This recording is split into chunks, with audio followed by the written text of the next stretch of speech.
Very nice. Guerrilla cricket. Whoa. Guerrilla cricket. Whoa.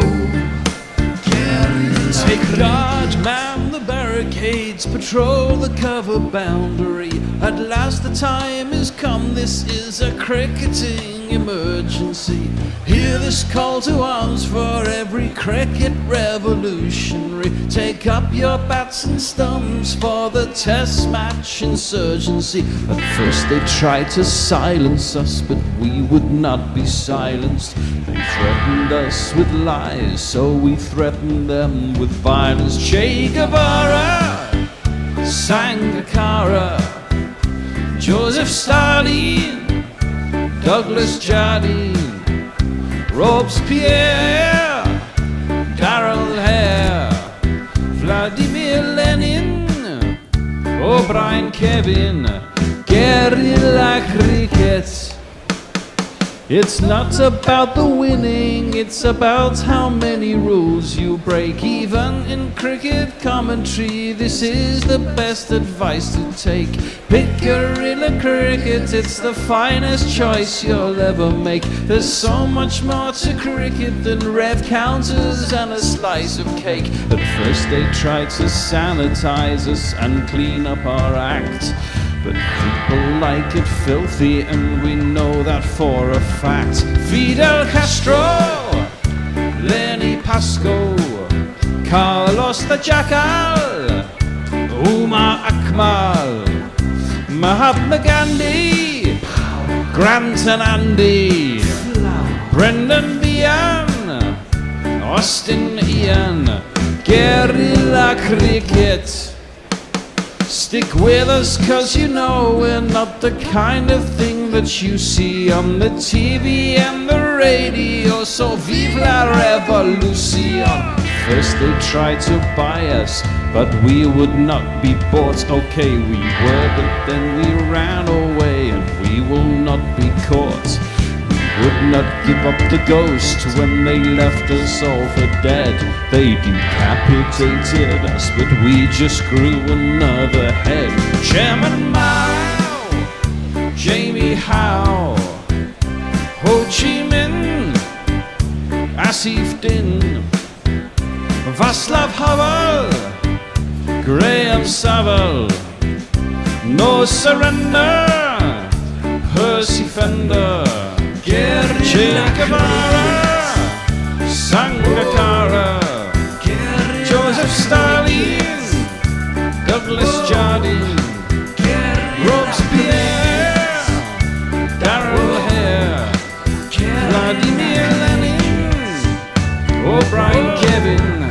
Guerrilla cricket. Well, welcome back to Guerrilla Cricket and to day 2 at the Hagley Oval in Christchurch. After being put in, New Zealand are 319 for 8, but England have a new ball in hand for the start of this second day. Seeing off the tail of opponents has been something of an Achilles heel for England, and Glenn Phillips on 41 can be a real danger. We know that Tim Southey on 10 is no slouch with the bat either. It's all really quite beautifully poised, and beautifully poised on the edge of their respective seats are the author of last year's Wisden Cricket Book of the Year and the Sunday Times Cricket Book of the Year. It's Nick Brooks. Evening all, lovely to be with you. Hello there, welcome, good to have you with us. And with him is a man of infinite wit and wisdom, which is what I wrote when I thought it was going to be grubby. However, Thanks, what I will say is the young man who has joined us is Billy Whiz, and he's left the pub early. Left the pub early on Thursday night, and everyone knows Thursday's the new Friday. He's left the pub to join us, so thank you for doing that, Billy. That is absolutely okay. The edge of my seat is decidedly less comfortable than the ones in Gorilla Towers. There you go then. Right, well now then, there's loads to talk about, I think. Well, first question, I'll throw at you, Billy. What do you reckon par is for this pitch? Well, all the stats suggest, Tony, that the pitch is supposed to get better. So, personally, I think you know, New Zealand have made a decent start. I think they'll be, with Glenn Phillips at the crease, they could rattle up to 400 in no time, you'd think. I think if they get to 350, that'll be about par for the first innings, but I think when England bat, it'll kind of be a little bit harder than that. Maybe 375 would be par, I'd say. Definitely an advantage to be chasing. Well, I can tell you the average score batting first over the 13 tests was 260. It's 268. In 2018, the one draw, the only ever draw here, England batted first. They made 307, and New Zealand then followed that up with 278. So they're already ahead of that England score, and they're well past the average first innings score. Well, the other thing which is worth Nick is interesting, and it could be an indicator of how New Zealand are going to play. Glenn Phillips was at the ground half an hour early, straight into the nets before any of his teammates had arrived, and he was absolutely whacking the ball everywhere in T20 mode as his warm-up. Does that suggest they're going to go hard, go early? Yeah, it doesn't surprise me. I think he will be looking to hit them out the ground as often as he can in this first half an hour, and I think from here, if they can get up to 350, 360, they'll be pretty pleased. I agree, Tony and Billy. I thought they were guilty of some wickets yesterday. I know they come into this test on a real high after that series win in India, but it wasn't that long ago they got blown out in Sri Lanka on a really good pitch, playing silly shots against the spinners, and I thought they were a bit culpable again yesterday. Billy, do you want to take that? Yeah, well, yeah. I mean, I think there's an argument to say that both sides were a little bit sloppy. England certainly were. Is it 20 something extras? I can't quite remember. 22, I want to say, but I might be wrong. So fact check it for me if anyone's got the stat there. But yeah, lots of no balls and a bit of poor fielding. You're absolutely right. New Zealand did give their wickets away. I mean, Sher Bashir somehow taken fourth for. Well, two I think were decent wickets. Two of them were one of the reasons we designed our Shit Gets Wickets t-shirt. Filth. For exactly those kind of wickets. But two of them were okay. The fact is, though, funny enough, he's my next talking point. He's still got himself 4 wickets. So you had this. Everyone's looking at it and going, "Well, hang on a moment. New Zealand have dropped their frontline spinners. They're relying on Phillips primarily as being, I think, their second. If they do need a spin option." They've gone really all seam. England picked a seam, and we all said, well, is that the right thing, Nick? But so it makes you think that almost certainly that well, it's hard to argue with 4 wickets. Yeah, they're all created equal, aren't they? And he's only the second spinner to take 4 in an innings at the Hagley Oval, and he now has 4 more in New Zealand than Ajaz Patel, which is a remarkable statistic. It is remarkable. And then now we've got the other one, of course, which is fascinating, is Bethl at 3, Billy. How do you think he's going to go? It's more overcast today, I can tell you that. It's overcast and more bowler friendly than it was yesterday. It is. It'll be really exciting to watch him play. I mean, a prodigious talent by all accounts. Got that big IPL contract, as we've previously mentioned. Look, I think New Zealand. I could easily see a scenario that England are 20 for 2 today, with Root in kind of the more kind of 2017 era of English cricket, where we were constantly 2 down with Root having to save us most of the time. I could see that situation happening today. It's a big shoes for Bethl to fill, a lot on his plate, but fingers crossed he goes well. He's certainly got the talent. Where's the optimism of youth? Where has it gone? I'm really excited to see him back. I'd have expected that. I'd have expected the doom and gloom scenario. I was looking for Billy to give me a lift. Betty's going to be fine. He'll knock a 50, no problem. I'll give you the optimism of middle age. I think he's going to score 100. 42. All out for 42. That does. Like Sri Lanka earlier today. Oh God, that was horrible watching. That I must admit, I wasn't across. I was probably asleep for a lot of today. Right. Well, Glenn Phillips, we've been talking about him. He has been at the ground a half hour before any of his teammates arrived, working in the nets, all pretty much firing away in T20 mode. So our expectation is definitely that we're going to see runs quite early. Who's that ringing the bell, do we think? A previous alumni of New Zealand cricket, that's for sure, although he's quite an elderly folk now. I just couldn't quite see who it was. Where is he? Where are you? Glenn, here he is. Feared by the bad, loved by the good. Glenn Phillips, Glenn Phillips, Glenn Phillips. And he's going to be facing the first ball of the morning with 2 slips. It's Wokes who is in. It's nicely turned off his legs by Phillips, so they think about 2. It's out towards square leg. Atkinson scurries in with those funny little steps of his and restricts them to a single. The score moves on to 320 for 8. I think it's safe to say, Billy, we're not really expecting New Zealand to be getting their eye in and taking their time, are they? It's quick runs are more valuable than, a quick 50 is a lot more valuable than a slow 15. Definitely, and I'm really surprised. A quick early point. I'm really surprised England have started up with Wokes here. Surely you would have thought we'd go Carson Atkinson, who had far better days than Wokes yesterday. Well, maybe they're thinking the overcast conditions might help him. Those 2 slips go down. It's defended very tidily by Southey.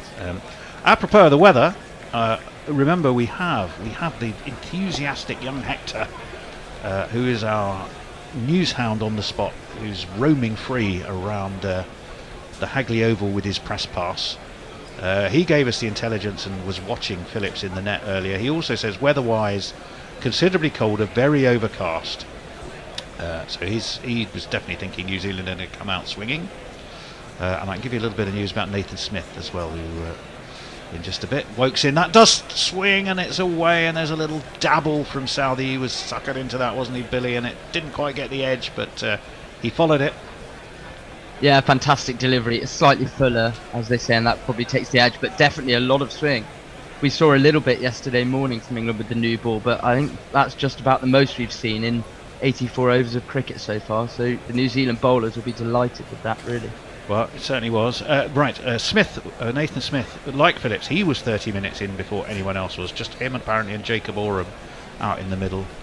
I'll finish that in a minute. We have 3 slips now and a gully. Down the track comes Southey, smashes it through long on. It's the first boundary of the morning. Ain't nobody getting that. And Southey and New Zealand are off and running with their first boundary.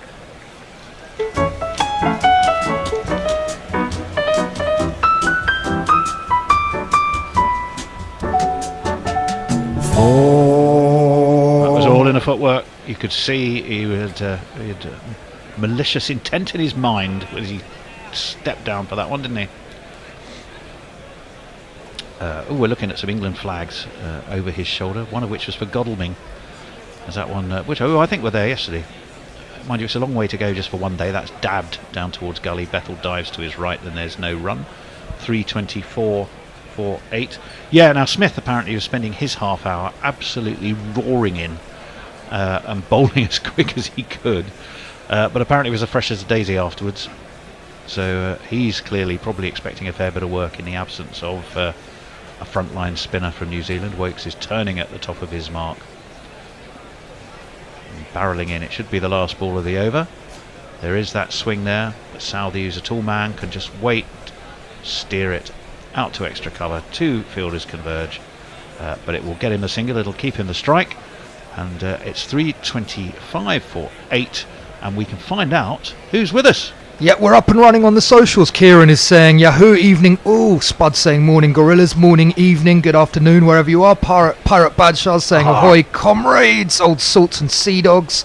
Mr. Handjob is with us as always, saying now here's a handsome and youthful collection of cricket fans. Kieran is saying, and Tony's there too. Oh, that's a bit harsh. Hang on, who's the... bit of searing wit to wake us up at 10 o'clock. Diana's saying like and subscribe. Jonathan saying good morning. Andrew is pointing out there were 35 extras, which was a 3rd or 4th top scorer. Just checked and it was 35. Alex is saying my ears, holy shit. I'm not sure what that's in reference to. Ben McCormick saying evening all, hope everyone's keeping well, including Popey. Dara's saying hi all. And Narman is with us too. Evening lads, back to watch New Zealand lose. Well, it's going to be Bryden Cass, but he's already into his run-up, so I'll let him continue. He's starting with 2 slips. That's hauled high. It's gone up in the air. It's going to go straight to deep mid-wicket. Atkinson just bends on one knee as if he was about to be knighted. The ball plops into his hands, and Southey, who clearly was in no mood to hang around, has been caught. The first wicket has fallen. New Zealand are 9 down. England will be glad of that because he can be very destructive. And Cass has a wicket with his first ball of the morning. It was first ball of the morning. Yeah. Well, goodness first me. Ball of the morning.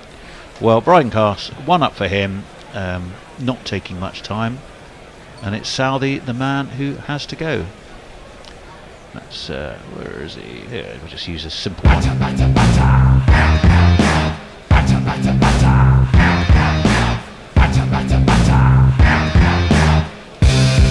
your point, mate. Now, Billy, I mean, I know they're going to want to get a move on. They are 8 down now, 9 down. But first ball of the morning from a bowler who bowled very well yesterday, wouldn't you just at least take a look at one of them before you decided to go and have a crack? I think that would be the old-fashioned logic, Tony. I think He might as well just have said, "You old bastard." Getting it from all angles tonight, Tony. you know, there's no point hanging around for these. I agree with you in principle. I mean, I think I'd agree more if, maybe just knock it into the offside and give Phillips the strike potentially. But Phillips is definitely going to be having a swing, and Southey's a good 6-hitter. Well, he is. I was just about to say he averaged 21 against England. Yeah. But only the 15 today. And he's also, was it fifth or sixth highest ever 6-hitter? He's certainly right up there in the 6-hitting table. Not a lot of footwork. I mean, he basically just stand in and attempt to deliver. It was quite top edgy, wasn't it, as he tried to pull it away. Right, in comes Cass. Short, wide, but moved away, but bounced. And Rourke, of course, is it's about 6'4". I think he's a big lad, isn't he? He's a huge lump. I've heard he's a proper bunny, so I imagine he'll be looking to get down the other end and get Phillips on strike. Well, I'm sure Phillips would prefer that as well. The mountaineering, axe throwing, archering. He does it all. Adventurer. He bowls, he bats, he wicket keeps, he shoots arrows. He is an action man. Proper arrows, not darts. I'm sure he probably does darts as well. We all have at some point. You mentioned Smith earlier, Tony. Of course, Glenn Phillips also bowls a bit of off spin. Yes, he does. I think we saw some footage of him warming up his action with a white ball earlier. Oh well, there we go. Right, in comes Bryden Cass, and that is again just tacking that 4.5 stump line. Really swings away, as tidily taken by Pope. Did I jingle Bryden Cass? I don't think I did I? No, I think he's still waiting. He's still poor lad. He's going, where's my bloody jingle? Here he is. Stick your hopes of victory up to Bryden Cass. Your hopes and dreams are flying at half-mast. When the Bryden comes a-calling, all your fears will be falling. Stick it all right up your Bryden Cass. Well, 3 for 57. He could finish with a 4-fer. Shoaib Bashir already has one. That's short. And O'Rourke, as we've already said, is a tall chap. Is able to duck underneath it, and through it goes to Pope. There is no run. 325 for 9. 4.5 overs on this ball. The prodigious bounce that we saw, I think it was the second ball of this over, that's something that the New Zealanders will be very interested in. We saw a little bit of uneven bounce yesterday, a bit of kind of tennis ball-y bounces, but that certainly did lift unexpectedly off the serve. Well, he can certainly bowl. He can bowl a heavy ball. What's he going to bowl here? There it is. That's a cutter, really. It moves in the air, but you could see that was always going to be the one that swung away and then just went a little bit further off the pitch. And O'Rourke, having watched Tim Southey, says, "You know what? I'm going to leave that alone." Well, there's absolutely no point in trying to chase it. If O'Rourke really is a bunny, this is poor bowling from Bryden Cass. He's got to be targeting this stump. Surely he can't just be wafting it outside 7 stumps and O'Rourke leaving it comfortably. This last delivery of the over needs to be steering in on the pads. Well, he's stood waiting. White fern shining brightly on his black cap, and it's past his outside edge. Left alone again by O'Rourke, so he's played a steady hand. With the first deliveries he's faced by pretty much not getting a bat on any of them. It's the end of the over, and I definitely know we've seen a few more people because I've watched them popping up. Yep, they're popping up all right, Mr. Handjob is saying. And tonight on Roaster Gorilla, Tony the Forgetful Bishop. I'm feeling bad for Tony, but better him than me. Dara is saying, I was looking forward to listening to your commentary until I heard I was on call for a month 24/7 too. Naman, who is the future superstar from England in cricket, guys? And if anyone decides to make Fab 4 today, who will be a part of this? Kieran is saying, I think Tony is of a generation when going to a roast involves spuds and gravy. Hang on, I'm also perfectly aware of the other connotations of that, so I'm not completely innocent. I didn't come down in the last shower of rain, 325 and up. Well, obviously not. And Roz is saying Hello. In trying to avoid TalkSport, I've stumbled upon this. Very good choice. Oh, well, delighted to have you with us. Moggs is saying Thrilled. welcome aboard, Roz. And Neil is saying good evening, thanks, boys. Well, thanks for joining us, Neil. Delighted to have you with us. That's a little. He looks a bit grumpy, does Ben Duckett out there? Quick double teapot, but he's probably just thinking about the job that he needs to be doing. This one is full and off stump by Wokes. Full and on off stump. 3/4 up and worked into the onside by Phillips, who's now on 42, and there is no run. 325 for 9. How's your geography of this of the Hagley Oval? Are you able to tell your City end from your Port Hills end? It's not easy, Well, is it's it? not easy. There aren't many distinguishable features, are there? Well, I was looking at the drone view that we were getting, and I was hoping that might help me out a bit. I should ask. I'll tell you what. We need to ask Hector. Oh, that's slightly quicker and gets poor old Phillips in a right old tangle. One of those sort of ugly shots where the feet don't move. The bat goes across the body. We'll have another look. Yeah, just nipped a little bit off the seam. Caught him 3/4 the way up the thigh. It's one of Wokes' better balls. At first I thought it was probably a bit too on leg side, but it kind of nipped back there rather than start there, didn't it? Yeah, it did rather. Just noticed the umpires have got the heavy bails on the stumps from the start. Oh no, they don't. Sorry, the heavy bails are brown. Well, My mistake. in comes Wokes. 2 slips again for him. Oh, that's quite. It looked very floaty, and it did swing. And Phillips had a mighty heave-ho and missed it completely, and through it went to Ollie Pope. I think that's a good indication, though, of whatever he was practicing in the nets half an hour before anyone else arrived this morning. It probably involved hitting the ball very hard and as far as he could, as often as he could. Yeah, that's the plan, isn't it? And I saw Lord Gower before the match out in the middle with a pashmina on, saying that it was colder than yesterday but breezy rather than gusty, which apparently will make the ball swing a bit more. And it has certainly looked to be swinging more this morning than it did yesterday. Breezy rather than gusty. Right, Wokes in. That's down the leg side. A little dabble from Phillips. A good diving stop from Ollie Pope. Don't think there was any bat involved. He did miss a review yesterday. We all did. It didn't cost England much in the end, though, Billy, did it? It was Ravindra, and he was on about 20 something, and I think he went in the end for 34. But he was out, and no one saw it. No, it didn't. And Ben Stokes, he needs something. Ben Stokes. We all know about his captaincy, but the reality is he hasn't been able to bowl for a while. His batting's been struggling down in 7th in the batting order today. So we'll see if a new position gives him a bit more freedom. In comes Wokes, and again is down leg. They should take a single. Yes, I've just seen the tall frame of O'Rourke hoving in front of Ollie Pope. I don't think it was a chance. Although, if the umpire's not signalled buys or leg buys, then maybe he did get something on this. Was it off the glove? I thought If that it was off the glove, it's a drop. I think it was off the glove because Phillips immediately looked behind as well and took his hand off the bat, and usually that's a telltale sign that he's got a little feather on it. Oh, the Surrey difficult where chance his to folks play, brigade will be rumbling in Yeah. with discontent, even if Well, it's their not own boy who's not behind the even- stumps. Not even where his Stokes. Where's the proper backup keeper? Well, the proper backup I think keeper more to the got his point. thumb done. The other one is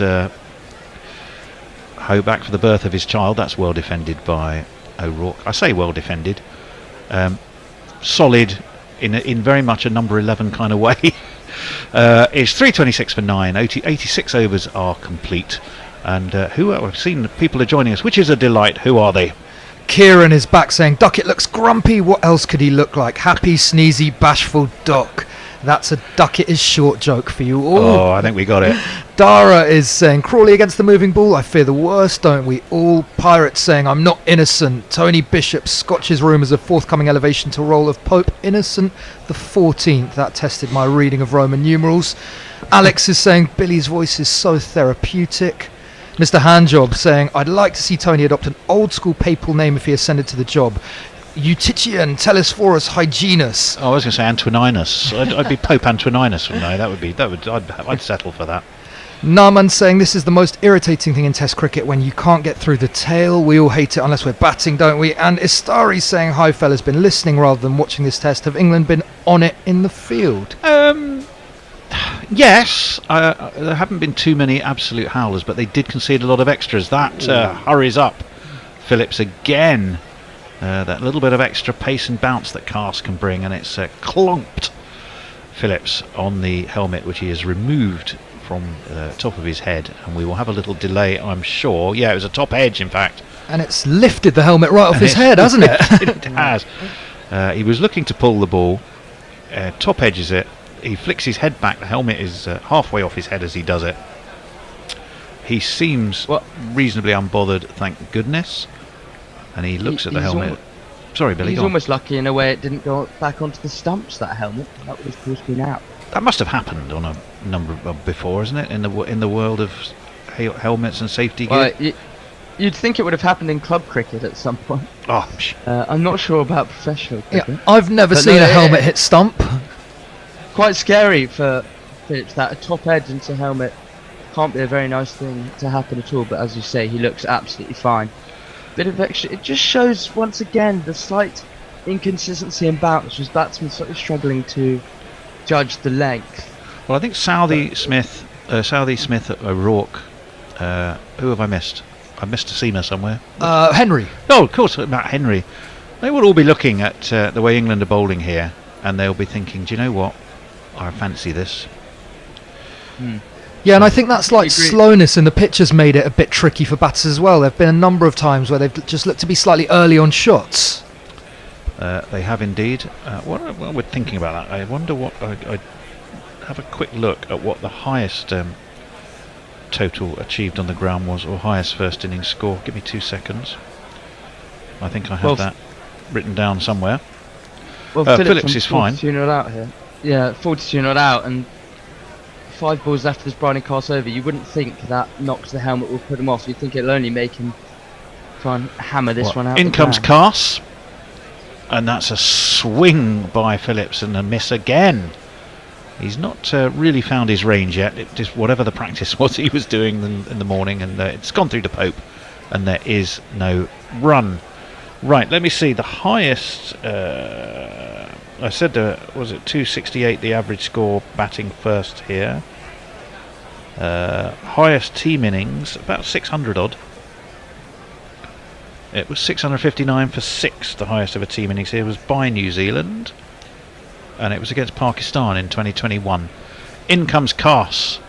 Guided, edged stroke guided. Duckett runs in from third man. I think it was a drop at slip. Yeah, Joe Root. He dived to his right. Almost to the third slip area, or second, you'd have to say. Dove to his right. A difficult, very, very difficult chance. Almost a la Stokes 2015. Off the bat of Adam Voges, that one, but a good effort from Root. Where he caught it when it was basically almost past him. Yeah, exactly. He gets a meaty meaty piece of his hand to it, is what I was going to say. I was actually going to try and say a meaty piece of his palm, but that was probably a bit much without my teeth in. And that one is out towards cover. They take a single. The score moves on to 327.49. So we've had a dropped chance. We've had a taken chance and lost Southey. We've had a bang on the head for Phillips, and I think I can hear possibly the sound of the gentle padding of Grubby. There he is. He's been out climbing the moors with his woolly hat on. But you might as well stay. We're not going to kick you straight out. I mean, you've left the pub early to come in and summarise for us, Billy. I don't think we're going to kick you off just so Grubby can have 10 minutes. He's going to have to sit on the naughty step for his tardiness, and you can stay where you are. 3 slips and a gully. In comes Cass, left alone by O'Rourke, whose job I think we've seen seems to be leave it unless you absolutely have to play it, and let Phillips do the whacking. Well, he hasn't really had to play many or any. Has he had to play a single one from Briding Cast? Actually, really quite poor bowling. We know England have just struggled to dismiss the tail. It's been a thing that's plagued England cricket for generations. But I think, if O'Rourke really is a bunny, you've got to be bowling at the stumps. The final ball in, Carter's over here, and he's just bowled out swing. Why doesn't he try and nip one back through O'Rourke's gate? That again is swinging wide. left alone by O'Rourke. He can do that all day and just wait to let Phillips have the strike. It is the end of the over. It's the end of the 87th. It's 3:27 for 9. And what have we got? Dara's asking, is Cast the quickest bowler on either side? I'm not sure about that. I think there are a few in New Zealand attack who are high 80s Well, it's definitely as not well. Southey these days. Matt Henry How quick's operates in O'Rourke? the mid 80s, I think. O'Rourke's pretty nippy. But I think O'Rourke might be the quicker of them, and he'll certainly get bounced with that height of his. Mr. Handjob's asking, which Astari are you? Saruman, Gandalf, Alatar? Steve Bruce is saying late night gorilla better than a night of passion. That I've got Well, Steve, yes, I've got an think unpleasant image of Brucey in my head with his I- broken nose and all that I don't really want. I think Steve has said this before. As if I'm right, if I remember rightly, our friend Steve Bruce has, on more than one occasion, likened listening to us to being sort of better than, other options. Which I mean, I think when we're good, but I've got to be honest. Given the choice, Are we that good? are we that good? Well, tell you who is that good sometimes, but not often away, and that's Chris Woakes, and he comes. And it's defended nicely down towards mid-on, and there will be no run. When England do eventually get to bat, I mean, New Zealand we've seen tick over. They're going at 3.75 and over at the moment. We've seen such slow outfield. They've had to do a lot of running between the wickets. I personally think that it could be, the slow outfield could be a problem for England. Obviously they want to be hitting lots of boundaries, but they just need to realise that it's not necessarily the pitch and outfield, but you can be going at 5, 6 and over. Going at 4 and over is perfectly fine. In comes Birmingham's finest, Chris Woakes. Oh, that is a little ramp, beautifully over the slips, down to third man, and there was a genuine little bit of a justification for the T20 hitting practice he was doing earlier. It's 4 runs. 1, 2, 3,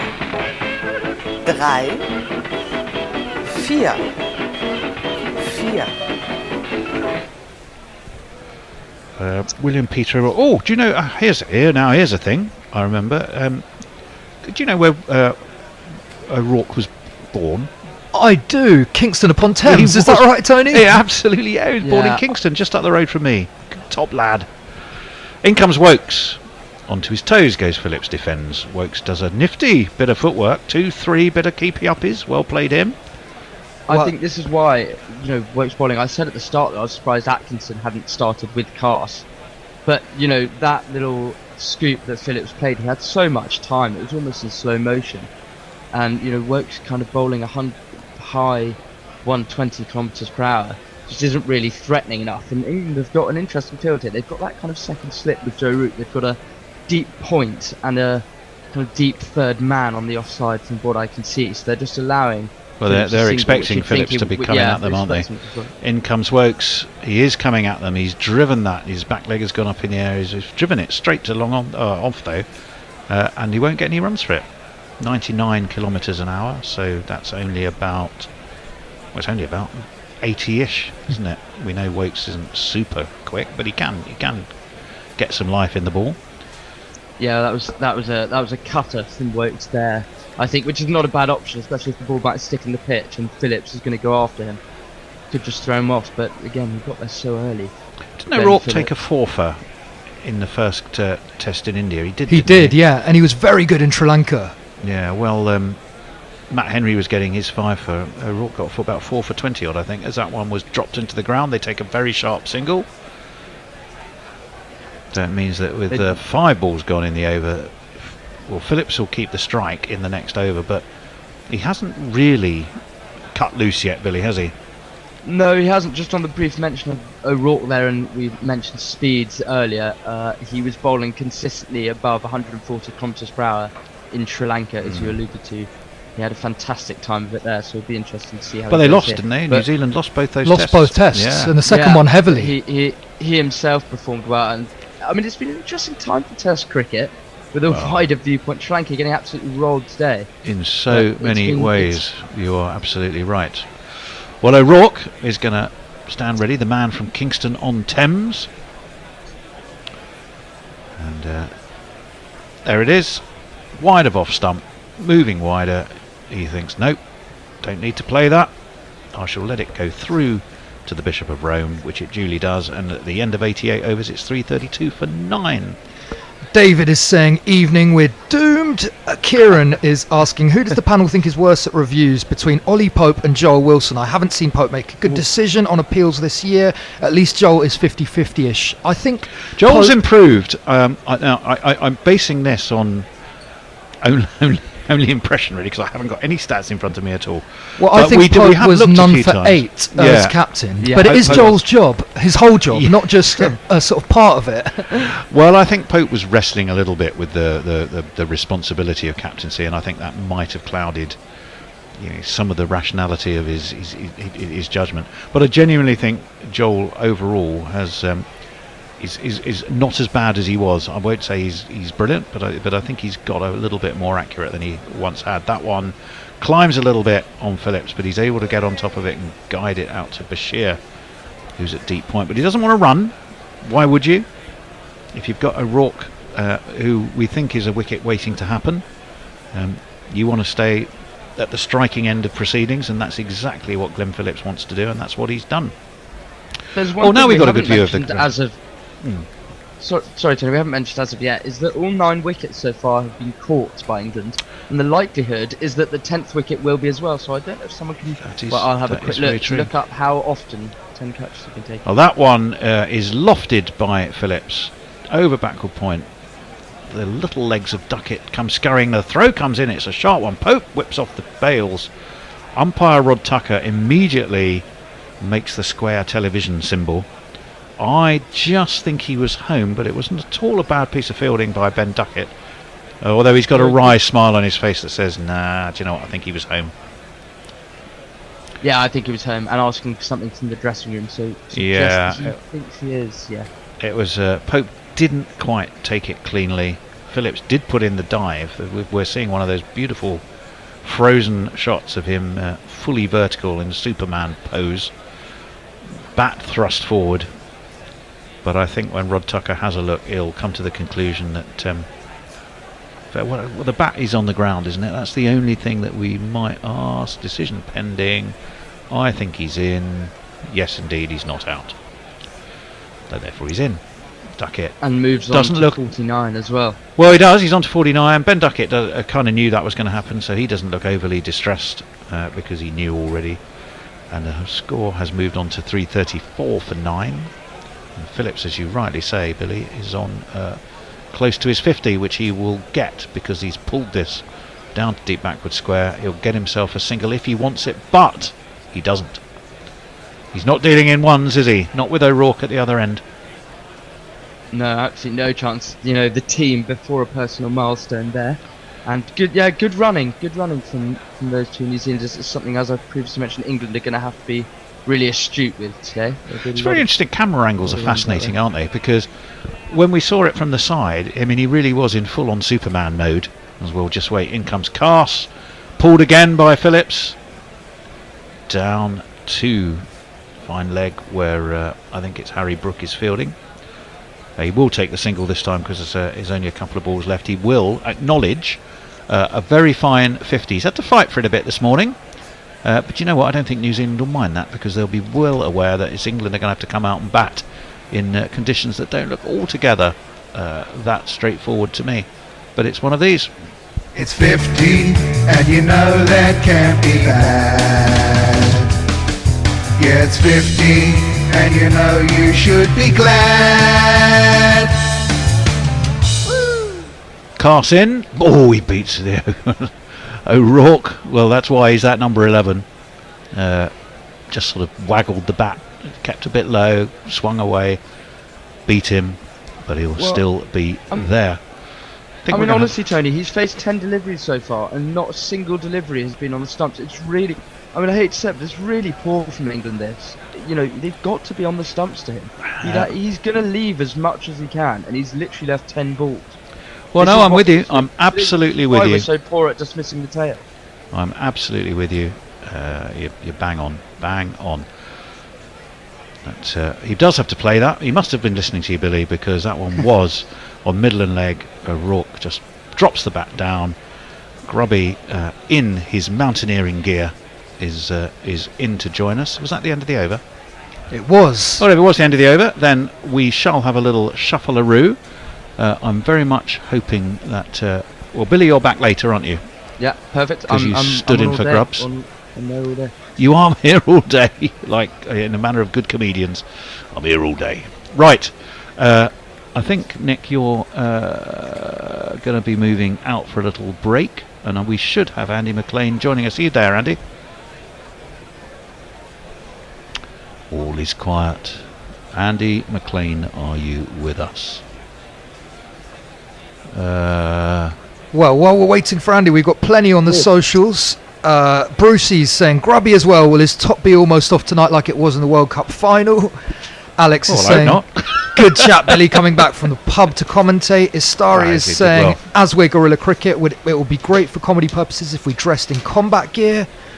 Dara is saying that Darren Stevens would knock over the tail pretty quickly. He'd be swinging it round corners. This has been smashed away by Phillips. Away through extra cover for 4 runs. Fine shot. He's going to cut loose. Always his intention. Well, that's... Yeah.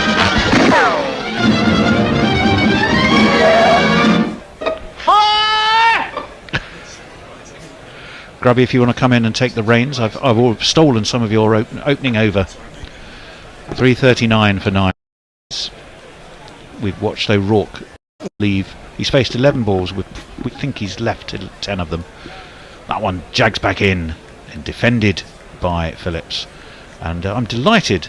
You've been at a school play, have you? A school concert? A concert, music concert, which I was expecting to finish at 9 at the latest, and it finished at 5:30. So apologies to you, Tony. Was it encore? That's all right. Everyone. That's all right. Was it just the number of encores that they were getting? No. No. I mean, some may say that the break in the middle was unnecessary. I couldn't possibly comment. Anyway, lovely to be here. And good game in progress by the looks of things. Phillips has 54. He's facing up to Wokes, who gets one to swing in quite lavishly. But Phillips is equal to it and plays it out through point. But he's not interested in a single. What do we think of Southey's innings? That was weird, wasn't it? First he nicks the strike, and then he goes for a big yahoo and gets out, rather than get his mate on strike, who's actually a proper batsman. Well, he did that was rather. Yes, we were expecting him to go all out on the attack, and he did. Andy, I can see you on Zoom. Yeah, I'm here. Oh, you are there. Fantastic. We can't see you. Are you going to operate in just audio mode? Yeah, I think so. I think it's probably This one safer. It's signalled a wide. Oh, okay. Signalled a wide by Rod Tucker there. Well, if you give me a second, I'll trying to do everything here. It's all go. Goodness me. It's all going in the middle of the night. Have one of these. I might have to pop to the chicken shop.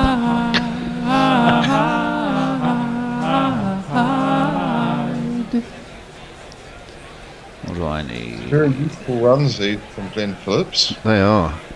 Wokes would dearly love a wicket, and he nearly has one here as Phillips aims a big wahoo to a ball that swung away from him. It winds up in the gloves of Pope, and still no joy in the wickets column for Chris Wokes. Andy, hello. I'll wave to you and say hello. How are you? Yep, pretty good. I'm in Thailand actually. Oh, are you? 5:30 in the morning here, Okay. and very much enjoying this. It's not really a real card, but it's it's an excellent display by Phillips. Batting off the A tail. solid score. This is looking like, isn't it? He steers this one through backward point. Fielding is done there by Shoaib Bashir, and Phillips contents himself with just the one, which leaves O'Rourke one ball of Chris Wokes to see off before Phillips gets another chance. Phillips has 55. Played very well, as you said there, Andy. 3-4-1 for 9 is the score. It feels like probably a bit of a middling score, although England could quite easily balls it up. We've seen it many times. Yeah, well, they won't have, I don't think, the best of the conditions. They're noticeably cooler and more overcast, according to our roving reporter on the spot. Yeah, good old young Hector. Yeah, he's been terrific. Having a whale of a time there. He's been interviewing Kane Williamson. He's been getting quotes from Shoaib Bashir. Good man. Here Generally comes going Wokes. around. 3 slips are there. This one is an in-swinger. and O'Rourke just sort of stands there and rather gratefully watches it thud into his pads, but way too high for any sort of LBW. He sees the ball off, as was the intention. 90 overs have gone and it's 341 for 9. Right, well, goodness me, Mr. Handjob, I hope this was a concert involving your kids, Grubby, otherwise that's a bit creepy. I'm not in the business of going to other people's kids' shows. No. That would be an odd hobby, I agree. Well, it is. Right, I can't remember if we did this, but I'm going to do it anyway. I'm delighted. Like Labby Sifri, you're going to do it anyway. The higher you build your barriers, the taller will O'Rourke become. Super chat. It is Kieran, the fabulous Kieran, who says it's a super chat. Other people can super chat too. You can, be like Kieran. Be like Kieran. Smash that like button, subscribe, and super chats incredibly do help us. Car starts a new over. This cuts Phillips in half. I think he was expecting it to go away from him. Maybe that's the sort of delivery you should be bowling at the number 11 rather than the floaty away swingers. Anyway, it's gone through everything. I think that's gone for buys. I don't think Phillips got anything on it, and it beat Pope as well, who couldn't stop it, and it's raced to the boundary. Don't know how it's missed the leg stump. It's all happening. Well, it's 4. There's not one boy for me, I must have 2 or 3, I need 4. He was definitely expecting it to go the other way, wasn't he? And we're seeing it again, just totally did him. He was trying to stay leg side of the ball, but the ball sort of followed him. But he was so leg side of the ball that it was a massive gate, no footwork. Cut him in half. This one is straight, and he backs away a little bit and steers it through backward point. And is he going to take the single there? I think he might have done. No, he hasn't. It's always a weird phase of the game, isn't it, when you've got a proper batter with a bunny, because the normal rhythms don't apply. You think, oh, that's definitely a single, but it wasn't on that occasion, as he tried to protect his mate at the other end. Oh, I think the thing in these days, I'm sure Andy would probably agree, is you don't meet that many genuine bunnies. Almost everyone can have a good old swing. True enough. This one's in the slot, and Phillips gives it the treatment through extra cover. Stokes runs round to do the fielding. They probably should get back for 2. Yes, they have, comfortably. No, I'm totally with you on that, Tony. The last bunny I met was at Easter last year. Cheery. What did the Easter bunny have to say to you, Andy? Any message to pass on? Nothing particularly insightful. Probably said just no Easter eggs this year. You need to lose weight. So. Bryden I've Cars. not seen O'Rourke that much before, I must say. Cars is in, and this is defended stoutly by Phillips back up the track. There's no run. Bryden Cars has got rid of his bleached blonde hair, and he's sporting a much more sort of an action man haircut, you might call it. Oh, I was about to say South African policeman. Yeah. I'm going to say hello to Hattie, the mad old bat. Hello, Hattie. Good evening all, she says. The old bat is reclining on the sofa, ready to be entertained. Well, we'll do our best, Hattie. No pressure. Grubby. Boys to funny. entertain you. Speaking of haircuts, yeah, Ben Stokes' haircut's pretty awful. He's certainly got some highlights in there, hasn't he? He's zhushed it up a bit. Has he still got the old Peaky Blinders thing going on? You know, the sort of shade around the back and sides and a little bit on top. Cars is in now, and Phillips works this one through the leg side, having gone across his stumps. Watched it onto the bat. Well played. He's going to take a comfortable single, leaving O'Rourke just the one delivery. So again, it's good batting from Phillips, by and large. And O'Rourke so far is up to the task. England haven't necessarily bowled. I was listening with interest to Billy going a bit nuts at Cars for not bowling at the stumps, but he's got a point. Well, no, he absolutely has a point. If you've got a cast iron nailed on number 11, make him play the ball. Don't give him reasons to leave when you've got at the other end a chap who can wreak fair amount of havoc. Yeah, I mean, maybe give him a wide one as a variation to see if you might tempt him into something, but yeah, you've got to be getting the stumps in play. Here comes Cast again to complete the over. It's a full delivery and it's castled him. See, that's what you do when you bowl at the stumps. You get the just ball. It's a bit of a slower ball and a Yorker, and it totally did for O'Rourke. He will have a say with the ball in the next few hours, no doubt. But Cast does the business eventually. 4 for 64 he finishes with, so he matches Shoaib Bashir's wicket tally. And England have New Zealand all out for 300 and something.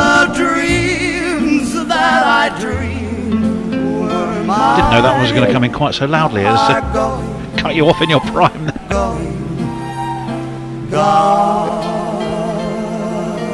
Is that 4? That's 4 for Cass as well, isn't it? Yeah, as I just said, yeah. 4 for Bashir as well. As I just said. Well, yeah, okay. Yeah. If you were listening, Tone. Yeah, so you did me a favour with that jingle, actually, because I didn't know exactly how many it was. 340 something, I think. Phillips played very well. 57 not out for him. He'll probably get a bit of work, assuming the New Zealand seamers don't roll England, because they don't have a spinner in the side. Maybe we'll take this opportunity as we're between innings now. Andy, in Thailand over there, 5:30 in the morning. Do we find you on the back of a big night out, or did you get up particularly early? No. I'm actually on a fitness program over here. Okay. And, so the first session is basically finishes as the morning routine starts. So I've just woken up slightly earlier for this, but very good. I was actually very surprised yesterday, chaps. I was in the fitness centre and I noticed TNT Sports was on the screen. So I said, I don't suppose you've got the cricket channel, have you? And they was like, yeah, we do actually. So ideal. Yeah, I'm very, very happy with that. So that's encouraging you to spend more time in the gym as well, which is probably fits in with your fitness regime, I guess. Just looking at that scorecard there, of course, Kane Williamson, the top scorer, with 93 yesterday. I think he would have been a little bit disappointed with how he got out, actually. I mean, it wasn't, he was on 93, but just didn't manage to keep on top of that cut shot that he played to Zach Crawley behind the point. Yeah, although that shot, he's probably in a fair degree of credit over the course of his career with that shot, isn't he? Yeah. I mean, it is one of his run-scoring shots, and of course it's going to get you out from time to time, and I'm sure he'll be disappointed, as you say, to get out in the way he got out, but yeah, the course of his career. Do you feel, Andy, that I mean, from a Kiwi perspective, I think it feels to me as though New Zealand should be thinking they're just slightly ahead of the game here, looking at the wicket, looking at the movement, looking at the conditions. How are you seeing that? Well, and particularly given that that New Zealand lost the toss, that's another factor. Right? I've got absolutely no doubt New Zealand would have bowled had they won the toss. Yeah. Not that I heard what Tom Latham said at the toss, but I've got no doubt that they would have done that.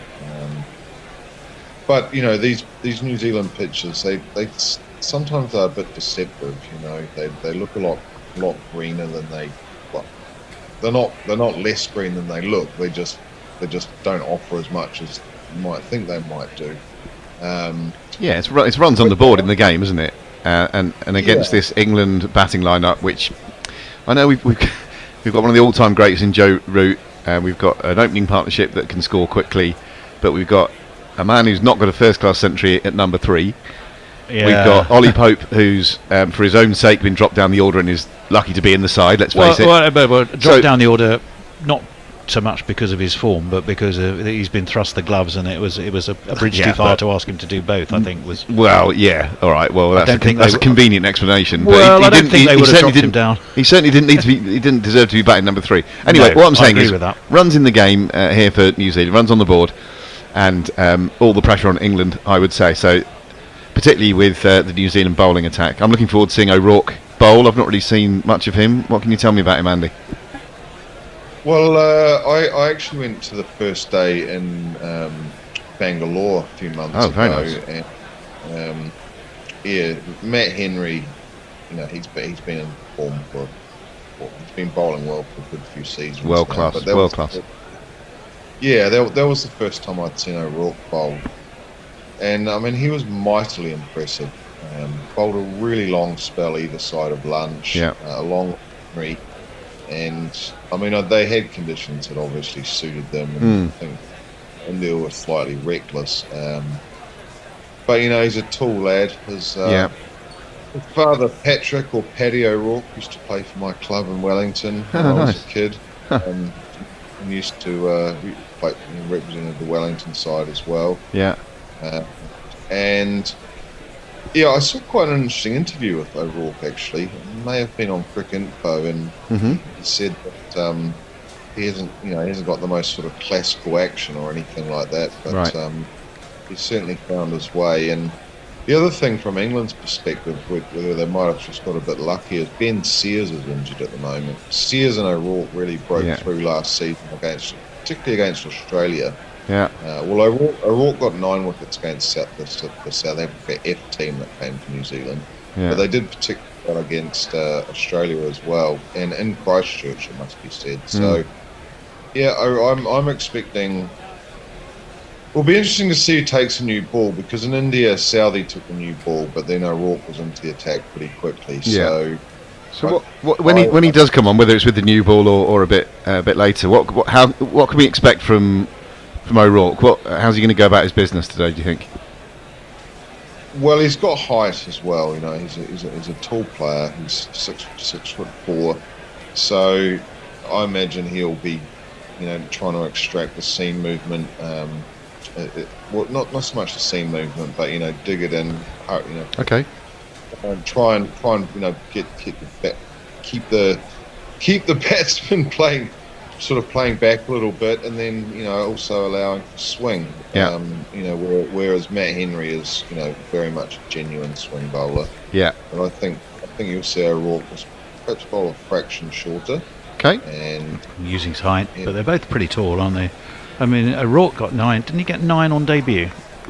Setting a kind of a record, so he burst onto the scene there.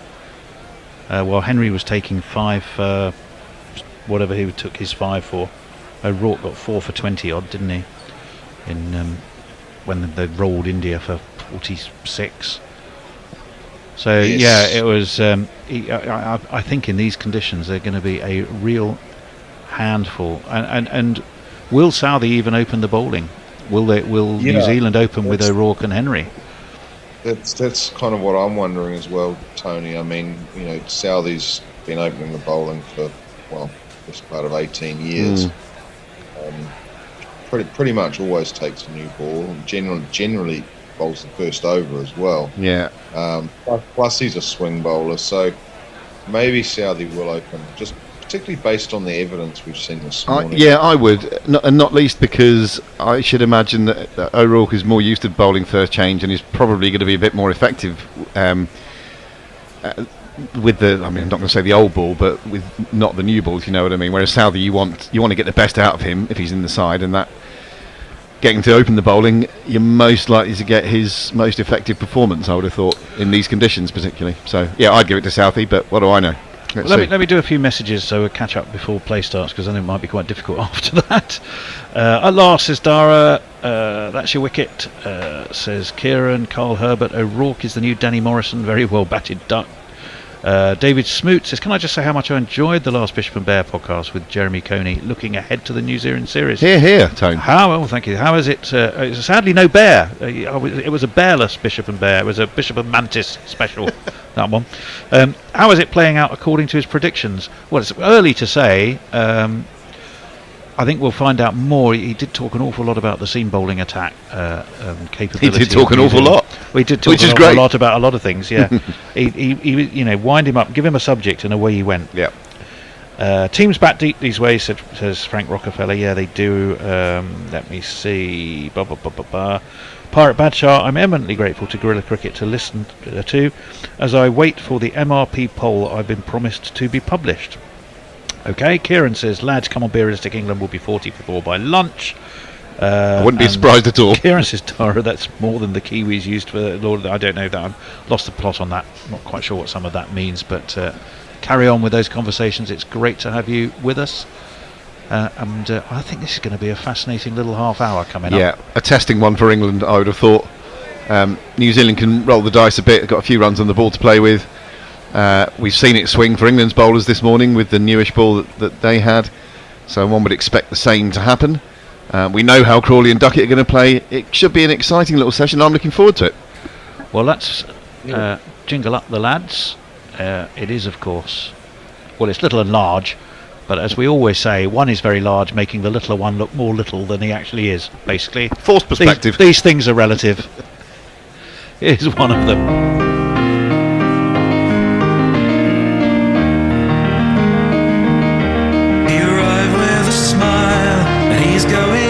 faces. He's looking good now, he's in with the aces. He was up at Stoke School playing T20. He might play for England, but he'll still be Ben Duckett to me. Very nice. Well, Andy, what do we know? You and me.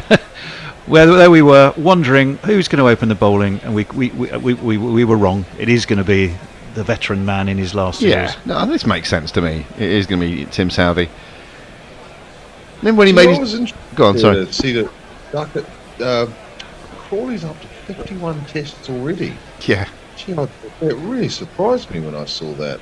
I mean, I know he's been around a while, but 51, I guess it just shows how many tests England actually That's play. true, yeah. And the fact that he's not really ever been dropped. Talk to Hendo about it. Yeah. How many chances he's had. They stuck with him. But fair play. They've stuck to the game plan. And I don't know. And he always looks to me like the sort of goofy kid at school. So I'm always rooting for him. Crawley. Well, shall I give him the jingle now? Yeah. The him jingle. Zach Crawley was a cricket player. Not quite as melodic as Ben Duckett's jingle, I've got to say. Not that it's not good, Mog. They're just different. Yeah, he'll be listening and he'll be writing in a minute. Southey to start the innings. He does get that nice away swing, but it's gentle away swing and it's too short really to trouble Crawley. He's able to let that pass through. So here we go. He'll adjust his line, I'm sure. He will want to test the technique of Crawley. He'll be expecting a bit of an onslaught from these two England openers. But he's a wily old performer, Tim Southey. He's been a great servant for New Zealand cricket. I'll be sorry to see him go. Yeah, we'll be sorry to lose his jingle as well, because that's always one of the fun ones, but I'm going to save it for a bit.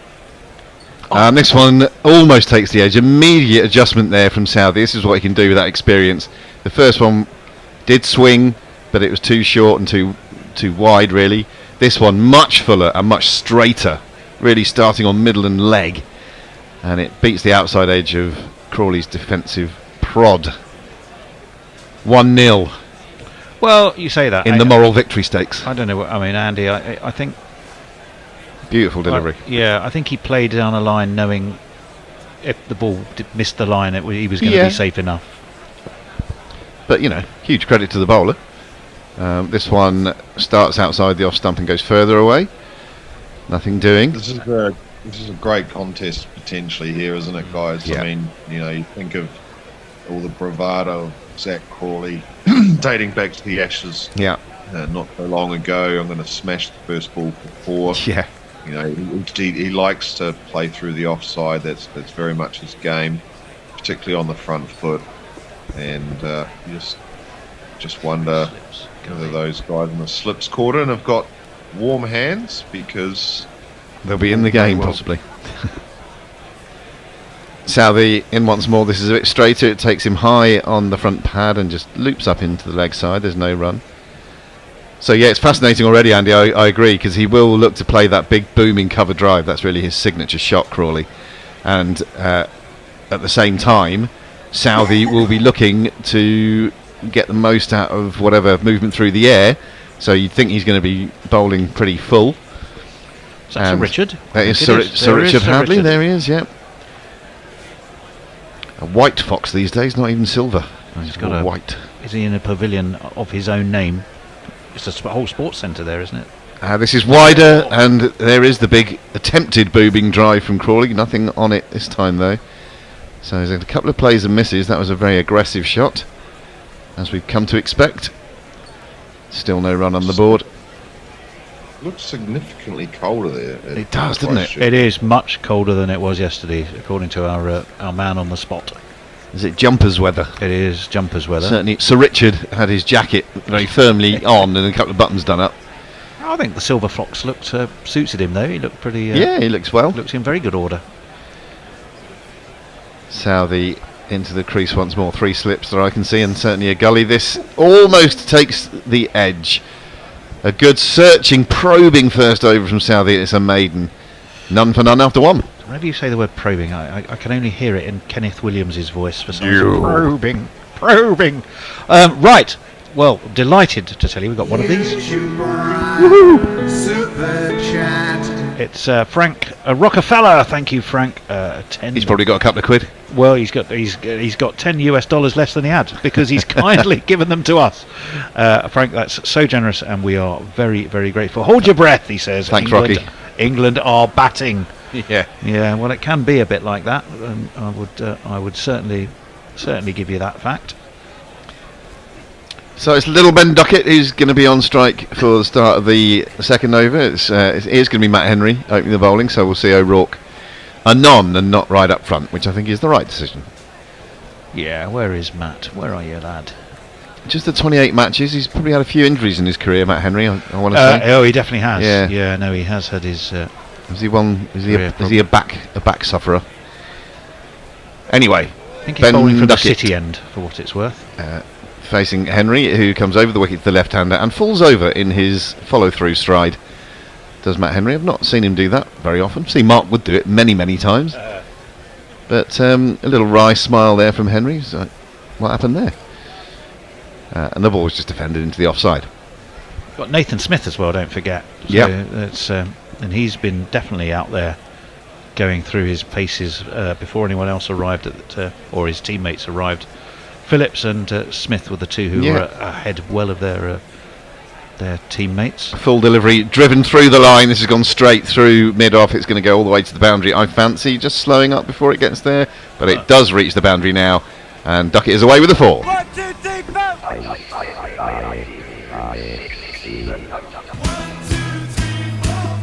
Basically started his career injured.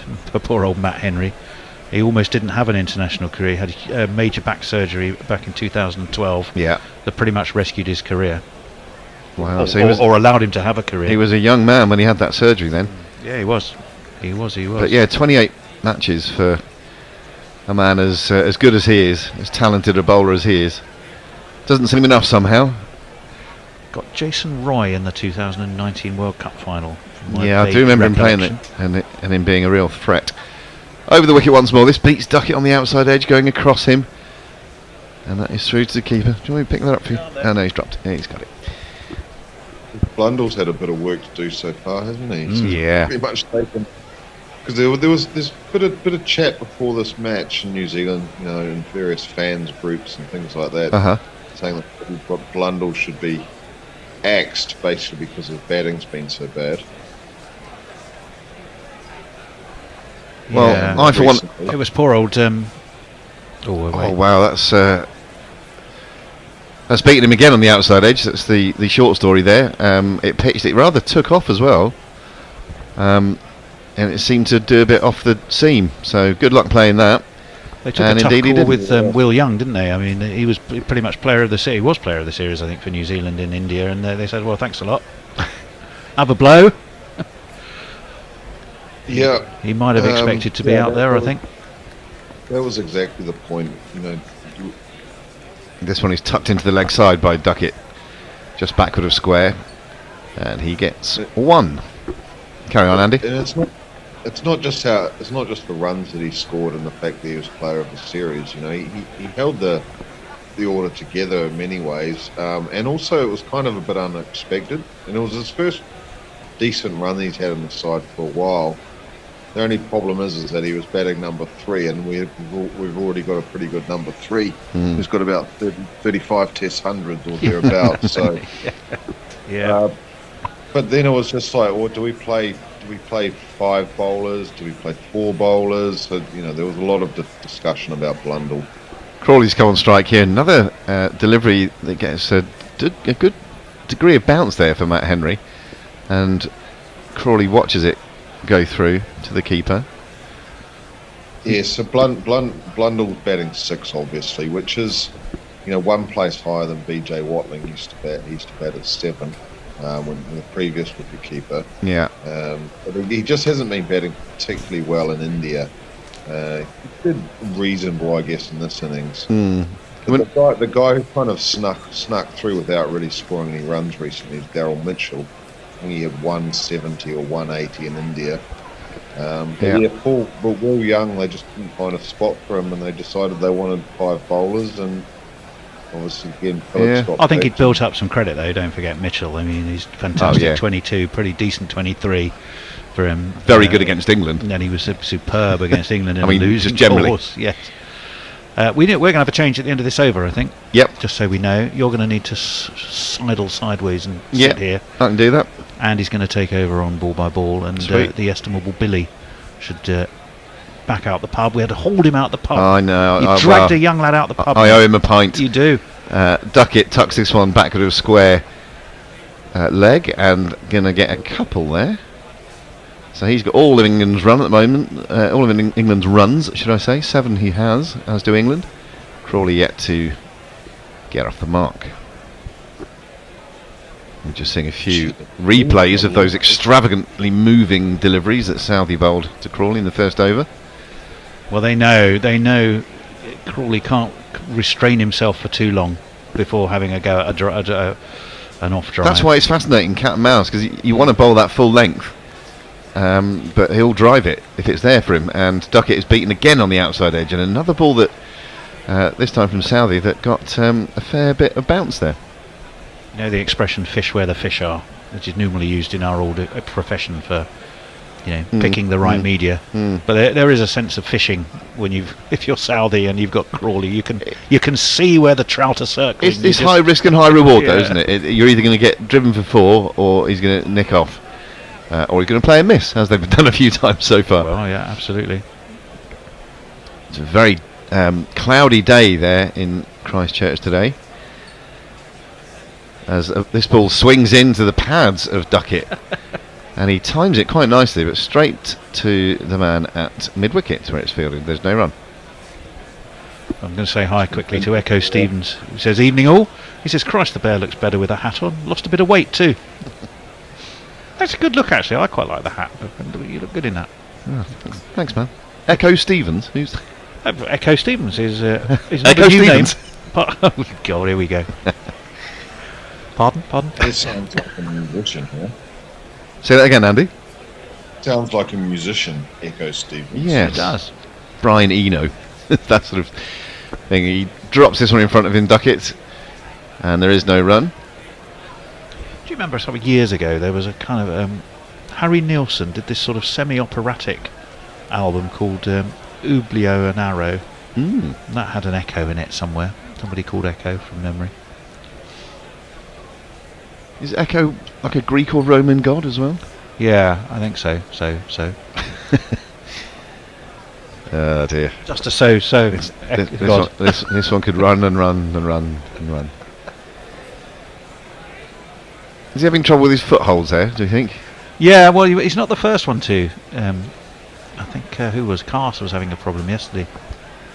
Another full delivery. This does take the shoulder of Duckett's back, and it ends up in the hands of, I'm going to say 4th slip really, but via the ground, so rather fortunate to get away with that one really, but there's nowhere near a chance. A loud chuckle from my right.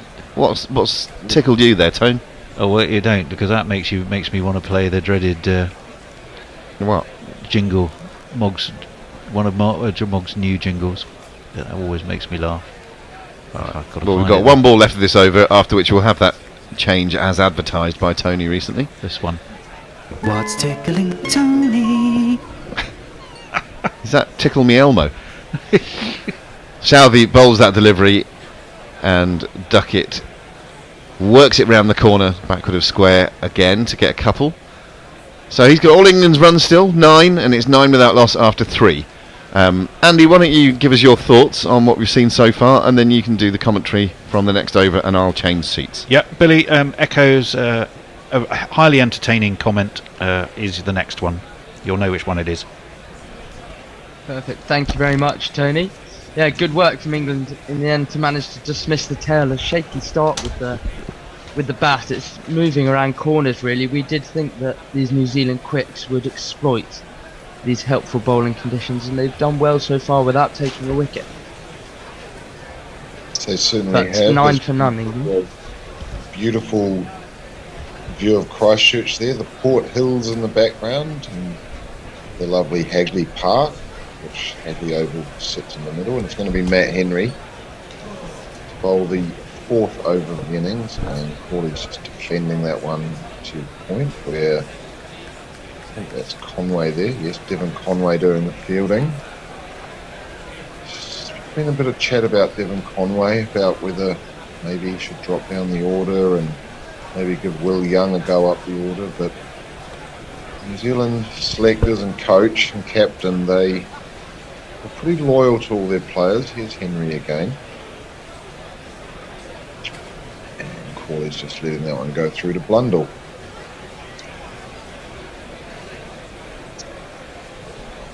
Billy, I've got to say a big thank you to you for covering for me. First up. Don't you worry. Sorry to pull you out of the boozer, mate. No, that's okay. Don't worry. I've had many pints at Newcastle. I was very happy to do it. Just to be in the pub, or just generally happy? A bit of both. Ah, how nice. Everyone's happy with a pint in their hands most of the time. Here's Henry once more. Crawley this time just guides that one down to gully. Standing tall and angling the bat down, and it's fielded in the gully. There's no run.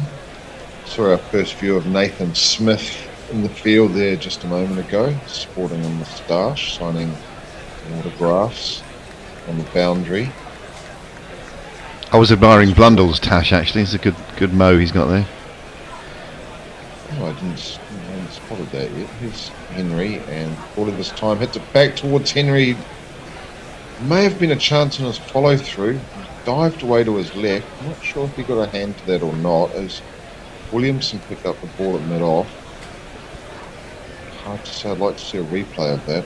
Slightly grainy picture here for me, guys, so just not quite as clear as I'd like it to be. No problems. Just say if you need any help on the visuals and we'll do our best.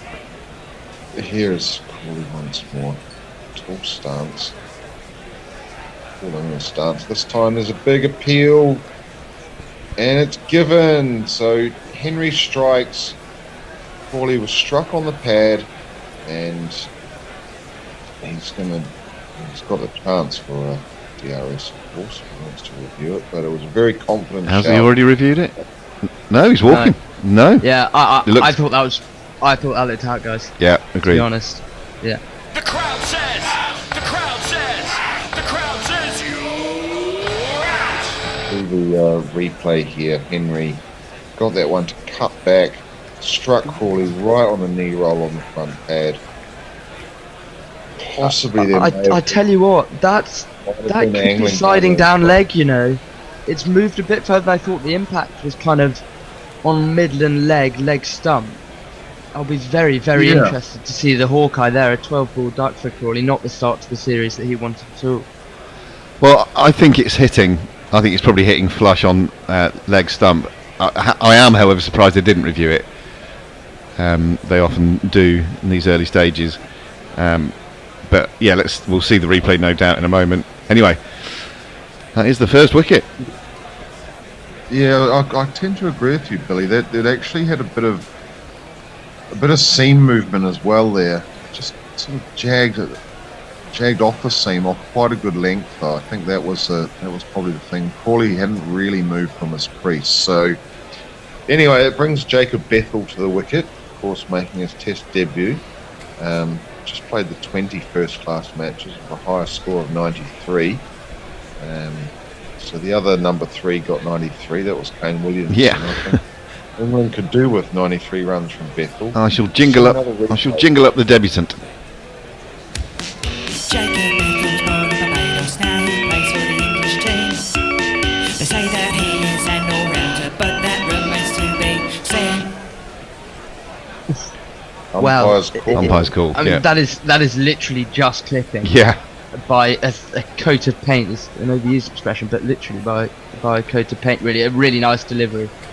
Full straight. That's what you've got to do on this pitch. And I tell you what, it's not going to get much harder for Jacob Bethl here. England 9-1, the ball moving, and Henry looks in good rhythm. Here he is, Henry. And Bethl's just defending his first ball in Test cricket. Back to Henry. Nice follow through. Of course, Bethl was born and raised and played his cricket in Barbados, so significantly different conditions from Bridgetown to Christchurch. Right, lots of socials coming in, guys. I don't know, did we do Frank Rockefeller's? Yeah, we did that. Yeah. We did that. Okay, let's go more recently. Tom Smith says, Billy, you're looking dashing. Thank you, Tom. Sorry, how's the pitch playing compared to yesterday? Well, tough to tell so far. The overhead conditions are more what's been making the difference. The ball's certainly moved a lot more. Ben McCormick says the claps is on. Well, we'll have to see. 9-1. They do certainly look in good rhythm, the New Zealand bowlers. Mr. Relight says, Billy, if you get a bit closer to the screen and keep your head still, we might be able to see the reflection of the action in your specs. Yes, I don't usually wear glasses, but my eyes can get quite tired looking at a computer for long periods of time, so that's why they're on. Here's Southey beginning a new over. And Duckett's just pushing forward and beaten.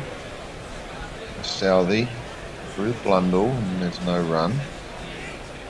Southey's gone past the bat many times. He has. So far, 1 overs. That was another excellent delivery.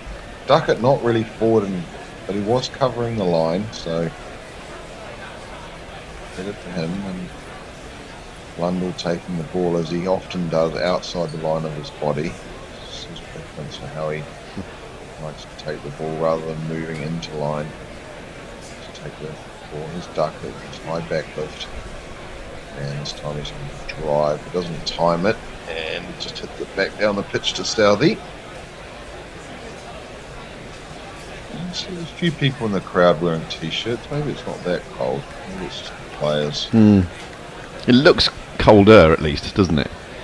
Yeah, from what we've heard from our man Hector on the ground, it's significantly colder than yesterday, but it does look to be far less windy as well.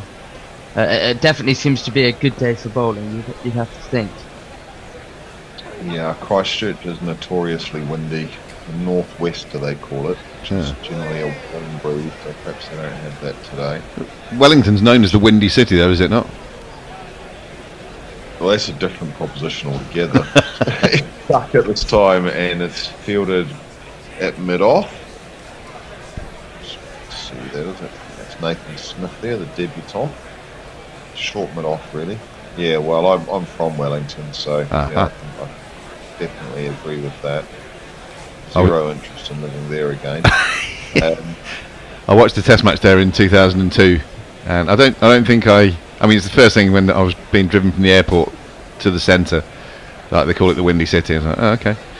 I'm pretty sure I didn't see it in full flow, and saw quite an interesting game as well. Here's Duckett facing Southey once more. This one's a little bit wider off stump, and he's just left alone by Duckett. I was actually at that test in 2002. I met Henry Blofeld actually in that test. Yeah, I went up to the commentary box and met Henry Blofeld and Peter Baxter. It was great. I wasn't particularly young, but I was youngish. Well, we were all younger back then, Andy. Yeah, exactly. Guys, just quickly, Jason Hiscock says, production notes, can you sort the studio output out? I don't know if that means anything to you guys. Not me. Here's Southey steaming in once more. That familiar right arm over the wicket action. It's left alone by Duckett. And through the ball keeper. Blundell, and there's no run. I'll just give a shout to Tony. Tone, if you're listening, Jason's just said, can we sort the studio outfit out? I don't know what that means. Output, yeah. Oh, output. Right. Is that referring to what we're actually saying?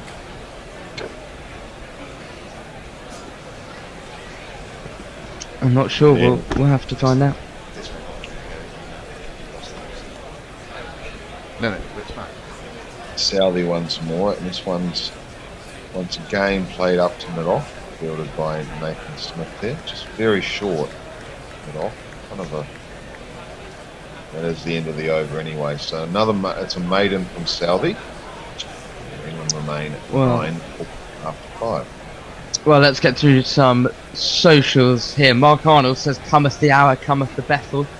Well, it's a baptism by fire, really, for Jacob Bethl. England trailing by 3-3-9. He's got a big role to play. It's a very un-Bazball-like start to this England innings, 9-1 from 5 overs. Duckett having scored all 9 of those. Mark Arnold also says England to do a Sri Lanka. Well, let's hope not all out for 42. If you hadn't heard that in the cricketing world, Sri Lanka earlier, which is a big shame. They've been in decent form of late.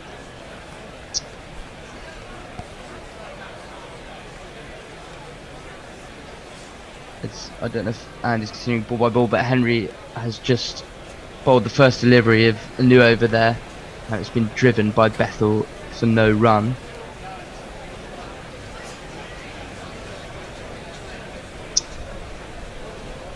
The best bowling average is seen up on the screen here. Matthew Henry's played 7 matches, taken 34 wickets so far. This is in the World Test Championship. At an average of just 16. Yes, superb form, Matthew Henry. I mean, that New Zealand bowling attack is fantastic, and the second delivery is bowled by Henry from this over, and Bethl leaves it harmlessly alone. Back now, guys. Sorry. Oh, you're back, Andy. Oh, there you go. It completely froze there. I just had the ball just as I was about to go past Duckett's bat, so I had no idea whether it hit it, missed it, played and missed, nicked it. But anyway, he remains. In fact, that's Bethl, isn't it, on strike. Here's Henry, very much the senior pro in the New Zealand side these days, and Bethl's just playing inside the line of that one through to Blundell, and there's no run.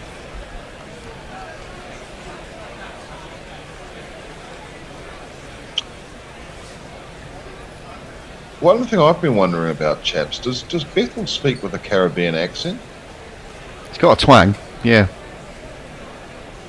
Right, okay. It's quite subtle. I've not heard him speak that much, but it was there, yeah. Interesting. Here's Henry once more, and Bethl's just defending off the back, put him to the gully, and there's no run. He was actually out in Barbados when the New Zealand side was there a couple of years ago, and went out on a boat with a local, I guess an expat who was living out there, and half the New Zealand team ended up being on the same boat, and I managed to get a really nice bit of footage of them having a competition to do backflips off the back of a boat. Here's this next one from Henry, just left alone by Bethl, and there's no run. Yeah, so that was, sounds like a terrible trip, that. It sounds awful. Yeah, well, it was quite funny because they had a game the next day. It was 1-1 in the series, and they were really ripping into the rum as well. You have to. Southey, it was 10 o'clock in the morning, right? And Southey in particular, well, I shouldn't really get to say so oh, no, please Southey. do. Here's Henry. And Bethl trying to drive that one, and it's caught behind. Just the way that I thought the slips went up there, I thought that may have been an edge, but through to Blundell, and there's no run. That is the end of 6 overs, and it's another maiden. It's 9 for 1.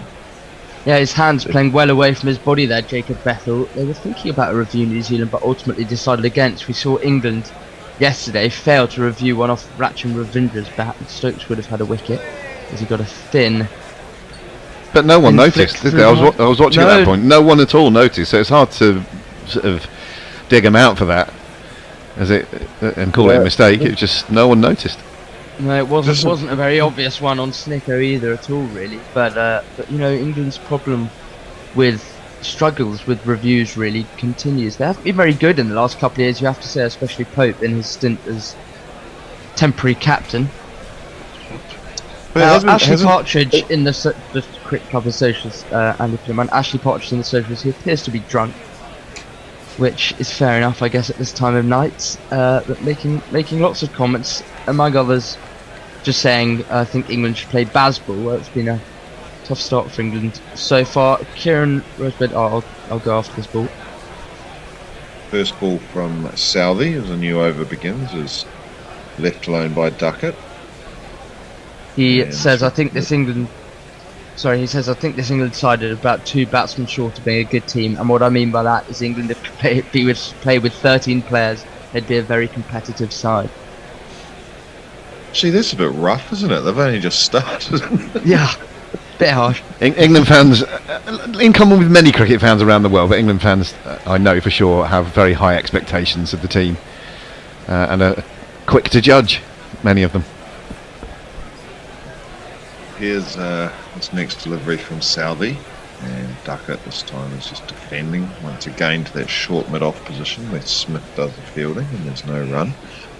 I'll just finish that story anyway. So we're on this it was like a catamaran, and it was just a public boat. Actually, Glenn Phillips organised the trip for the team. They just had the day off, but they had a match the next afternoon, 2:30. I said to Southey, I said, boys, you guys are getting into these runs. He said, if we'd won the series, we would be going a lot harder. It's 1-1 at the moment, with one match to play. But it was a great day, actually. Just 3 or 4 hours. You know, they were so chilled. As Duckett defends this one to mid-on this time, and there is no run. Do you think, given that they started drinking the rum at 10 in the morning, that they stopped fairly early and got a good night's sleep ready in preparation for the 2:30 the next day, or do you think they kicked on? Well, they had 24 hours to recover, basically. But I mean, not all of them, but I was just quite surprised. You know, they were all of them. I mean, they weren't all there. I mean, yeah. But what I'm saying is, it's one thing starting drinking at 10 a.m. if you stop at 2 a.m. 2 p.m. But if you go until 4 a.m. the next day, then you might be in trouble.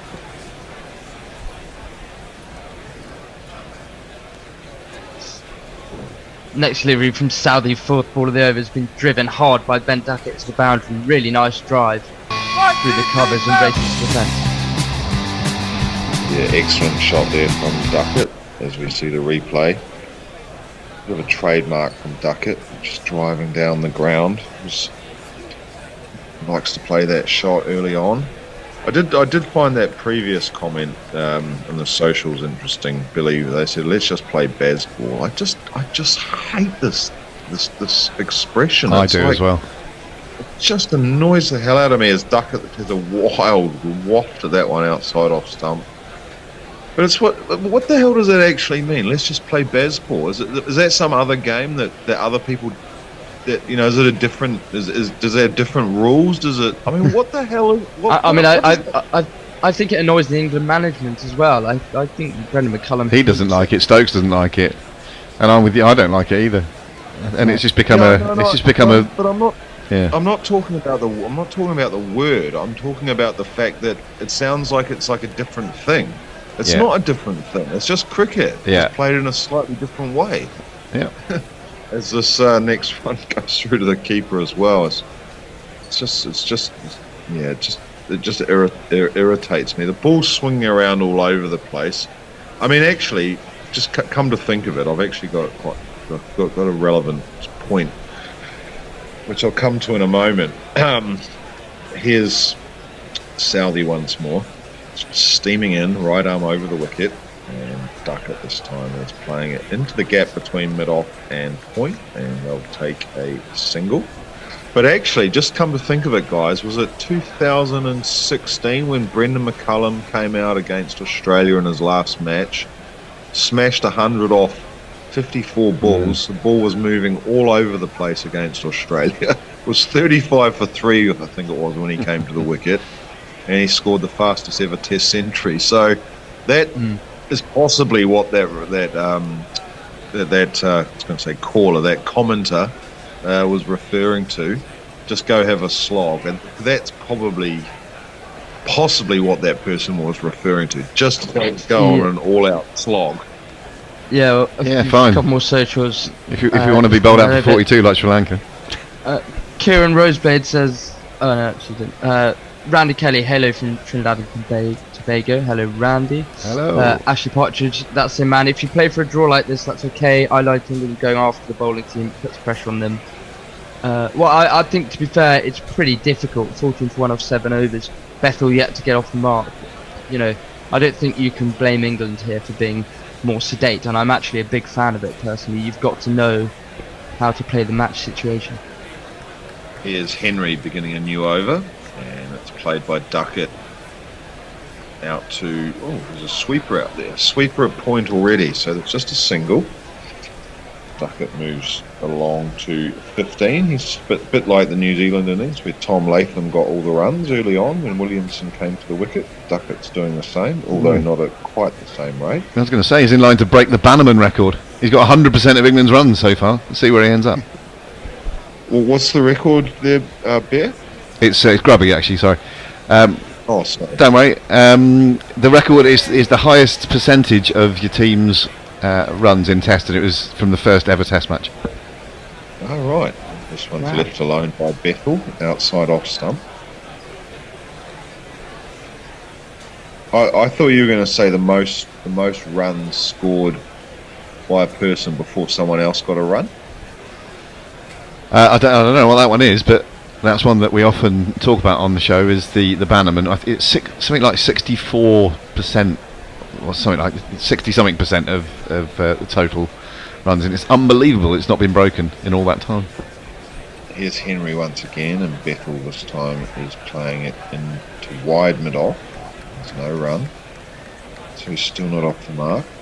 Yeah, he just took a couple of strides down the wicket there, itching to get off the mark. As soon as he walked out to the crease, I mean, I've seen him bat a little bit in the white ball format, but that little white wristband that he's got in his left forearm is quite Joe Root-like, which is a big accolade to put on his shoulders. If he has half the career of Joe Root's, he would have done brilliantly for England. Here's New Zealand with 4 slips in the gully this time, and Henry is beating the outside edge of Bethel's bat once more. That Bannerman percentage, by the way, is 67.34. So he was 165 out of 245, and no one else reached 20 in that innings. So incredible that's a record that stood since the very first ever Test match. That's remarkable, isn't it? Yeah. How many tests have there been since then? Like 2000 something. Yeah, here's Bethl leaving this one alone once more. So New Zealand bowling a probing line here, both Southey and Henry, but they haven't induced an edge yet. And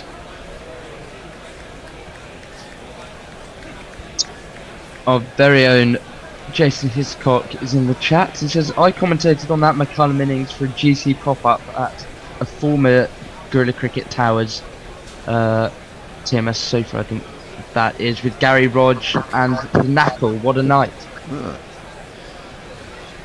Here's Henry once more, and Bethl this time won't get off the mark. Henry dives on his follow-through to cut that one off. May have got a hand to it as it went up to mid-on. And that is the end of another over. So England 15 for 1 they remain. We're going to have one more over with the three of us, chaps, and then it's going to be Nick coming back to do some ball by ball. Jason's going to do socials, and Billy putting in a real shift today. You're going to be moving to the summarising seat. That's all right. Figuratively, of course. No, I thought I'd do a decent shift today. I'm in Dublin for the next few days. Oh. When are you going? Able to, tomorrow at kind of 11 o'clock, I think. What's taking you to That'll be good fun. What's taking you to Dublin? See a good friend of mine. Lovely. Have a look around. I've never been. Oh, it's a fine old city. You'll have a great time. Annoyingly, my absence request was denied though, so my attendance at uni is going to take a bit of a hit for that. I'll probably get some emails. Didn't get your exeat signed off or whatever. Exactly. There's some noise off camera. I don't know if someone's got. It's from Andy's. Oh. Something scratching on. Andy, are you there? Yeah, I'm still here, guys. Okay, cool. Here is this next delivery, and Southey's coming round the wicket now to Duckett. I mean, look, I was actually going to mention just an over or so ago. I was a little surprised he hadn't varied it, but he's obviously realised that he was just going past the bat too easy, bowling over the wicket. So he's going to come round the wicket, sort of a la Stuart Broad. Actually, one thing, guys, just that I'll just mention is a lot of the New Zealanders and the fans groups were very critical about England's over rate yesterday. Well, just bowling way too slow. Just remind them of Stuart Broad in the Ashes saying, "Oh, it's just ridiculous that we've got these over rates, and now can't make the World Test Championship final." Here's Southey once more, and Duckett's just defending. But what's your thoughts on the over rate of England? I'll tell you what's ridiculous. Broady, is not being able to bowl 15 overs an hour and actually struggling to bowl 13 overs an hour sometimes. So you can't complain. I mean, you take the extra half an hour. How can you possibly be 7 overs short? It's terrible. Andy, we're getting a lot of background noise from your end, I think. Really? Yeah, I think it's... Might just be the air conditioning. There's definitely no noise. Maybe. Don't know why that is. Mystery. Here is the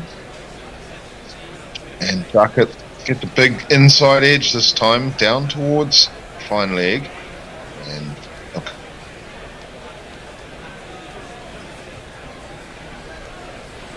Yeah, a bit of luck there for Duckett. He adds a couple more to his total. No, good around the wicket ploy here from Southey. You have to think that's always the more threatening with the chance to get the LBW, but it's very nearly chopped on there, didn't he, Grubby? Wow. Yeah, well, I think Andy's right as well. He was seeing the ball go past the outside edge, kind of extravagant movement from over the wicket, and he thought, well, give myself half a chance here, and maybe, as happened there, he brought the inside edge into play, and he's got every chance of Duckett chopping on. Here is Southey once more. A little bit wider on the crease, and Duckett's just letting that one go through to Blundell behind the stumps, and there's no run. Just this over rate thing. Why is England so bad? Because no one else is bad. It's just them. Yeah. I don't know. I don't know, Andy. I think that's harsh. I think it's a proper problem for world cricket. I don't think I think it's unfair to say it's just England. Australia were no different in the Ashes. I think partly. I mean, of course, England bowled lots of no balls yesterday. That slightly contributed to it. But no, it's terrible. I mean, you've got paying people watching the game, and you've got to be able to. It's a consistent issue as well. Yeah. Here's Southey, and this time it's driven nicely down the ground by Duckett, and that is going to go all the way forward, just down past mid-off. The number down of the day. Who could ask for more? The number of the day is 4. Yeah, full face of the bat there from Duckett. Beautifully played. Just on the very drivable length, and he didn't miss out there. And he's still got 100% of the runs. Go on, the Duckster. England, but I mean, 400 all out. 400. What do you think is the solution to the over rate issue? Just fucking bowl the overs. They don't really care about the. Well, they don't really care about the World Test Championships. That's not a big punishment. Here's this next one, driven nicely by Duckett again through the covers. A long chase out there. It'll just be a couple, I think. So, yeah. I read Stokes' comments saying he doesn't really think about the World Test Championship. Catch you later, chaps. And then I just think to myself, well, maybe you don't care, Stokes, but maybe some of your fans actually care. So yeah, I don't know what the solution is, but I just think England are particularly bad at it and just blasé about it, and I just don't think that's particularly good. But anyway, that's me done. Absolutely, yeah. Thank you very much, Andy. It's me on socials, Jason on socials, me on summarising, and Nick in the ball by ball and jingles. So yeah, hello Nick. Evening Billy, evening Jason. New Zealand have been on it this morning, haven't they? They've had a bit of help from the conditions, but I think they've hit a length better than England did yesterday morning. I didn't think England bowled particularly well yesterday, to be fair. No, I agree, Jason. As Henry comes in for his 5th, it's prodded into the leg side for Jacob Bethel's first run in Test cricket, which gets a hearty cheer from the crowd. Yeah, and a nice smile from Jacob Bethl. Always good to get off the mark. I mean, it's taken him 13 balls, a good little inside edge. He can relax now. Yeah, he's up and running, and he's very got good to see. A broad grin on his face as well. He might. But yeah, I think New Zealand have hit a better length than England did, and they've gone scrambled seam quite a lot and got good movement off the pitch. Absolutely. I mean, I think you could definitely say England was short of a gallop. You know, they don't like to play warm-up games, and they did play a little President's 11. We'll continue after this ball. Henry's in again. It draws the outside edge and falls just short of Tom Latham at 3rd slip. So we've seen quite a few balls come off the edge and not carry to the cordon. And Tom Latham's got a sort of disgruntled look on his face at second, sorry. It's just caught the shoulder of the bat and it's dropped. Oh, it hasn't dropped short, it's carried low. But it's a chance nonetheless. Yeah, but it's just hit him on the wrist and lobbed down. You'd have to say he really should be taking that, to be honest. He got full two hands to it and it's just hit him on the wrist and popped down. Duckett just fending it one from the over the wicket angle. A nice delivery from Henry.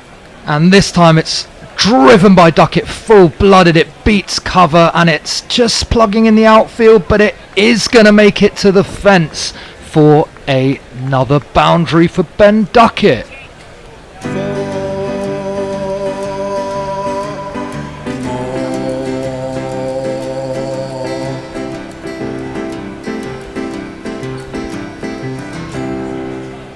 Really nice shot from Duckett. How often do you see that? A drop catch and then a boundary. You're fuming if you're the bowler. Matthew Henry.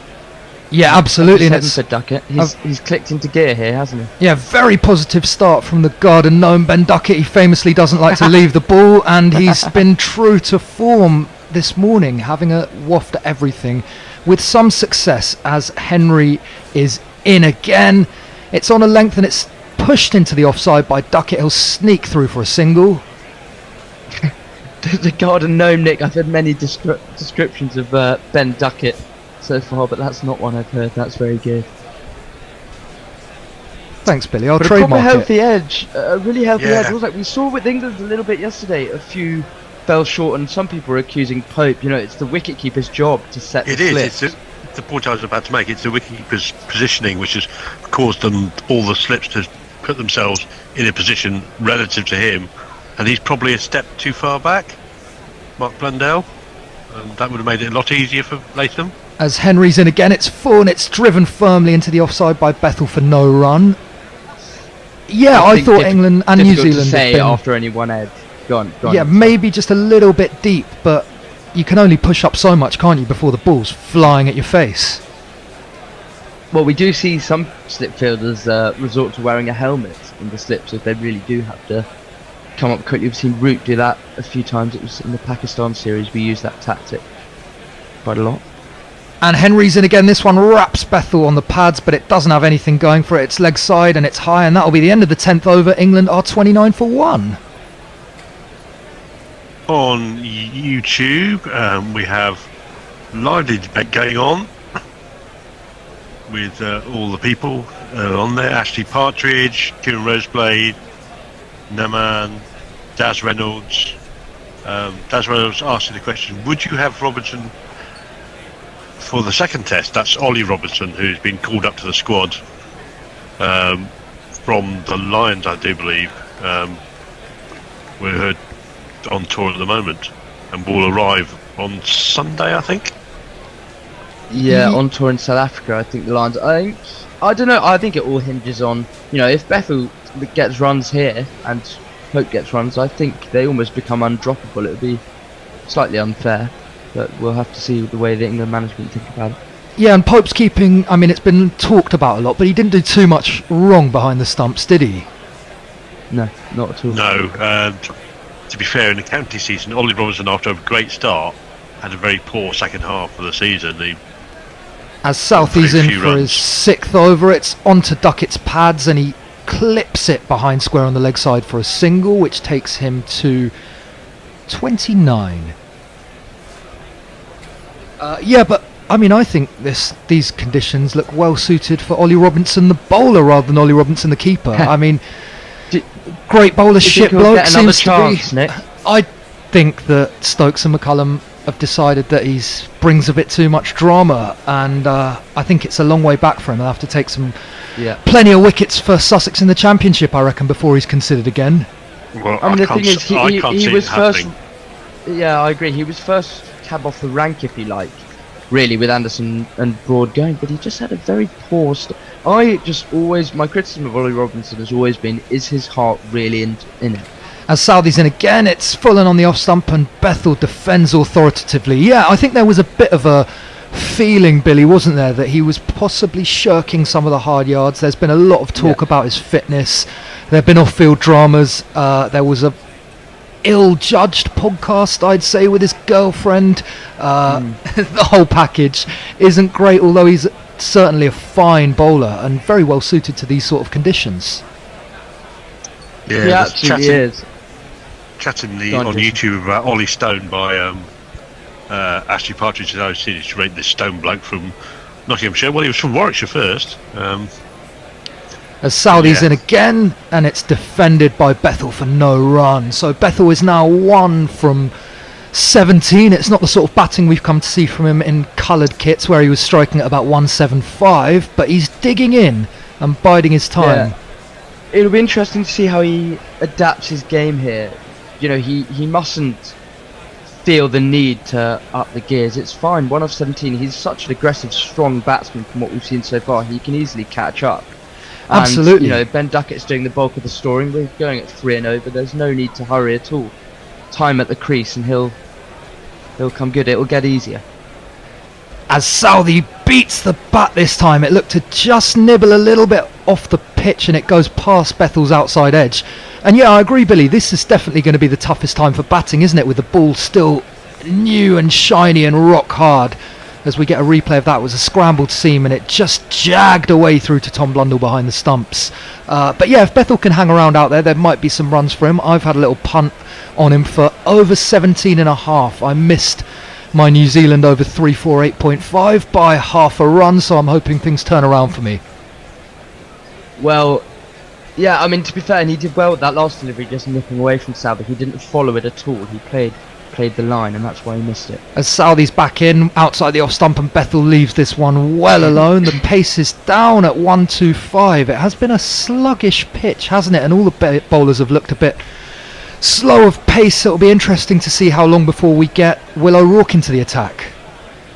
It will be. You have to think it can't be too far away, especially, you mentioned that rock hard cliffbar ball. Well, we do know that it will stop swinging and it will go soft. Around kind of somewhere in between the 15th and 20th over, you'd say. It might last a little bit longer today with the helpful overhead conditions, but we'll have to see. I'm surprised he hasn't gone around the wicket to Jacob Bethl, Tim Southey, to challenge him from a different angle here. Yeah, he continues from over and it moves back a bit towards Bethel's pads. He clips it towards mid-wicket for no run. Rachin Ravindra eagerly throws it into Tom Blundell. That's the end of the 11th. England are 30 for 1. In other news on YouTube, Ashley Partridge says England are playing more positive now. They're playing positive then what were they playing before, because it doesn't look particularly positive to me. I've been asked whether I will bring back Bairstow. I think Bairstow has probably had his day with the cabs that are on the rank now. And Robert Hawkins predicts that Bethl is not going to get runs. I imagine you are a New Zealand supporter or just an England naysayer. Cheers, Rob. I appreciate the support. Well, guys, I've got the most extraordinary stat for you. Ben Duckett in this innings has left consecutive deliveries for only the second time in his Test career. The first instance was in his debut innings in 2016 in Chittagong. Wow, that is remarkable. As Henry continues for his 6th over, it's full and outside the off-stump. Duckett just pushes it towards gully for no run. And that seems a long time ago that Duckett made his debut in Chittagong, doesn't it? He was out of the side for what, a good 5 years? He had that one tour, and then he was pretty much discarded the summer following. Yeah, undone by Ravi Ashwin in India, wasn't he? Yeah, exactly. It was Mahedi Hassan Miraz. That was his debut season series as well. As Henry's in again from over the wicket, it's just on Duckett's pads, and he flicks it towards square leg for no run. And he was an absolute scourge of the batsman in that series. Yeah, England lost that series in Bangladesh, didn't they, on some real dust bowls? Yeah, that's what you quite often get in Bangladesh and the subcontinent. As Henry is in again, this time Duckett just pushes it into the offside. It turned him around slightly, but he gets a run to that vacant region just between cover and point. So he's now got 30 off 37, bringing Jacob Bethl back on strike 1 from 20. I have to say, I'm really looking forward to seeing O'Rourke bowl. You have to think it can't be too far away. I wouldn't be surprised if Southey's given a rest at the end of this over, to be honest. Yeah, I thought he was going to come on. O'Rourke can challenge Duckett. Here, Billy, I've got his jingle at the ready, and I don't think it'll be too long. There's 15 minutes before lunch. He can get a 3-over spell in potentially. Oh, and that wraps Bethl on the pads, but I think it's just pitched outside leg and it's going over the top and possibly missing leg stump, so it's got sweet fuck all going for it all in all. Yeah, Bethl, just the 1 run so far, 21 deliveries. They've tied him up nicely. They've bowled a far better, as you guys have mentioned, they've bowled a far better line and length than England. A graphic came up a bit earlier to say they've been ever so slightly fuller than England were. Yeah, they've been fuller and they've been more consistent, haven't they? England went for a lot of short stuff early on, whereas New Zealand have just hammered away on a length, and I think that's the right tactic, as Henry's in again. Bethl defends back to the bowler for no run. He's got a wonderfully repeatable action, doesn't he, Matthew Henry? 1 for 13 so far, and yeah, it's fantastic. It's one of those actions that you're almost taught as a youngster to try and copy, I think. Yeah, he's smooth as silk, isn't he? Smooth run up, really nice delivery. A little bit of Trent Boult meets Jimmy Anderson, sort of. But yeah, he's a lovely bowler. He's in again. Oh, and that's well left from Bethl. Left on length as much as anything else. It just goes over the top of the stumps. And that'll be the end of the 12th. England 31 for 1. Tom Ewart-Smith asked me to make comments on the recent pronouncement by, was it Darren Lehman, that Joe Root was a rung below the other three of the Fab Four batsmen, which I'm not sure I wish to deign to give that a response, to be fair. I think it's very harsh, isn't it? Very harsh. You'd expect that from an Aussie. Well, yes, you would, but the stats clearly show that ridiculous thing to say. If anything, on current form, he's the one at the very top, not the one lagging behind. I'd agree, Jason. I guess the one knock against him is that he's still yet to score a century in Australia, but he's done so well everywhere else, and he's fantastic in the subcontinent, as we do see a change, but it's not going to be Will O'Rourke. It's the debutant in, and let me see if I can find his jingle. Here he is.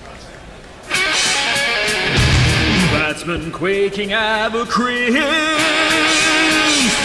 They feel the moment of release.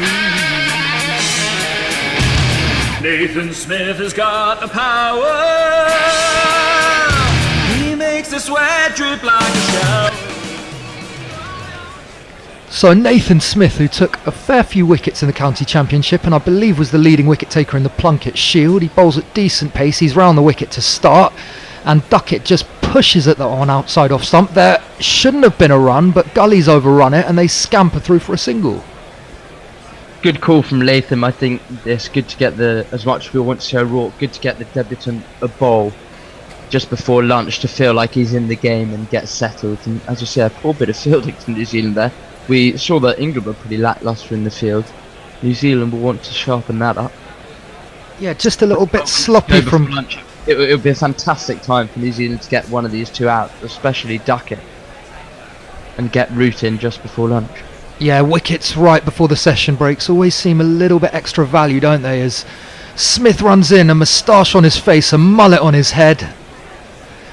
Oh, and it's an absolute cracker. He's beaten Bethl all ends up there. It's just past the outside edge. But there's decent pace at 136 Ks. There's good bounce, and he started nicely, the debutant. He absolutely has. That's a really nice delivery, a decent bit of lift, as you say, and Bethl once more does really well not to follow it. I'm enjoying that aspect of his game so far. We've all heard so much about his ability with six hitting, and it is a no ball. Yeah, he could have edged that one for free. Exactly. But no, he's got a very strong action, Smith, tall as well. I'm going to look up how tall he is. A nice braced front leg, but he did overstep the line there. As he's in again, on the money again on off stump. This time Bethl defends for no run. Pushing up towards 140, Smith. I've heard that he's put on a yard of pace over the past 18 months, which has helped him get into this test side. And he looks impressive first up. Bethl had no clue of that delivery. It's jagged off the seam and really turned him around and beaten the bat. Yeah, he's kind of a bustling type bowler, isn't he? He sort of runs through the crease. There isn't really much of a jump and a gather, and it's on you a bit quicker than you think it is. As he's in again round the wicket, wide on the crease, and this time it's slightly straighter. Bethl drives straight to mid-on for no run. Yeah, it's definitely bustling, Nathan Smith. And I like the look of him. Didn't score many with the bat. We've heard he can bat a little bit, but he looks like he's going to offer something with the ball. He absolutely does, and dangerous on this pitch. I have to think. I can't find his height, annoyingly, but he has to be 6 foot plus, you'd think. But no, shapes up well, going around the wicket to Jacob Bethl, which I think is a good move. Well, he's forced to play more balls that way, isn't he? Yeah. As he's in again, this time it's short, and Bethl plays a lovely swivel front foot pull that races away to the boundary for one of these. There's not one more for me, I must have 2 or 3, I need 4. And that was a really classy shot, wasn't Yeah. it? In the air, but cleared the man at mid-wicket comfortably and raced away to the boundary. I have to say, that's the kind of thing in the build-up to the series. That's what we've heard about Jacob Bethl. Really fast hands, a short-arm jab almost. Fantastic shot, such quick hands, which makes him the dangerous player that everyone thinks he can be. As Smith's in again, this time it's on off stump and Bethl defends back to the bowler. Yeah, I've been really impressed with what I've seen of him for England so far. I've said it on here before, but it's very rare that a player comes to international cricket and looks instantly comfortable. I think we last saw it with Harry Brook, and Bethel's just got a bit of that energy about him for me. He's compact, he can play his shots, he's very strong square of the wicket and good on the leg side, and I really like the look of his game. And do you in part think that's because of the confidence that McCullum and Stokes inspire in their debutants, that they all seem to come to the crease? Yeah, absolutely. Confident. Go out and have a go. As Smith's in again, this time it's a little wider, and there it is. Not that wide, but Bethl gets right onto it, cuts it past Gully for another boundary. And if you kids can't listen, then you bound to see the way you get shot for crossing a boundary, crossing a boundary. I mean, that was a gorgeous shot, wasn't it? Fantastic shot, really nice late cut, very Joe Root-esque, you'd have to think. Almost. How are the socials looking, Jason? Well, the best thing about that was that he cut it down. You could see him deliberately playing it down. So, yeah. Nicholas Agar reminds us that Bethel's never scored a ton. Yes, the oft-quoted statistic. Would be a good time to have it now. Dara Zizi says, talking about the layman's statement, that's like Deeney saying that Salah is not world class. That's a bit very good. It's a bit naughty, but we'll take that one. So no Will O'Rourke yet. Matt Henry's into his 7th over. He's over the wicket, and Duckett defends for no run.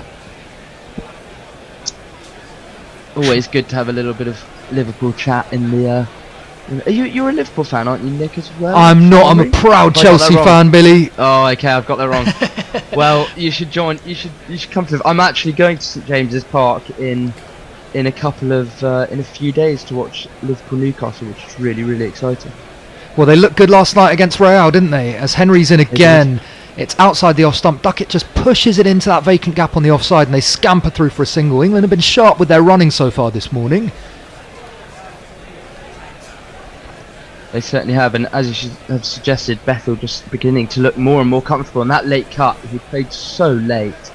Well, it was a late cut, and he played it right under the eyes. It almost wasn't there to cut. It almost looked like it would trample into room. Yeah, absolutely. It was only through gully, sort of 5th, 6th stump line, and he really engineered the width and just it raced away to the boundary. The ball seems to ping off his bat.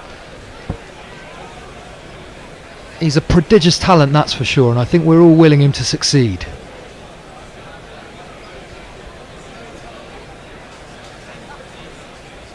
As Henry's in again, close to the stumps. This time it's full, just outside off stump. Bethl drives, but it's straight to cover for no run. And so we're edging close to the lunch break. It's 6 minutes to midnight here in freezing cold South London, so I'm not sure we are going to get a bit of Will O'Rourke before the break. They might sneak 2 more, and he might get 1 because Henry's now into his 7th. Yeah, they might. I wonder if they might go for an exploratory over of spin. Yeah. Maybe Glenn Phillips. Bit of Glenn Phillips Lunch, before you the don't break. know. Yeah. 2 left-handers at the I'd be- crease. I'd be tempted, to be honest. Bashir, of course, gets 4 wickets.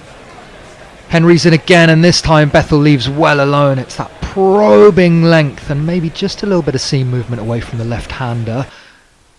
But yeah, I agree, Billy. I think that an over of Glenn Phillips before the lunch break would be a very positive move. Duckett's a good player of spin, and he likes to bring out the sweeps and reverses, and so he might fancy a few runs, and they might just manufacture a wicket this time, as Matt Henry is going to switch to over the wicket, test out Jacob Bethl from a slightly different angle. I think that's a good move from New Zealand. Yeah, you'd have to agree. They haven't quite done that enough so far. I'd say a few balls from around the wicket, but predominantly Henry and Southey were over the wicket to these two, and Duckett hasn't necessarily looked troubled, although he did earlier on. And there's Henry wide on the crease, angling it back into Bethl, but he defends confidently for no run. You'd usually say at this point that England are just going to look to get through to lunch unscathed, but you never really know with this side. You wouldn't be surprised if Duckett exploded and hit a couple of boundaries in the next over. We'll have to see. 5 minutes to go before lunch. They might well sneak 2 in. We'll see who they bring on. As Henry's in again, this time Bethl looks to defend, but it skews off the inner half of his bat down to the man at deep backward square for a single, so he'll keep the strike. England are 43 for 1 after 14. David Barrett on X says, go harder. That was some time ago, but they're obviously not listening, so we need to shout it even louder, David. Contrasted by Oxymoron saying, England must play patience ball and tire out the New Zealand attack, which I think is probably the more sensible in the circumstances. Lovely aerial shot of the... sorry, go on, Jason. Wow, that's good turnout. That's a lot of people for Hagley Oval. I think 8 and a bit thousand, I think. Yeah, and we've been told it's a sellout. There have been great crowds yesterday and today. They've come out despite the slightly colder weather, as Smith's back in again round the wicket. Oh, it beats Bethl. No, it doesn't, because Tom Blundell's gone up, and that's caught the outside edge, and New Zealand have a crucial breakthrough just before lunch.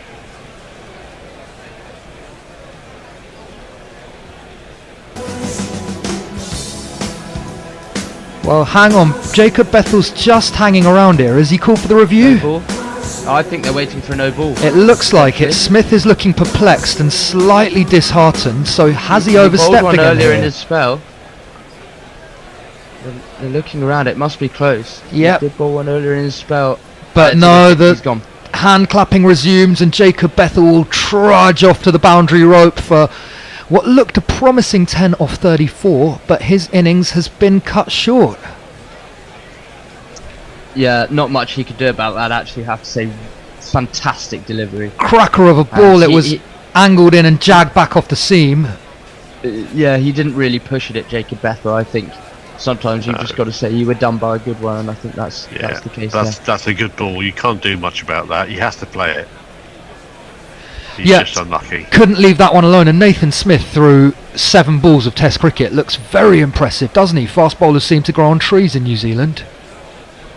They do. Well, we had Kyle Jamieson, who made his debut against England and was fantastic in that series. That was a few years ago now.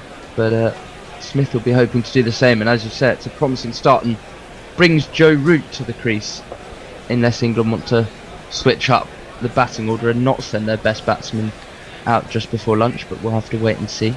Yeah, you never know with this lot. We could get a lunch watchman or a lunch hawk or whatever they want to call it. That? They've got the Nighthawk. Well, it is Joe Root's. That's Here paid to that. And here he is. His voice is high-pitched and ginger hair like a pick, but massive runs he has hit, so there's that. Introduce yourself. Joe Root. Introduce yourself. Joe Root. Introduce yourself. Joe Root, actually.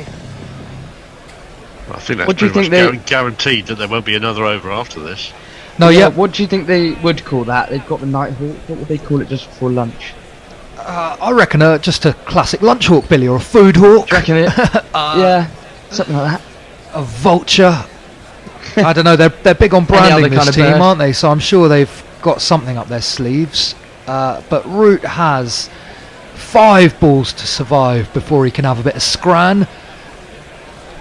duck it at the non-striker's end, his mind will no doubt be drifting towards a bit of New Zealand lamb or a pie. I don't know what they eat for lunch down there. But so Smith... Same boring rubber chicken and rice, I think. Smith's over to the wicket. Over the wicket to Root. It's full and wide, and Root leaves it well alone. We've just seen with Smith here the little bit of extra pace, and this is why we can't wait to see O'Rourke bowl. Yeah, you just see him pretty quickly after lunch, he'll come on. But the bit of extra pace is just a noticeable difference compared to, let's say, someone like Chris Woakes. You get that bit of extra zip off the surface and looks far more threatening. Disappointing. You saw glimpses of what Bethl has to offer, but as we've said, done by a fantastic delivery. But disappointing to get out in the sense that he only made 10, and more importantly, just before lunch, exposing Root to the crease. As Smith's in again over the wicket, a little wider on the crease this time, and it gets good carry, but it's left well alone by Root.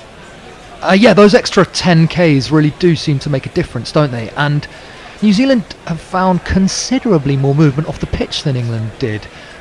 As that is a no ball this time from Smith, so he's going to have to bowl that one again. It's his second in 2 overs. I wonder if this is the same end that Atkinson was struggling from yesterday, because we have seen a lot of no balls through 4 sessions. It could be, and we saw England scraping at the footholds quite a lot in English bowlers. Yeah, that is it's a big one, isn't it? Ball, really, just off, just over the line. And here he comes. He's got Ultimate Warrior style sunscreen on his face. It's short of a length. Joe Root just pushes it into the offside for no run. Yeah, just looking to survive Root here. 3 balls to go. I mean, Smith certainly doesn't want to bowl any more no balls. He will take a wicket with one eventually. And he has bowled another. Right on cue. So he's clearly struggling with the footholds and that front foot. But to be honest, at this stage, might not mind having an extra ball at Joe Root before lunch. It's all the adrenaline coursing through his body. I think he's just running in just that little bit harder. The stride is just that couple of centimetres longer as a result, which resulted in being over the line when he gets to the crease. As he shuffles in again wide on the crease, it jags back and he's got Root to nick onto his own wicket. And wow, that really is a coup for New Zealand, isn't it? They've had 2 in the last over before lunch, and England are 45 for 3 and floundering somewhat.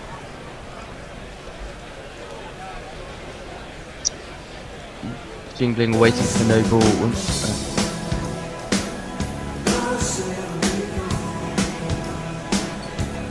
Yeah, it just nipped back off the pitch a little bit, didn't it? And went off Root's inside edge onto his thigh and then onto the stumps. Yeah, a bit of extra bounce. That really undid Joe Root there. A little extra bit of pace and bounce, and no need for him to necessarily play it. He could have left it on length.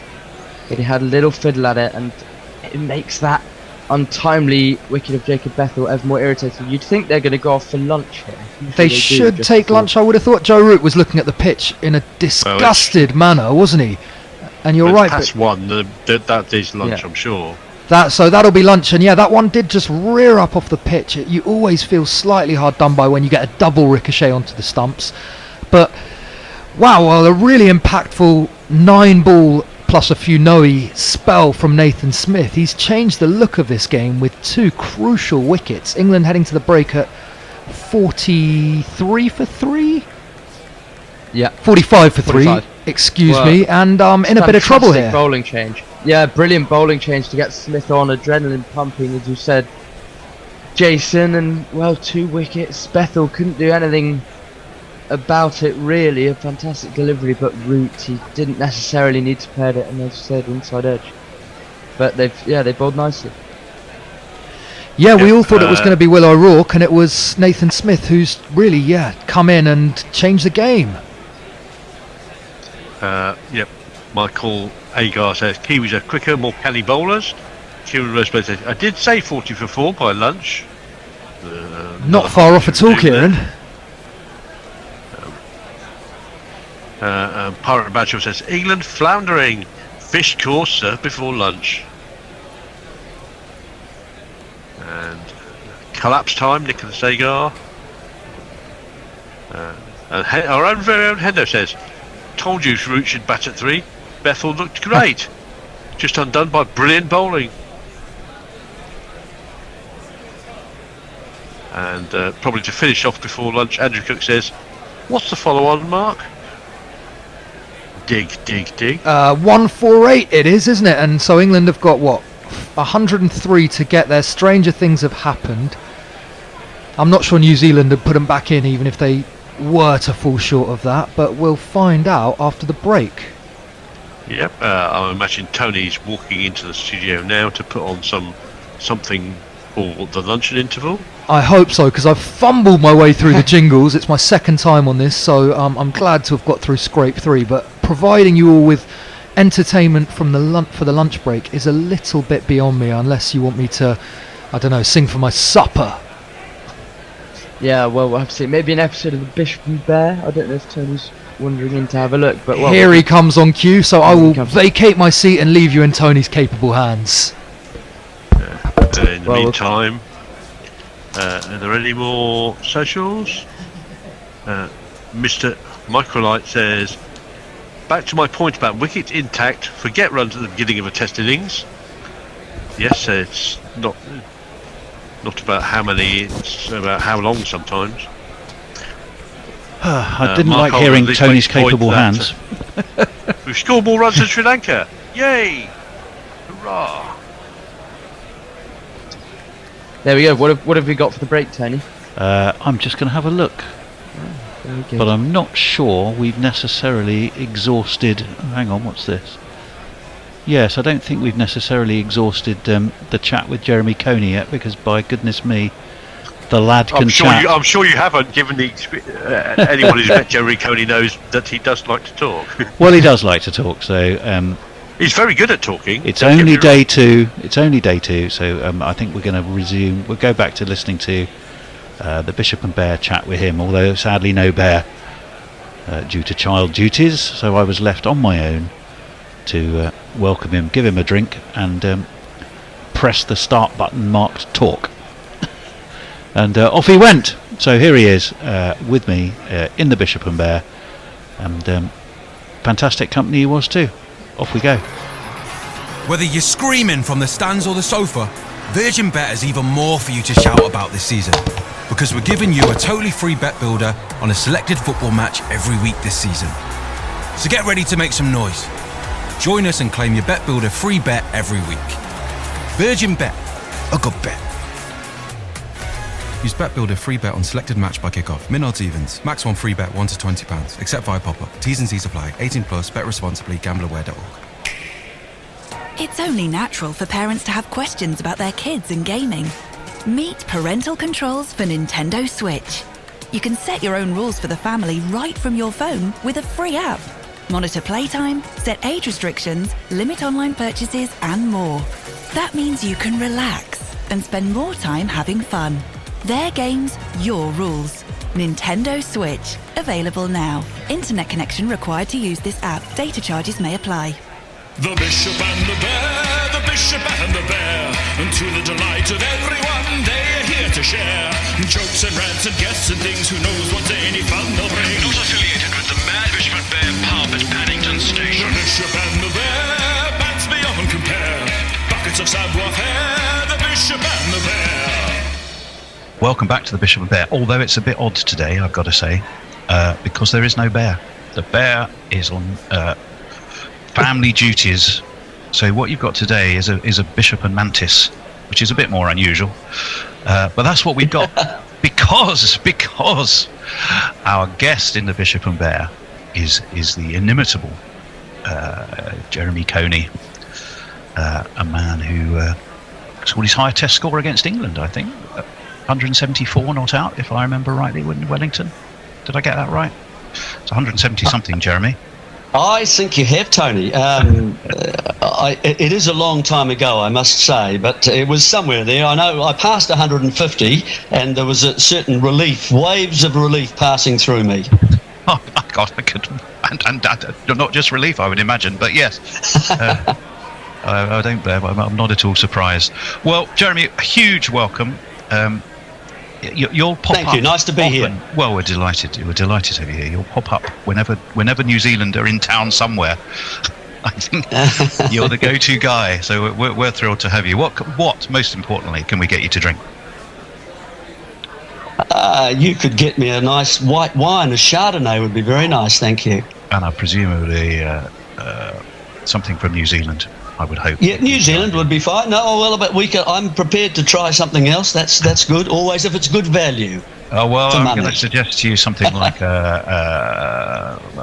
maybe a Macon Lubni or something like that. Yes, that sounds very nice. All right. Well, let's chat if we can a little bit about the series coming up. Always interesting. I always love series in New Zealand.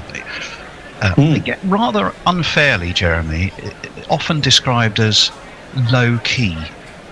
I think that's so unfair because they're nearly always fascinating entertainment. But why do you think it has that sort of slightly, it's not the Ashes and it's not India? Is everything therefore low key? I don't think it should be called that. It just has that epithet sometimes. It shouldn't though, should it? Really, no. Just because it's not one of the sort of the high-powered, series. It doesn't feel, in any way lower than some of the others. I've got to say, once you're down here, I guess it's just a long way away. but then there's Australia it's next door, you see. Of course. So yeah, that's the other thing. Yes, I think actually it will be a highly entertaining series. I think that the two sides are quite well matched. Yeah, well, I think they are. Obviously, there's been some interesting news in the England camp overnight. So let's see what you think about that. Well, obviously, we've lost Jordan Cox, who broke his thumb either in the nets. I think during the warm-up game. So he's heading for home. Ollie Pope was going to wicket keep. That left a bit of a gap. And Jacob Bethl comes into the side. But England are going to back Bethl at 3. Now, what do you make of that? So where does Pope go? He's dropped down the order to protect him a little bit. He didn't want to before, did he?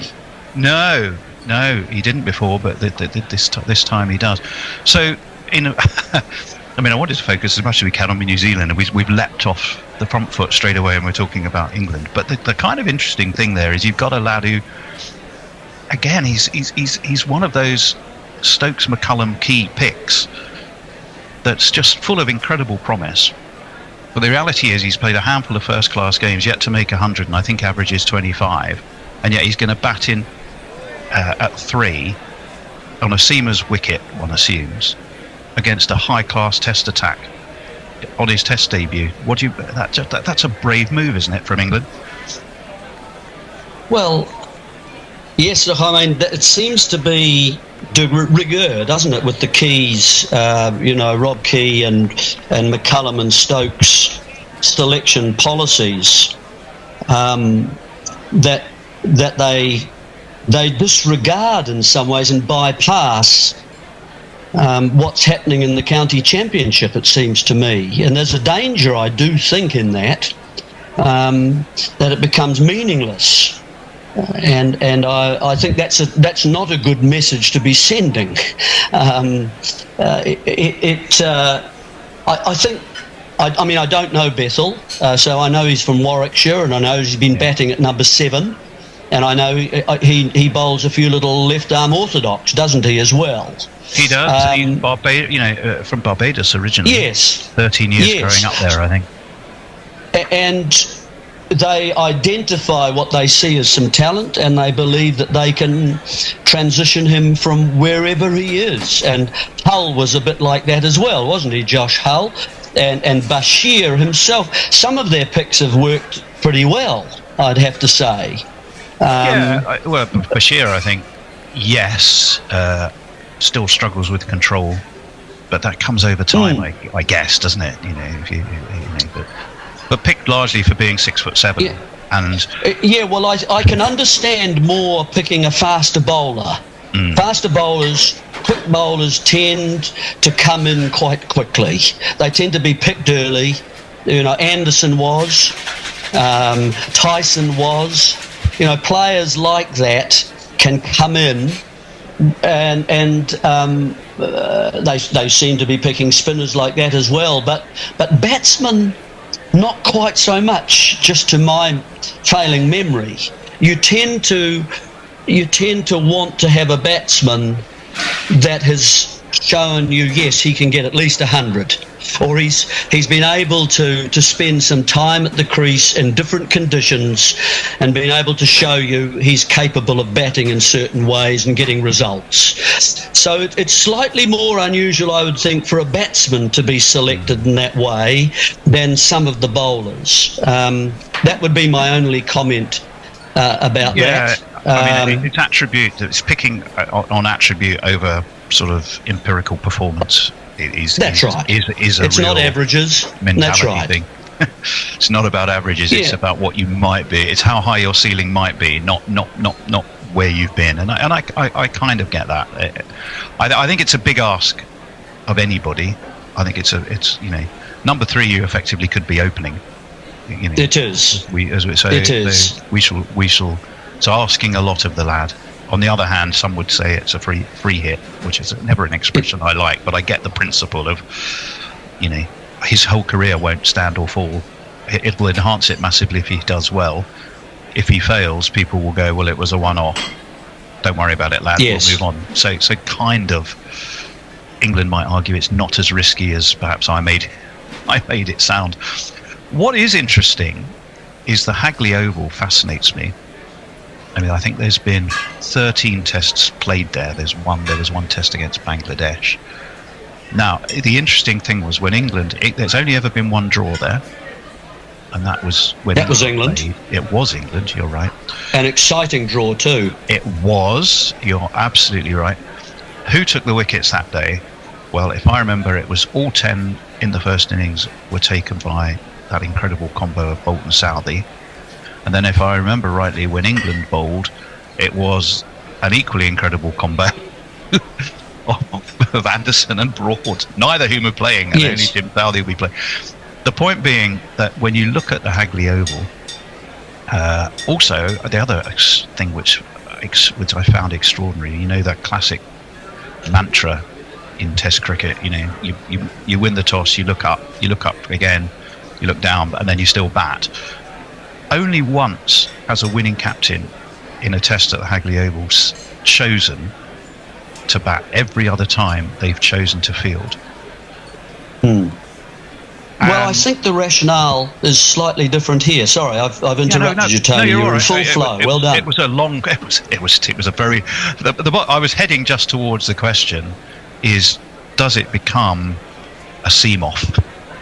And if it's a seam-off, who's the better equipped was kind of where I was going, but I think actually don't necessarily look at the pitch like that, so that's where I was heading. Okay, well, I mean, certainly Hagley, every time I've been there, it's been a pretty grassy surface, sometimes hard to distinguish between the pit and the outfield.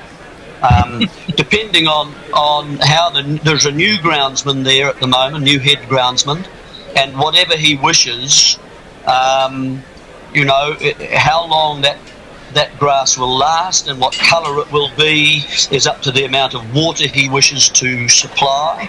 Mm-hmm. And normally it's 1 to 2 sessions where you have to indulge in a bit of a fight if you're going to opt to bat, or if you lose the toss and find yourself batting. It's usually a couple of sessions of pretty hard work, ride it out. And then it starts to settle down on day 2. They may extend that, of course, here because of who they're playing this year. And I'm thinking about, do New Zealand want to do those things? I don't know whether those arrangements go on. But certainly it happened in February when New Zealand played. Not the arrangement, but the number of overs. New Zealand batted first against Australia out in 45 overs, just to give you an idea. Yeah. And then Australia batted obviously and were out in 68 overs.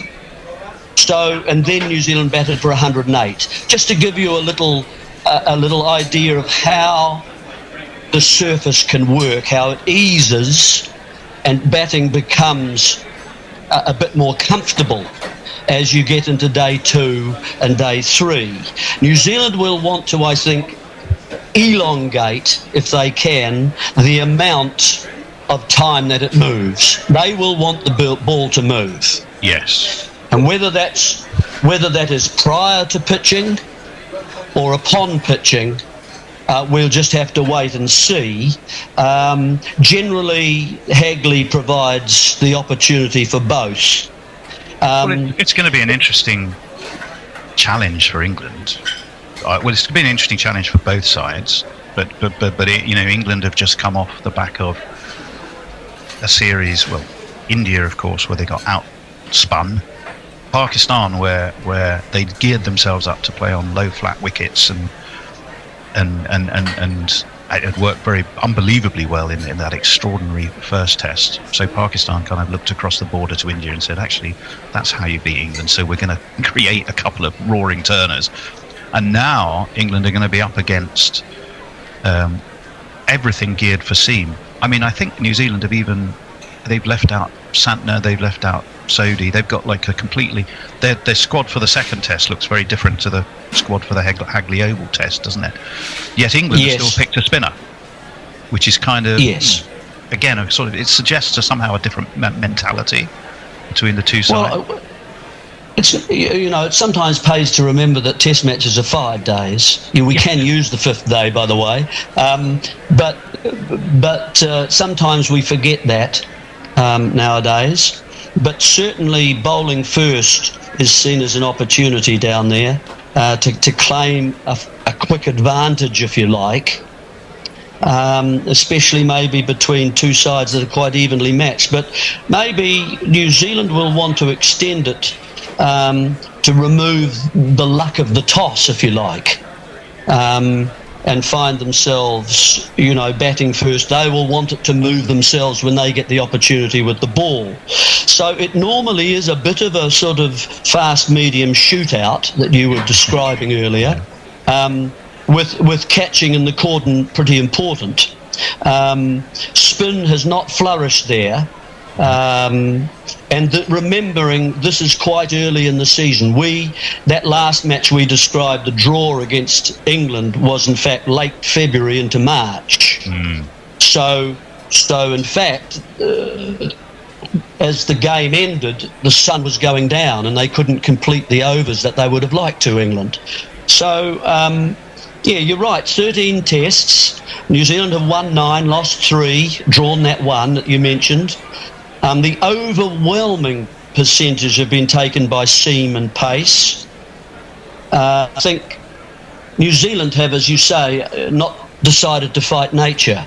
They have decided that they are not going to have Bracewell, they're not going to have Santner, they're not going to have Ajaz Patel or Sodhi. So they are definitely going in with 4 seamers. They will use, if required, 2 part-time spinners in Ravindra and possibly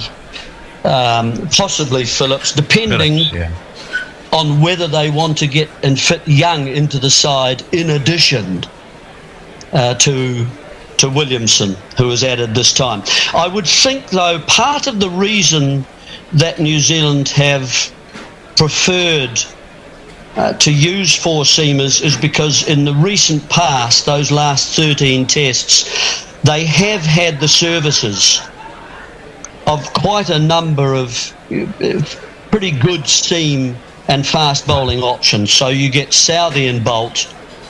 Southey's had 61 wickets in those 13 tests he's played there. He hasn't missed one.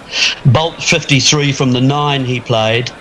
Jameson got 28 from the 5 he played there. So you can see the number of wickets he's taking per test. Wagner 37 from his 11. And then Henry, of course, who'd been in the background because of those 4 names I've already mentioned. He's now come to the fore much more, and he's played 6 of those 13 tests, and he has 31 wickets. So that's the main reason, I think. And we've had other bowlers to support them. Colin de Grandhomme and Neesham and Corey Anderson, and Sears is a new name for us. But he's injured at the moment. And Mitchell, of course, they've used him from one of the batting components as well. So that's probably the main reasons for that.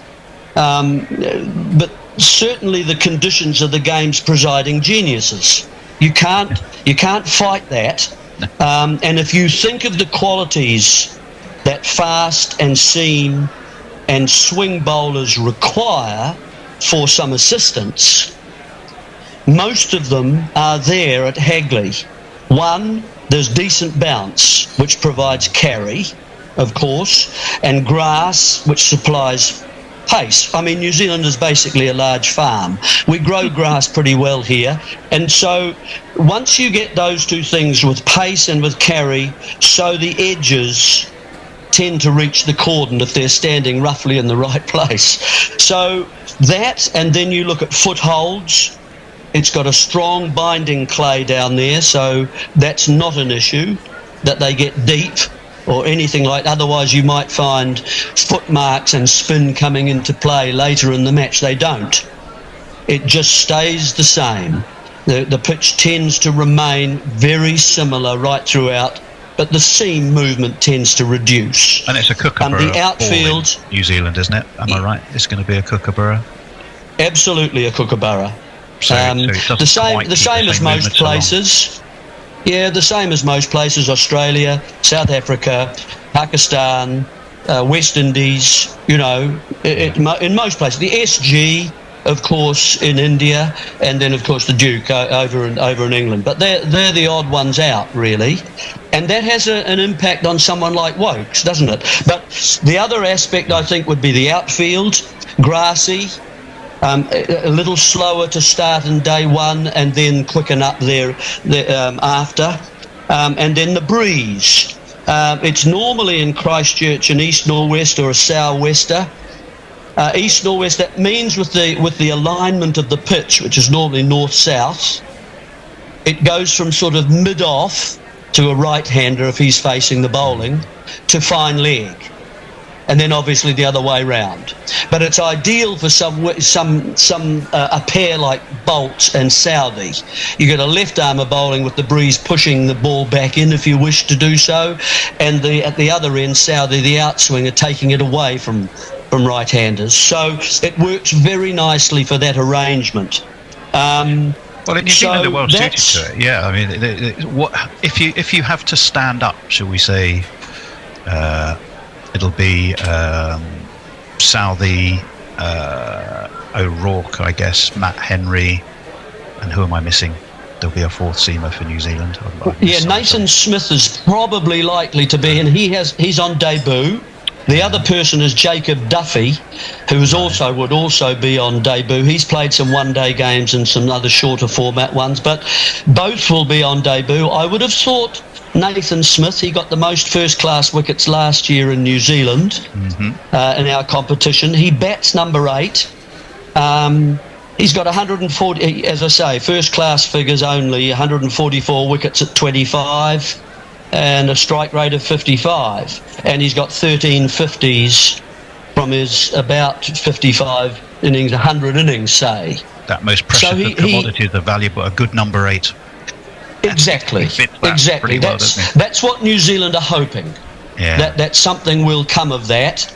Duffy doesn't quite provide the batting department there, but I think that would kind of be it. I would have thought that with the Stokes McCullum Key construct of wanting bowlers to bowl at 85 plus miles an hour. The grass kind of undoes that a little bit because it evens it up.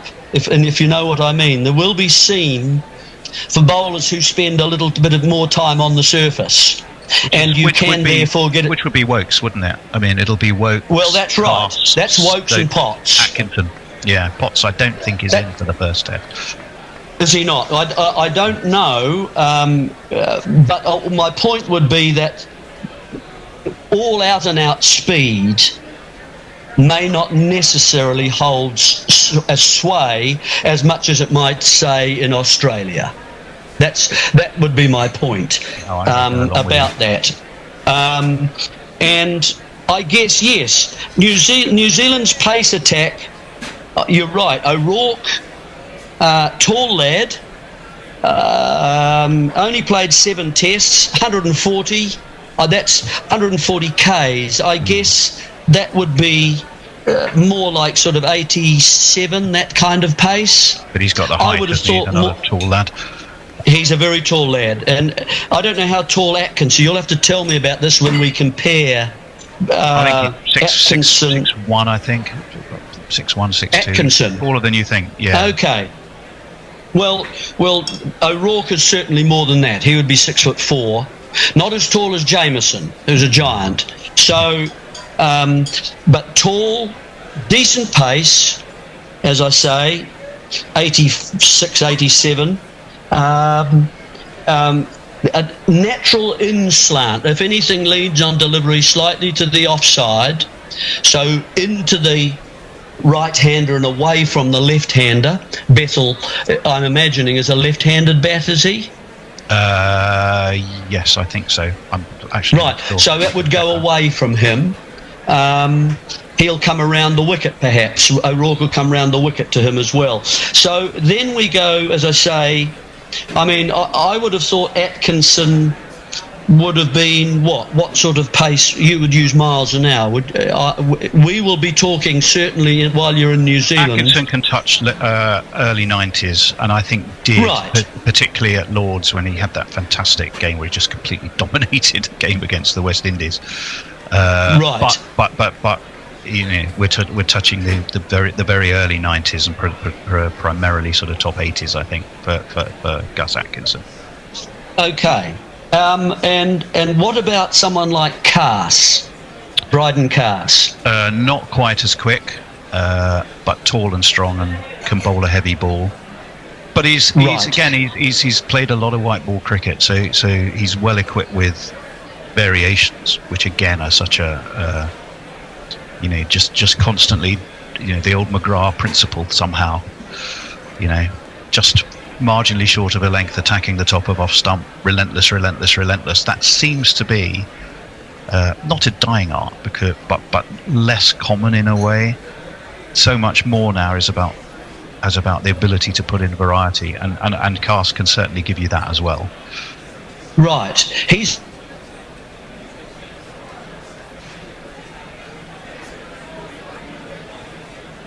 Hello, Jeremy. Hello, Jeremy. Hello. Oh, you're back. Yep, we're back. Hello. Yeah, we're there. So I was just saying, Cass has had 2 tests, both in Pakistan. Is that right? That's right. Yeah. Right. Okay. So he'll enjoy. I think he's from the northeast, isn't he? He's Durham lad. So South Africa originally, but yes, he speaks places. Yes. So that'll be interesting. I'm looking forward to seeing him bowl. Then, of course, New Zealand has Henry, probably 135, so he's 84, that kind of 84 miles an hour. He's our Mr. Consistency. Yeah. He seamed predominantly.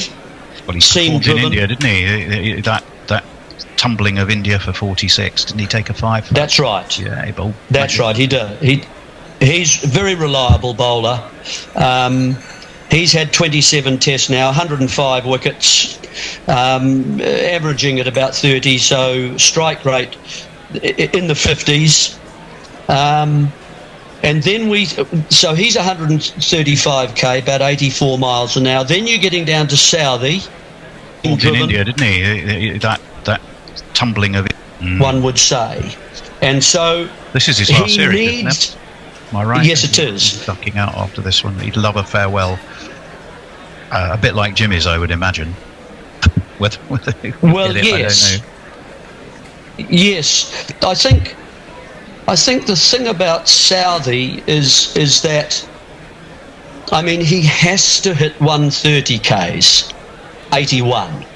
He has to be doing that as a minimum, I think, at international level before the batsman has time to withdraw the bat if he wishes to do so.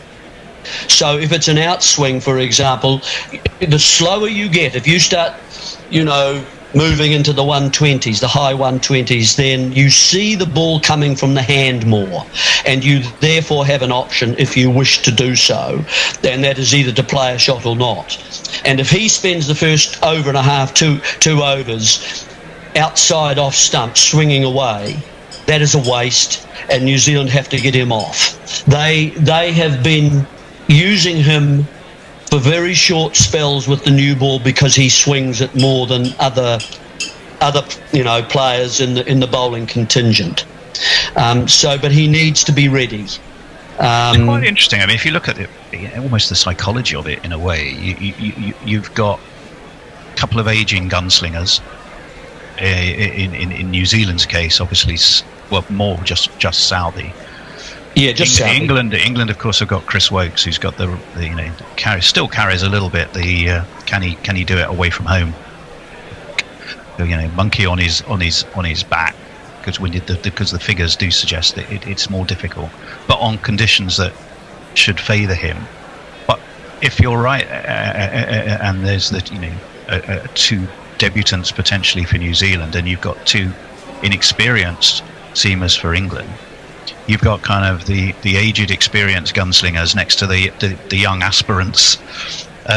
Arguably makes it a bit less easy to predict if we are. It is. I think it is. That was where I was actually heading. Oh, sorry. Because your original question is which one perhaps would you suggest is the strongest seam attack? And that's going to be hard for us to say. We'll say an awful lot in getting there, but to nowhere. So the other aspect of Southey, of course, is that he can run wide. He uses the crease well. He's a clever bowler. And he will seam it back to, he uses that, nowadays they call it the wobble ball or the three-quarter ball. So it's going to seam one way or t'other. Bowler doesn't know, batsman doesn't know. But again, if he's down in those 120s, batsmen tend to get an inside edge onto the pad as he goes for that front pad. So again, he's got to stay up in that 130. So or 81 miles an hour. I'm getting confused now with my miles and my Ks. And so that would be the provision I would give to Southey. He hasn't bowled long spells in the last year. And so that's where he sits at the moment. Nathan Smith, I'm looking forward to. They say he's between sort of 81 and 85, that sort of area. He bowls in swing and outswing. And so that would be as I say, he's got some decent wickets. I haven't seen him bowl, so I can't really comment more than that. Other than I'm interested to see, can he fit into that number 8 slot for New Zealand? We've a long time we've needed a seamer who can bat, and I'm afraid with the Henrys and the Southeys we haven't been able to do that, and that's why we've often fitted the Santners into sides as well, who can at least hold a bat, even though they're spinners. And the Michael Bracewells, those kinds of players. I would have thought, who would you say would be leading? I mean, last year you talked about Anderson and Broad being there. Well, that was 2018, but you're right. 23 not there now, and Robinson was there, not there now. No. Stokes was, as I recall, hobbling a little bit more in the last series when he came to New Zealand for the 2-test series, and Leach was the spinner, of course. So that was the attack that was used for the last 2 tests, the victory at Mount Maunganui for England, and then the 1-run win at the Basin Reserve for New Zealand. So, but I'm interested to see who would drag, if the bowling attack for England find things tough going, who will drag them along? Who would? I mean, you had perhaps Anderson would be leading. I mean, last year you talked about Anderson and Broad being there.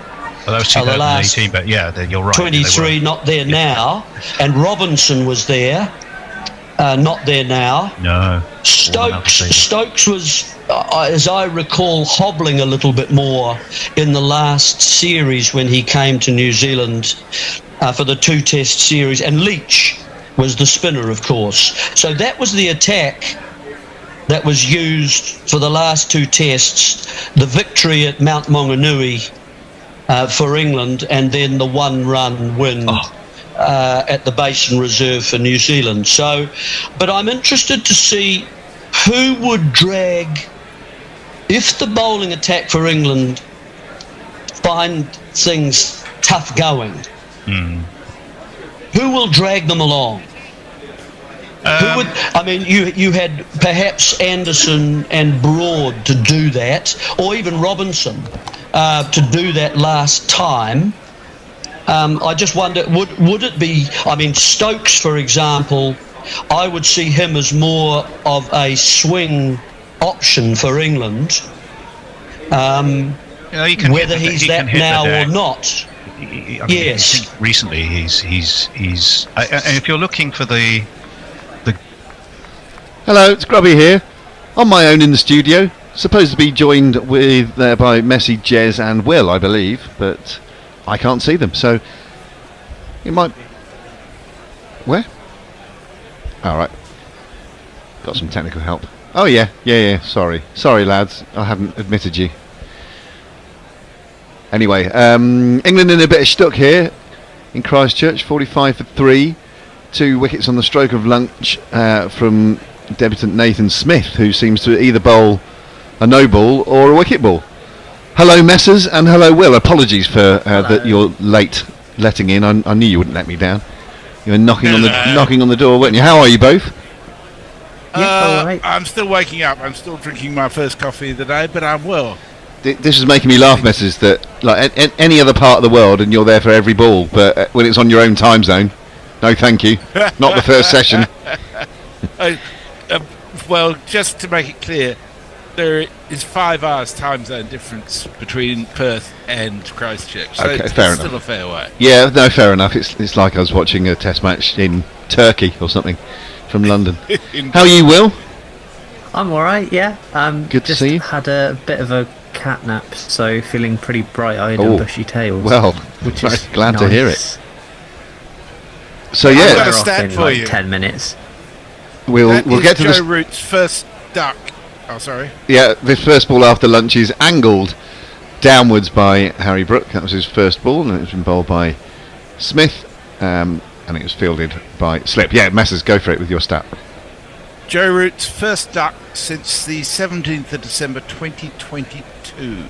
39 duckless innings since then. It's remarkable. Yeah. Wow. And I He's think quite something. Yeah, he clearly is. I think he was done by the bounce a little bit as well. Looking to play one of his favourite shots. This is defended by Brook in front of him, just into the onside, no run. Sun appears to be trying to make an appearance. It's quite cool. It's only 17 degrees. The Hagley though, Oval. at the moment. Yeah, it's definitely looked much cooler this first session. Sorry, 19 it is now. It's just gone Yeah. up. But I'm sure the England batsmen will be pleased to see the sun. It looked fairly tricky conditions. England, in wrapping up the New Zealand tail, found a fair bit of movement through the air, and pretty much all the New Zealand bowlers have also found that movement. This is defended into the offside by Harry Brook, no run. But they're doing a lot better than Sri Lanka. Oh yeah, already bested Sri Lanka. Shall we jingle up some of the protagonists here? Nathan Smith has just finished the over, but if I can find his jingle, I might do that for you. Here he is. Batsman quaking Abercrease.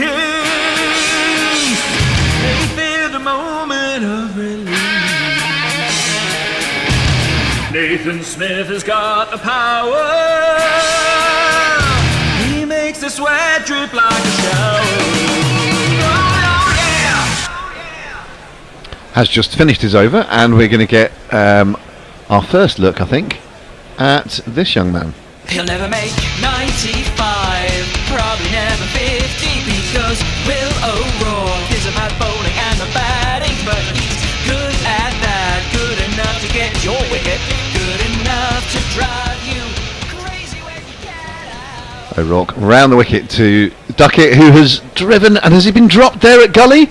I think that's burst through the hands of Gully.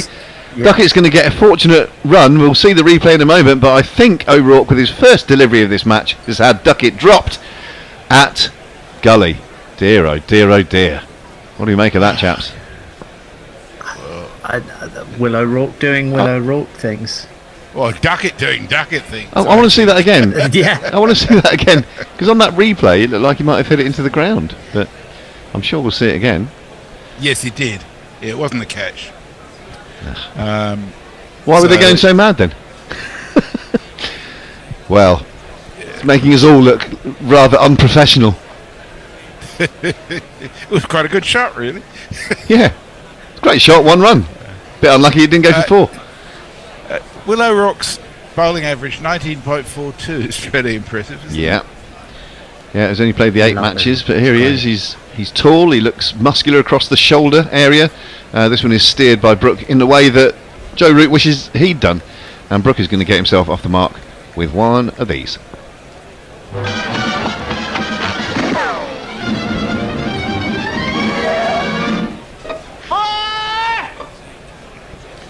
Easy as you like. That was really close to him. He made that look very easy, Harry Brooke, and I think he does make batting look quite easy, and that's a sign of a good player, isn't it? Because it was pretty close to him, and it actually angled in up towards his ribs and his chest. But he just managed to glide it down to third for a comfortable boundary to get himself away. 50 for 3. It's kind of like he's set his brain on about a minute advanced. You know, when you sort of put your clock forward. Lots of time, yes. This one is turned backward of square on the onside, and he's going to get himself a couple there. So Duckett's hope of doing the Bannerman record are rapidly fading, because Duckett's come in and scored a few runs. So he's only got about 60, early 60 percentage, and he needs to be up at 67 point something. That's how difficult it is to break the Bannerman. I think you're right, going a bit early there, anyhow. Well, he did have the first 21 runs, so yeah, that's fine. Yeah, I know. I like that record though, and I talk about it whenever I get the opportunity. A full delivery just outside the off stump, which Brooke meets with the full face of the bat, goes to mid-off, and there's no run. It's made all the more extraordinary by the fact that it's from the very first test. Exactly. Match ever, and Yeah. What, 2,550 or something now? Yeah. Yeah. Yeah, it's mad, isn't it? I mean, the people who played in that match must have thought, blimey, that's a hell of a feat he's pulled off there. In the context of this game, no one could have thought this record will not be broken for 150 years. It's well, crazy. they didn't know they were playing the first test match, to be fair. Didn't they? No, they weren't designated as test matches till well afterwards. This thuds into the pad of Brooke. He's rather missed out there. It was angled in on leg stump, and he'd fancy his chance of getting a run or two there, but couldn't lay about on it.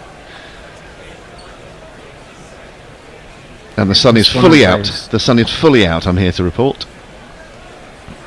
At Hagley, that is. Not here in I was Sydenham. going to say, here, no. Yeah. The sun is in a It's a different lot part of the less sky. windy than yesterday too. 1 kilometre per hour with 6 kilometre per hour gusts. 6 kilometres per hour gust. He's got a leg slip in place here. This ball gets a little bit big on him. Brooke was looking to come forward, and he gets a run to point, but it was one that just rather spat at him, and he might have even taken his bottom hand off the bat there. So that's while he went for 8 runs there, O'Rourke, he's got something to work with, and the score is 53 for 3. Do we have messages? We do. We have exclusive report from our in-ground reporter, Hector Vickers, who says, big session ahead. I've just watched Potts have a long net session over lunch, facing Jimmy, Stone and Leach. Let's hope we don't see him out in the middle anytime soon, although he can clearly bat. Carl Herbert says, welcome Messi, New Zealand looking on the top. Let the clouds persist. AJ says 103 more to avoid the follow-on. George McPherson says England need a massive comeback after a very poor start. And Frank Rockefeller simply says, Mayday.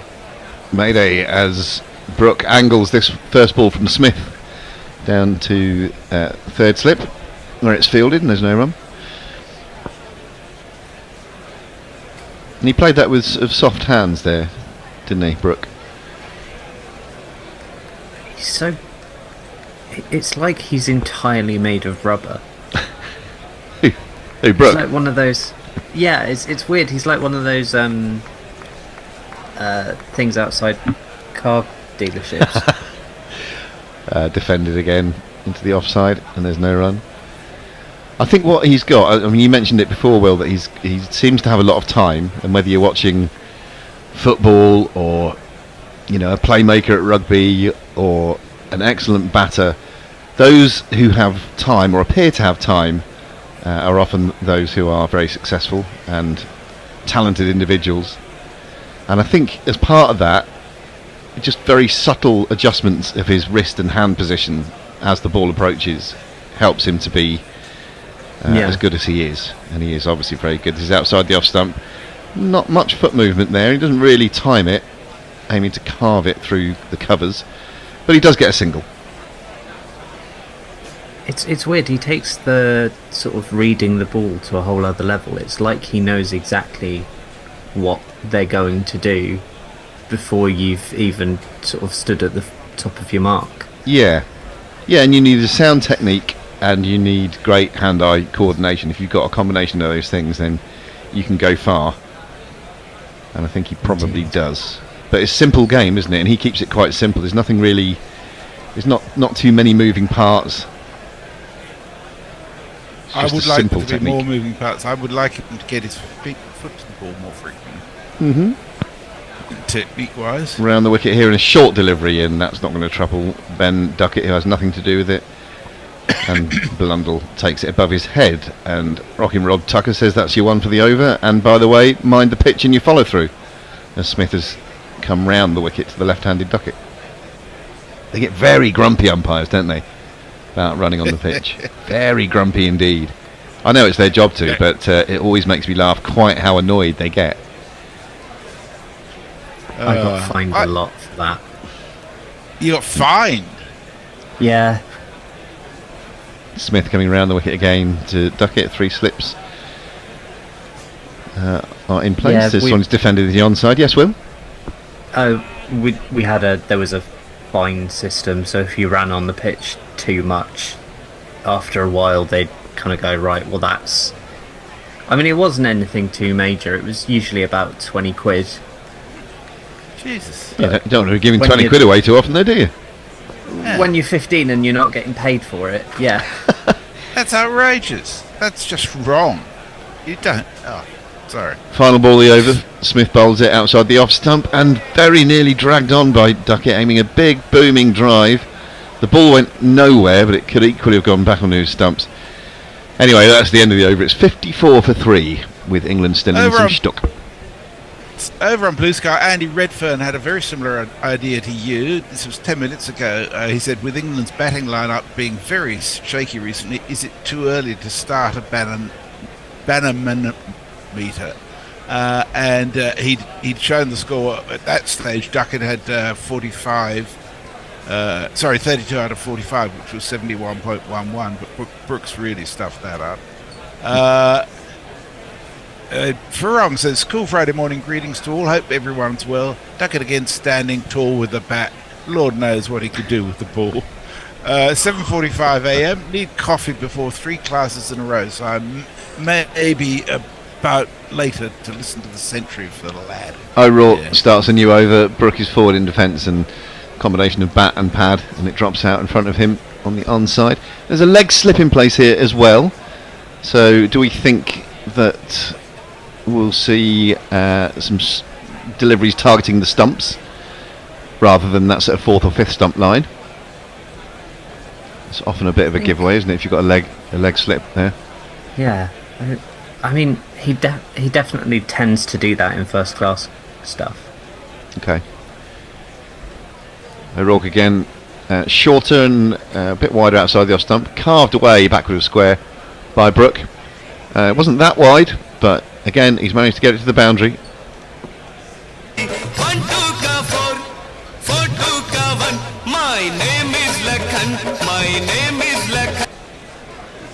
Small margins for error when you're bowling to someone like Brook. Deliberately played that aerially. Trusted his eyes. Small margins forever then. I did, yeah. Small margins forever. Woohoo! They're great, the small margins. Yeah. Great live. Brook waits with his bat Like raised their second album. and lets this one go outside the off stump. I've been to a couple of gigs recently, actually. I went to see Fat Dog at the weekend up in the Kentish Town Forum. Can really recommend them. And a couple of weeks before that, I went to see Kneecap, the Belfast hip hop band. I love Kneecap. Have you seen the film? They're so great. Yeah. And I've seen them live a few times as well. Yeah. They're bloody great. I love them. Yeah, go see Kneecap. They were also supported. They played the same venue after this ball. It's O'Rourke coming into bowl to Brook, who fends at this one. That beats him and kept a little bit low. So one for the bowler there. Yeah, this was part of a festival in Brighton a couple of weekends back. It was actually a five-day festival. My friends and I just went for the one afternoon evening. And the same venue that Kneecap played later in that evening, BC Camplight played. He's ace. So I just came away, obviously I enjoyed the Kneecap gig, but it's always nice to get something you weren't expecting. So go and check out BC Camplight as well. I love those weird little festivals that throw up mixes, you know. Defended into the onside by Harry Brook, no run. This is young people's talks, most unusual. Well, BC Camplight is reassuringly middle-aged, Messrs. He's about 44 years old. He's an American fella, but he moved to Manchester, would you believe, a few years ago, following advice from someone on social media. Upgrade. Wow. And he's got one of his songs is called Deportation Blues because he wants outstayed his welcome here. Anyway, he lives here and he's well worth checking out. Right, enough about him. Back to the cricket. 58 for 3. Here comes O'Rourke bowling a full delivery to Harry Brook, who digs it out, gets it to mid-off, and there's no run. So that's the end of O'Rourke's over. He's shown glimpses of what he can do, but he's been relatively expensive, having gone for 12 off his 2 overs so far. What else we got? Mog, as ever unforgiving, says time to drop Root. He's a hack, and he's past it, or make him bad at 3. Also, ask Will how big a fan he is of Gutians, Elamites, and Mitani, which means absolutely nothing to me, but obviously does to you. Well, they're a bit more obscure than the Sea Peoples, Mog, aren't they? You know, like if you're going to go with obscure ancient civilizations, they are fairly kind of on point. I'm definitely more of a sort of recent kind of person. Like, you know, I think Hittites are about as far back as I go. Smith bowling round the wicket to Duckett, who is forward and meeting it with the full face of the bat, and there is no run. Speaking of local people, I was pleased to see today that Ben Elton is bringing his tour to Australia, because he lives half his time in Perth. So much next year I shall go and see Ben Elton, who's younger than me, but not by a hell of a lot these days. He's always been that much younger than you. What are you talking about? Yeah, it's strange that he keeps trying to catch up and don't make it. He's been at it a good old long time now, Ben Elton. Yeah. That was a carbon copy of the first delivery. Just defended up to mid-on. It's crazy with stand-up how there are so many people that kind of, even sort of, I started in, I don't know, 2013 or something, and I was about 19, and you're still trying to be like Rick Mail, Ben Elton, and all of that lot, and they're all kind of, but they're still the kind of standard, really, and then, you know, others come along. Smith bowls a full delivery to Duckett, who rather checks his drive. The ball is fielded at mid-off and there's no run. Well, don't try and be like anyone else. Be yourself, Will, as any good counsellor would tell you. Well, that's the thing. You go into it and you kind of like I went into it wanting to be like Dylan Moran. Yeah.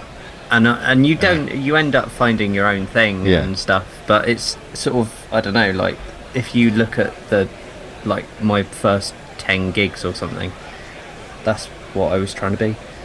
Smith bowls ball outside the off stump to Duckett, who defends it into the onside this time off the back foot. I say off the back foot, didn't really move his feet, did he? But he sort of leant backwards to play it. I think the only person who's like Dylan Moran is Dylan Moran. I completely agree. Well, that's the thing, isn't it? Like, you think about all the comedians that you like them for being them, for bad or for good. Yeah. Yeah. So, I don't know, James Acaster is quite good, saw him over the summer. But there's no one like him either. He's a fucking weirdo, but he's a funny one. Yeah. I really much prefer fucking good at the comedians who drums don't as well. punch down on people. This is defended by Duckett, and there's no run. I was lucky because basically my best mate in comedy lived in the comedian's flat, so it was him, Nish, Kumar, Acaster, Rose Matafeo, Ed Gamble for a bit. It's like an episode of Mock the Week. And it was a flat that was behind Richard Herring's house as well. Pop over and do his podcast. Yeah. You got a spare half hour? Dabs this just backward of point, does Duckett for a single. I have images of them all writing their own material and desperately making sure nobody else gets to see it and steal it. That's terrifyingly accurate, to be honest. Stuart Lee. Mog says, go on. so who's your favourite of the Sea Peoples? Pelisset, Weshesh or Sheridan? Fuck me. I'm not sure if you're drunk enough to be Dylan Moran, Will. Dylan Moran's on the wagon, I think, these days. Oh no, he's off now. He had a very poor bloke. He had a very, very nasty divorce, and it all basically went wrong. And he's a bit of a mess, bless him.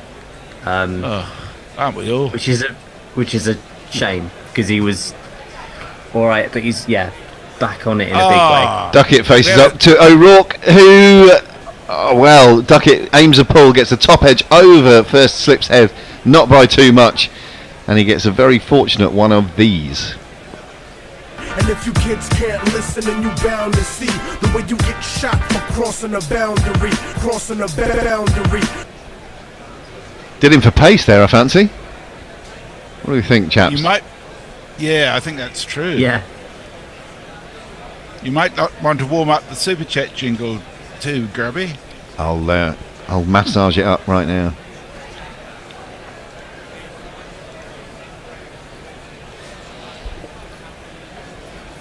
Duckett facing up to O'Rourke again, defending it back up the track.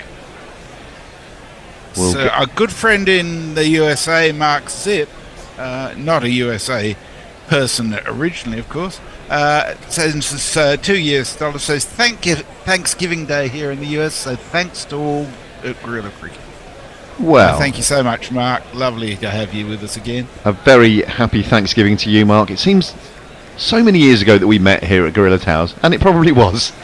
Anyway, always a joy to hear from you. You'll get your very own jingle in just a moment. This is driven by Duckett, fielded at cover, and no run. Super Chat cash, Super Chat cash, Super Chat cash. Thank you, Zippo. He says he's watching the cricket on ESPN and listening to Gorilla Cricket. Now, where's my leftover turkey sandwich? Oh, God, yes. The day after Thanksgiving. Turkey sandwiches, lovely. Getting over what happened at the family get-together. A bit lucky again here, Duckett, as he aims a smash through the covers and just under edges it. Exactly the sort of ball that can clatter into your stumps, just ask Joe Root. But not on this occasion. Duckett's still there, unbeaten on 38. And thus far, the mainstay of this England innings that did not miss his off stump by much. Wow. He's had a couple of moments of fortune, Duckett, hasn't he? Sipper said it was 2017 when he was there. Yeah, that's right. Time Yeah, that's what I was thinking. This is driven to extra cover by Duckett. No real timing and no runs. 63 for 3 is the score. 1 ball left in the 20th over. Duckett has 38. Brooke has 12. And England slowly just trying to get themselves into a competitive position. Still a long way behind the game. 285 behind New Zealand's first innings that they completed earlier today. And I did think... Oh, hang on a sec, after this. This one squirts away off the outside edge to backward point. Just in front of square, actually. And he nicks the strike, Ben Duckett does. 64 for 3 at the end of the over. Messers, what you got? We're up to date over there. Andy Redfern on Blue Sky says James Acaster is a Kettering Town fan and therefore a git. Yours a Northampton Town fan still licking his wounds. Actually, I find him bloody hilarious. Good to know. Yes, it's hard to hate someone forever just because of the team they support, unless they're complete wankers about it, of course. And also, it probably helps that Kettering Town have nearly gone out of existence about 5 times in the last 10 years or something. Like, they are hanging on by a shoestring at this point, I think.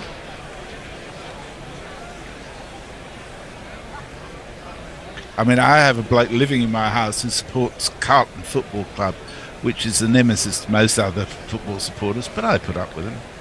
Smith starts a new over coming round, the wicket to Ben Duckett, who defends this scruffily off the inside edge. And there's no run. But I might not be much wrong. In response to hearing me say that, he started singing the theme tune for Carlton, which made me rethink my capacity to tolerate him. Did I hear you say slightly off mic, but I might not have him with me for long or something? Yeah, I was. Watch your step. You did indeed. Carlton fan. Duckett Set the facing up ducks to on the him. Smith, and he drives one aerially past the outstretched hand of the diving bowler. He's going to get 1. Will they come back for 2? I think they probably will, as Captain Williamson is in hot pursuit. Remember that Roscoe P. Coltrane from Dukes of Hazzard? I'm in hot pursuit. 1 for the kids there. I want to rent round to my friend Rob, my old school friend Rob, who I saw at the weekend because he came to the Fat Dog gig. It was lovely to see him. I went round to see if he wanted to come out playing once, and he wouldn't come out because instead he was watching Dukes of Hazzard. Fuck, I don't think I've thought of Dukes of Hazzard in 20 years. There you go. They made a film of it more recently, didn't they? Oh, yeah. Of course they did. Smith bowls another short ball to Duckett. He goes for the hook again. Again he gets the top edge, and again it races away to the boundary for 1 of these.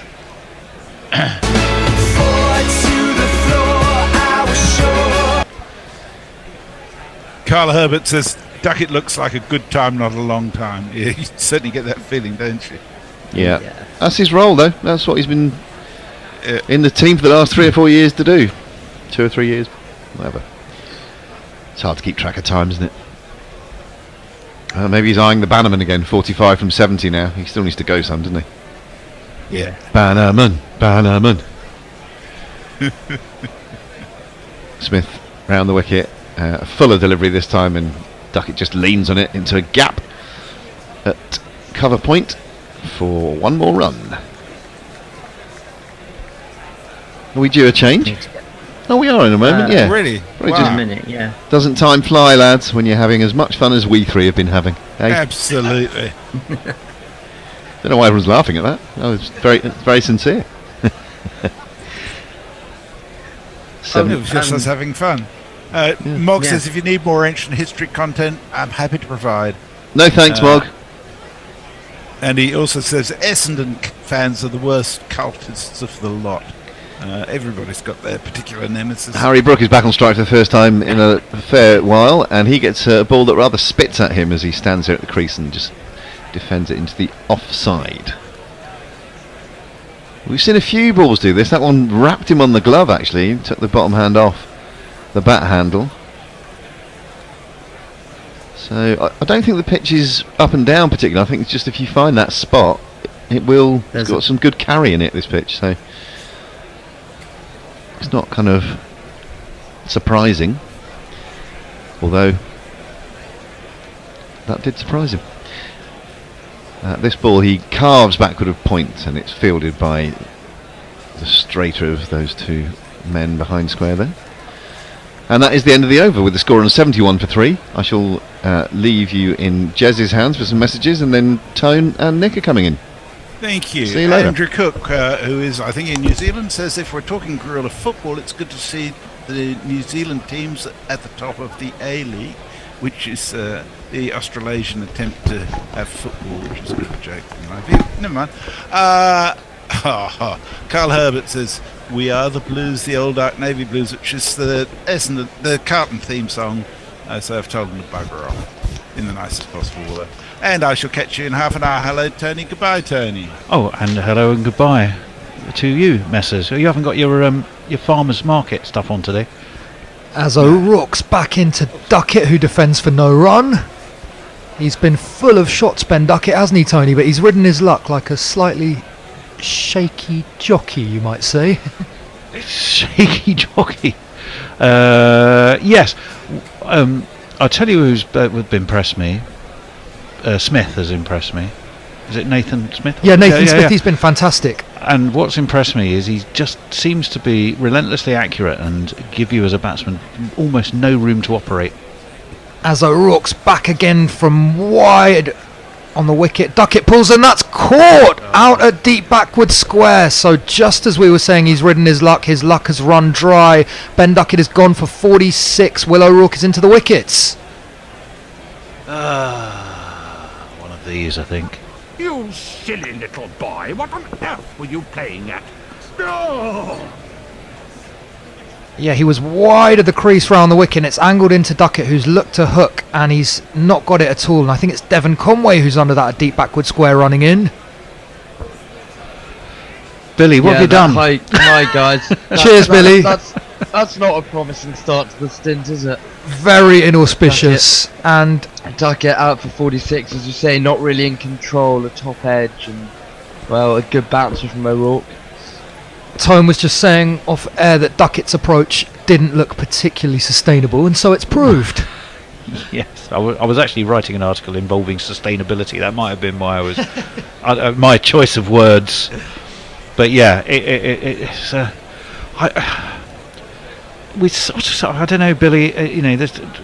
We were chatting, weren't we, at the very start of play or before the start of play, and I was feeling in my water what's now transpiring. I'm afraid. Well, not that I'm happy to be right. Well, Ollie Pope walks out to the crease at 71 for 4, and he is a man, as many people have discussed, in dire need of runs. And here's his jingle. Here he is, yes, the Bishop of Rome. If I can find him. Found him. We got a Pope, take a good hard look, it's Ollie Pope, it's Ollie Pope, it's Ollie Pope, take a hard look at Ollie Pope.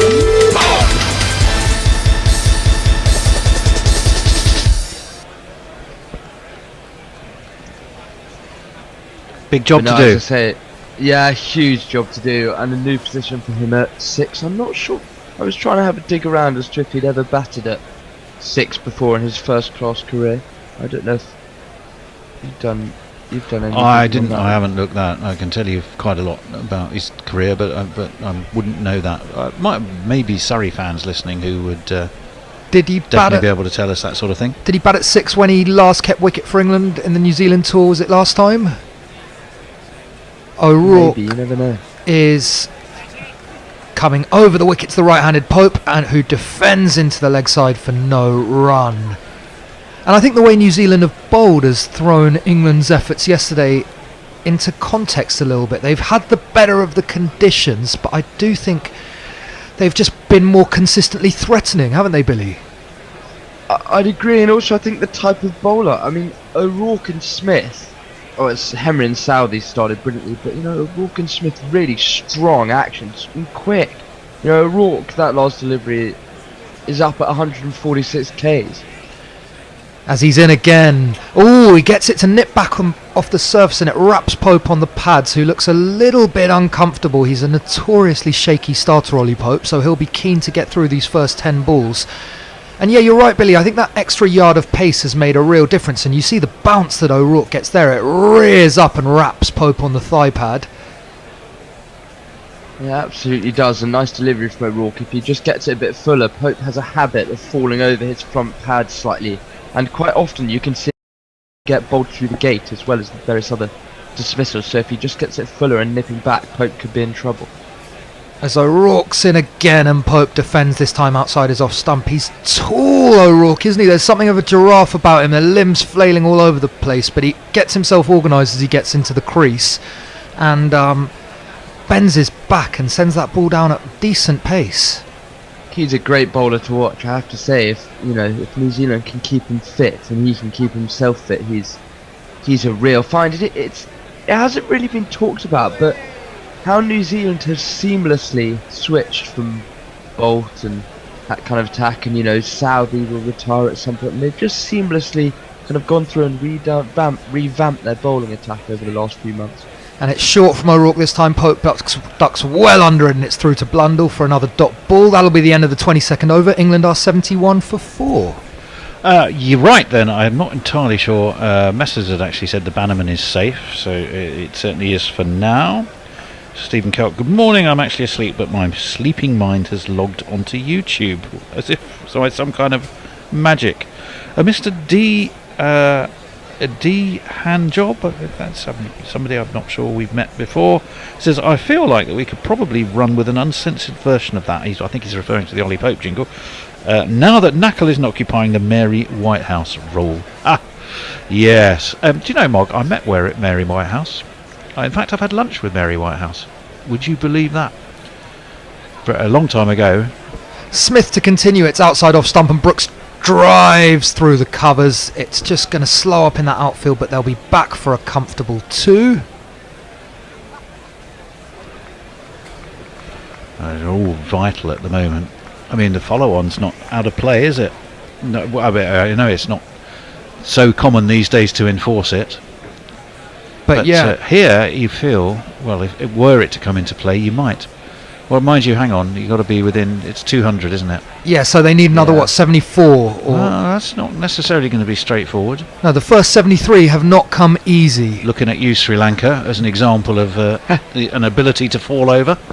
As Smith's in again wide of the crease, it's short, and Brooke defends into the offside for no run. So, Brooke there, this is something that just interests me occasionally about England.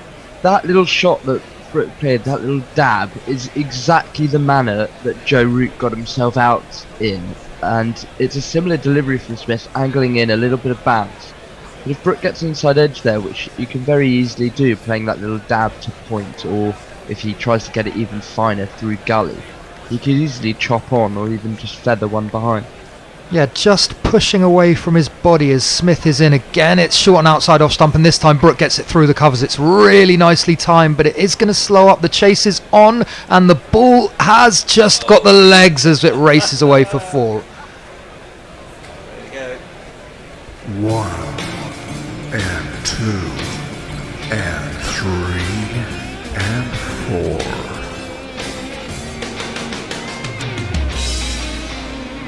I don't know if England are just timing it quicker, but the outfield timing it better. But the outfield does seem to be ever so slightly quicker today. You'd have to think maybe that's just because it's had a full day and a bit of sun beating down on it, although it's cloudy today. Yeah, it was just pushed by Harry Brooke, wasn't it? He leant on it, and it managed to beat Ken Williamson, who made a rather ungainly dive. A futile attempt to stop it, and got a grazed knee in the process.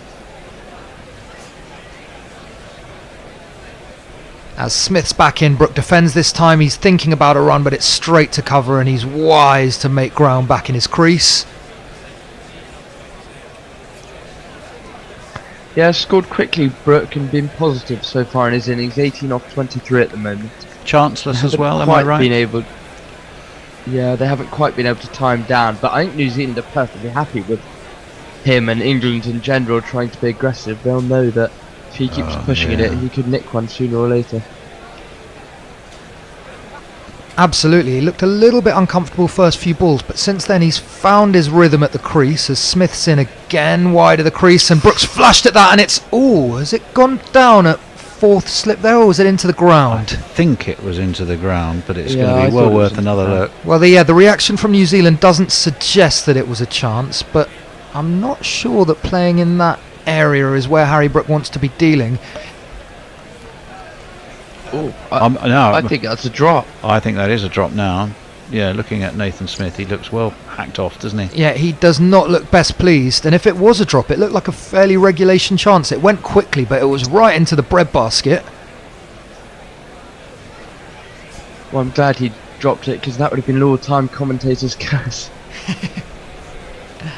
And Smith goes short this time. Brook ducks underneath. Tom Blundell takes the catch. That's the end of the over. 77 for 4 after 23.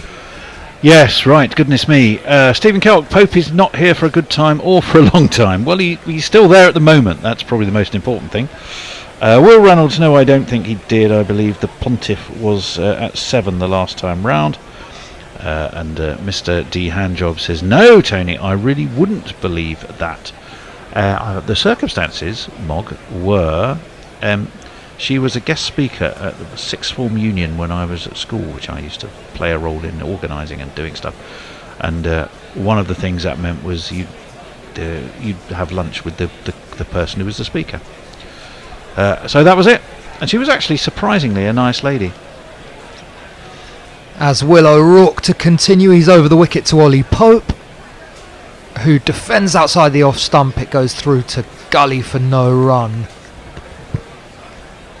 I was just wondering, we always hear from this England side and the camp in general and McCullum that they all try and block out the noise from externally. They're not listening to people's opinions really.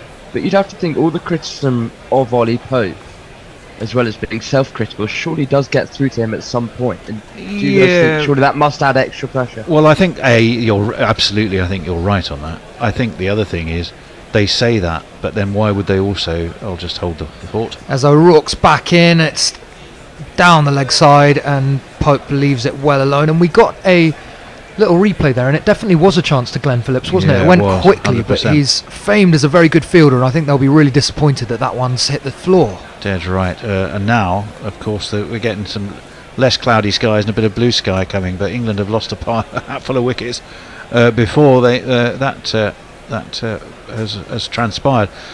What was I saying? Oh yeah, so why would they make a statement like we don't do this just to wind people up? And they were referring obviously to Bethl at 3.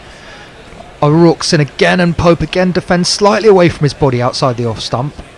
O'Rourke consistently up at 140 and above, so he's maintaining that pace through not the longest of spells, but he's into his 5th over. But you'd only say that if you were very conscious that you actually were winding people up. Absolutely, no, I think in a way. So it's quite a defensive thing to say that shows you are quite aware that you've created a bit of a stir, and it sort of sounded a bit sort of defensive, if you know what I mean. As O'Rourke's in again, this time it's short and on the money, and Pope just dabs it to the leg side and scampers through for a single. But I think you're right, Tony, the noise definitely gets through, and as much sort of swagger and braggadocio we see from England, I think they are aware of what the public and what the press are saying about them, and I think they'll be aware that the sort of glowing reports that Bazball got through its first year are becoming a little bit more mixed, and that this seems to be a really important series for the way this team's perceived more broadly. Yeah, absolutely, and I think this is such a vital little passage of play here, 78 for 4, the kind of thing where if we get a big partnership, we can easily get to a decent total, but we could also get rolled out here. As O'Rourke tries a bouncer to Brook, it's not the best directed, and he leaves it well alone, and something is tickling Tony. It might call for a jingle. No, I don't want to overwork that jingle. I'm happy for other people to use that jingle. It just seems a bit strange if I play it about myself. So I think I might retire that jingle when I'm actually in the jingle chair. I'm not sure what jingle you're talking about, Tony. Do you mind playing it? Oh, well, that. Nicely done, Billy. I can find it for you if you wish. By popular demand. What's tickling Tony? As O'Rourke's in again, this time it's really full and on leg stump, and Brooke turns it round the corner. It's raced away to the fine leg fence for 4.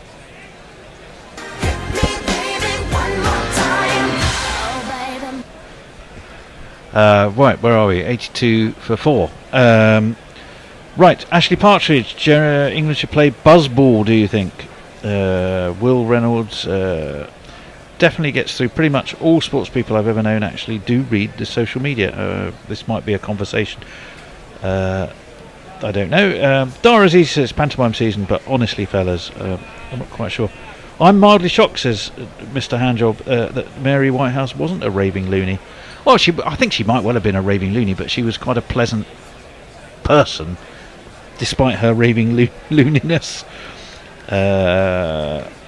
Ashley Partridge, the public are saying, let's have a go now, let's go for... I don't know, this is a conversation that seems to be wandering into different directions. I'm not quite up with the thread of it. Perhaps that's all for the best. Tim Southey coming on to bowl, Tony, I don't know if you want to jingle him up. Absolutely will.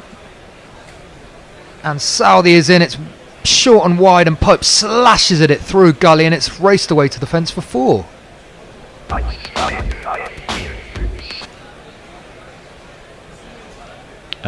Shall I jingle him back, welcome him back? Because we're going to run out of chances to play this jingle. It's only a whimsical notion to fly with Tim Southey tonight.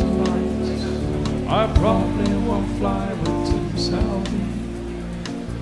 And again, I just lie. As he's in again, Southey. It's back of a length on the stumps. Pope turns it into the leg side for a single, bringing Harry Brook back on strike. Yeah, into his last series, Tim Southey, should they not make it to the World Test Championship final. He's going to draw the curtain on what's been a long and really illustrious career. He seems to have been playing 25 years. Who's Southey? Yeah, a fantastic career, a real model pro, if you like. And the kind of guy, I think, who you'd love to go for a beer with. And he bowls again, just gets it to shape away, and Brook is happy to leave that one alone as it goes through to Blundell behind the stumps.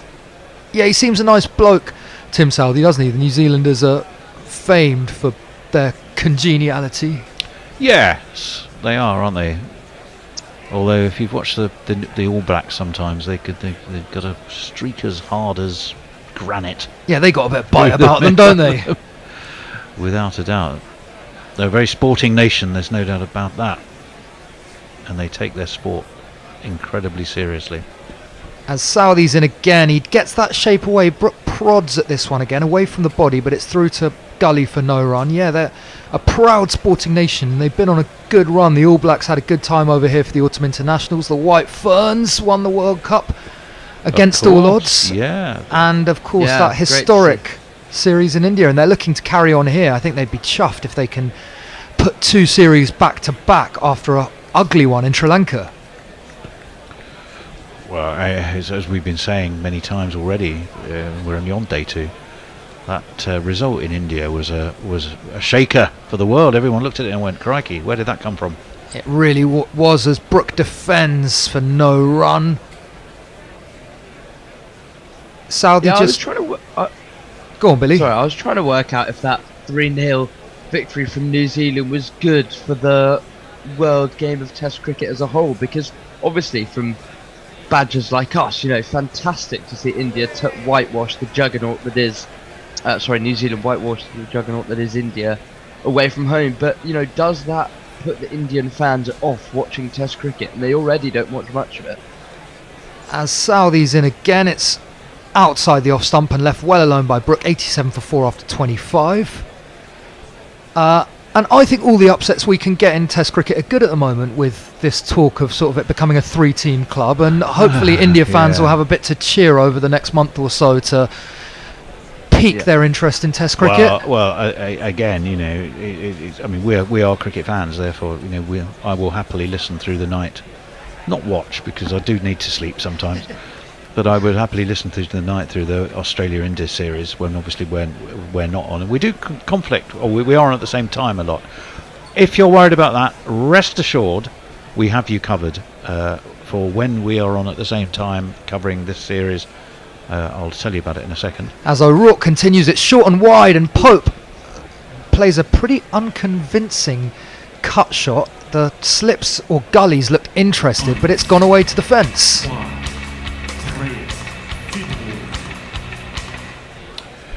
That was a nice shot. We do have you covered there. We will make sure that we are regularly giving you updates on the score from Australia and India.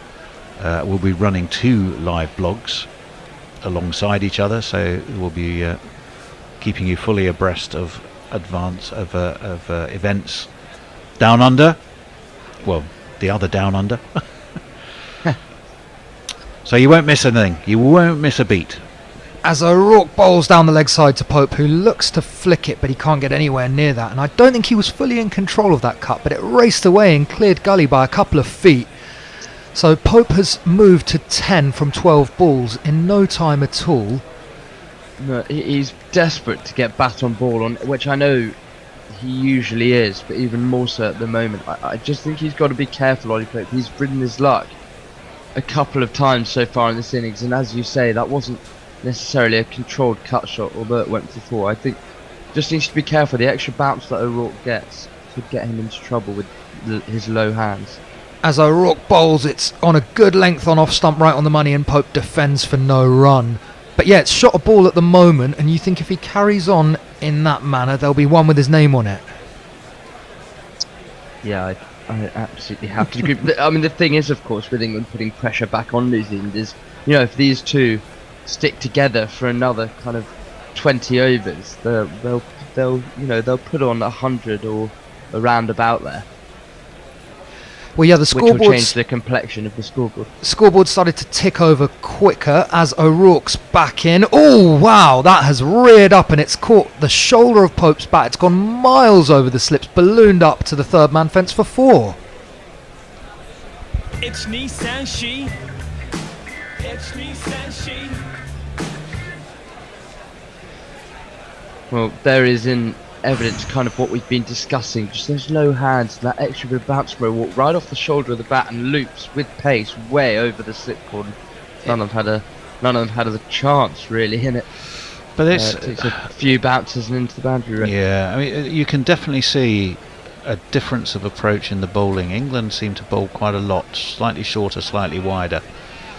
Particularly Cass, and particularly against the tail end of O'Rourke, didn't they? We kept going, but all at the stumps, lad. As O'Rourke is in, it's on a similar spot. It doesn't get the same bounce this time. Pope defends into the offside for no run. Yeah, but what these guys have done, what the New Zealanders have done really, really well, is they cramping England's batsmen for space and then letting the pitch do the work to move the ball either way. So it's England have found it difficult to play shots because the ball's been up at them, not allowing them the space to be able to expand and play shots. Yeah, absolutely, and they've hammered away on a length, haven't they? And as Grubby was saying, just the occasional one lifts and it's enough to put doubt in the batsman's mind. As O'Rourke's in again, same spot, same result. Pope defends confidently back to the bowler for no run. That's the end of the 26th. England are 95 for 4. Billy, you were desperately trying to say something, so I'm going to. Sorry, I was just going to quickly add. It's really the extra pace though that makes the England batsmen feel hurried. I mean, that the slowest delivery in that O'Rourke over was just around 139 kilometres per hour, which would be one of the quickest that the England bowlers have bowled. So I think that's the real difference. Yeah, so a little bit of extra pace. Right, I don't know if there was some conversation about James Acaster earlier, but Andy Redfern said he's apparently a Kettering fan, and or James Acaster is, and therefore a git. Yours a Northampton Town fan licking his wounds, but apparently he finds him hilarious. So there must have been some conversation earlier as to why that's been aimed at us. As Southey continues over the wicket, just getting that little bit of shape away from Harry Brook, who leaves it well alone for no run.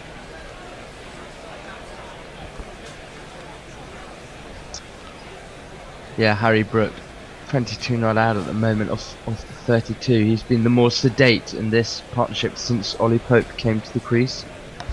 England 95 for 4, getting it when they get over the 100 mark. If they can do it without losing another wicket, they'll start to feel a little bit better about themselves. They just need to knock it off in small kind of targets of 20 really, because trailing by 253, well, they're a long way behind. As Southey's in wider of the crease this time, looking to just cramp Brook for room, and he defends for no run. Yeah, that 350 looks a long way away, doesn't it? And England are going to have to work really hard if they're going to get anywhere close to parity. Pressure on these two, and then big pressure on the captain Ben Stokes, who hasn't been in the runs of late.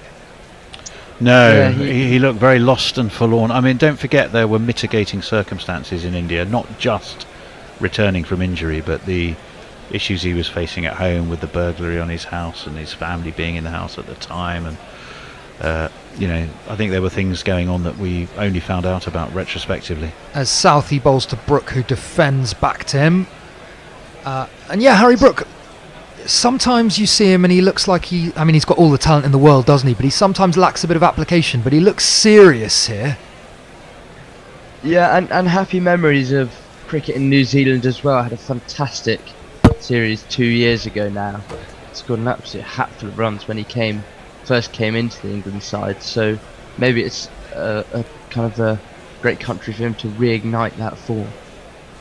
Absolutely, as Southey is in again. It's short this time and Brook hooks, and he hasn't beat the fielder at deep backward square. That'll just be an easy single. He does look to be puffing a little bit, Southey. I mean, maybe that's just, he's bowling a long and hard spell, or he's putting his back into a quick spell for sure. Yeah, back for his second spell. Now Matt Henry's on screen. I don't think it'll be too long before we see a bit more of him. He's nodding his head like he's just been given a shout. And thumbs up and everything. Right on cue. Don't think there's much doubt there. Love it when a plan comes into fruition. As Southey bowls, Pope defends, and it'll go through to mid-off for no run. One ball to come. Ollie Pope is 14 off 17. Starting to look a little bit more comfortable at the crease. He is. It's always that kind of first 20 runs, people say, with Ollie Pope, just so skittish, as you previously mentioned, Nick. But yeah, if you can just get through this period, one more ball of Southey's over to come. Yeah, and I think that's why people have said, Billy, haven't they, that he doesn't look a natural fit at 3. He's got a bit of a cat on a hot tin roof about him, and as he leaves that one well alone, you just wonder if he scores runs from 6, what England do next. 96 for 4. Right, Dara Azizi says the demise of all forms of cricket coincided with the retirement of Darren Stevens. Yeah, he's the poster boy for older county fans, I think, somehow, isn't he, Darren Stevens? The poster boy for a lot, I'd say. Yeah. I mean, poor old, he's the anti-Bazball, and I don't think it's a position he ever wanted. I don't think he put his hands up. It's like Bob Dylan always used to say, I'm not a spokesman for any generation, I'm just a song and dance man. I think Darren Stevens could have said, I'm not the spokesman for county cricket and or the reasons why Bazball is what Bazball is. I'm not the bad guy, I'm just a cricketer. Poor lad. And I remember, wasn't it the Australians who always used to wear a T-shirt who played in county cricket? They used to show that said, Steve-O's going to get you, because they knew that in April, May wickets there was every chance that he would. Nick, you've called it nicely. Yeah, love it. Matt Henry back for his second spell. He's over the wicket to Harry Brook, who defends. Just pushes it into the offside. There'll be no run there. But there immediately was exactly the line we were talking about, right, Billy? Bang on, off stump, on a length. Has to play it. Not giving in the luxury of a leave, a wait. Forcing him to play the ball almost every delivery on a track that's helping you. Yeah, exactly. And it's short this time. Brook has looked to hook. It's gone miles up in the air, but it has beaten deep backward square. It's bobbling around to a man in that caramel coloured old fashioned New Zealand shirt. And is it 4? Is it 6? No, I'm I not think sure. Six. Six. Six, surely. Yeah, Surely. it's 100% to 6. It was so far over the head of the fielder who was set down there that they never even thought about going for it. But it's one of these.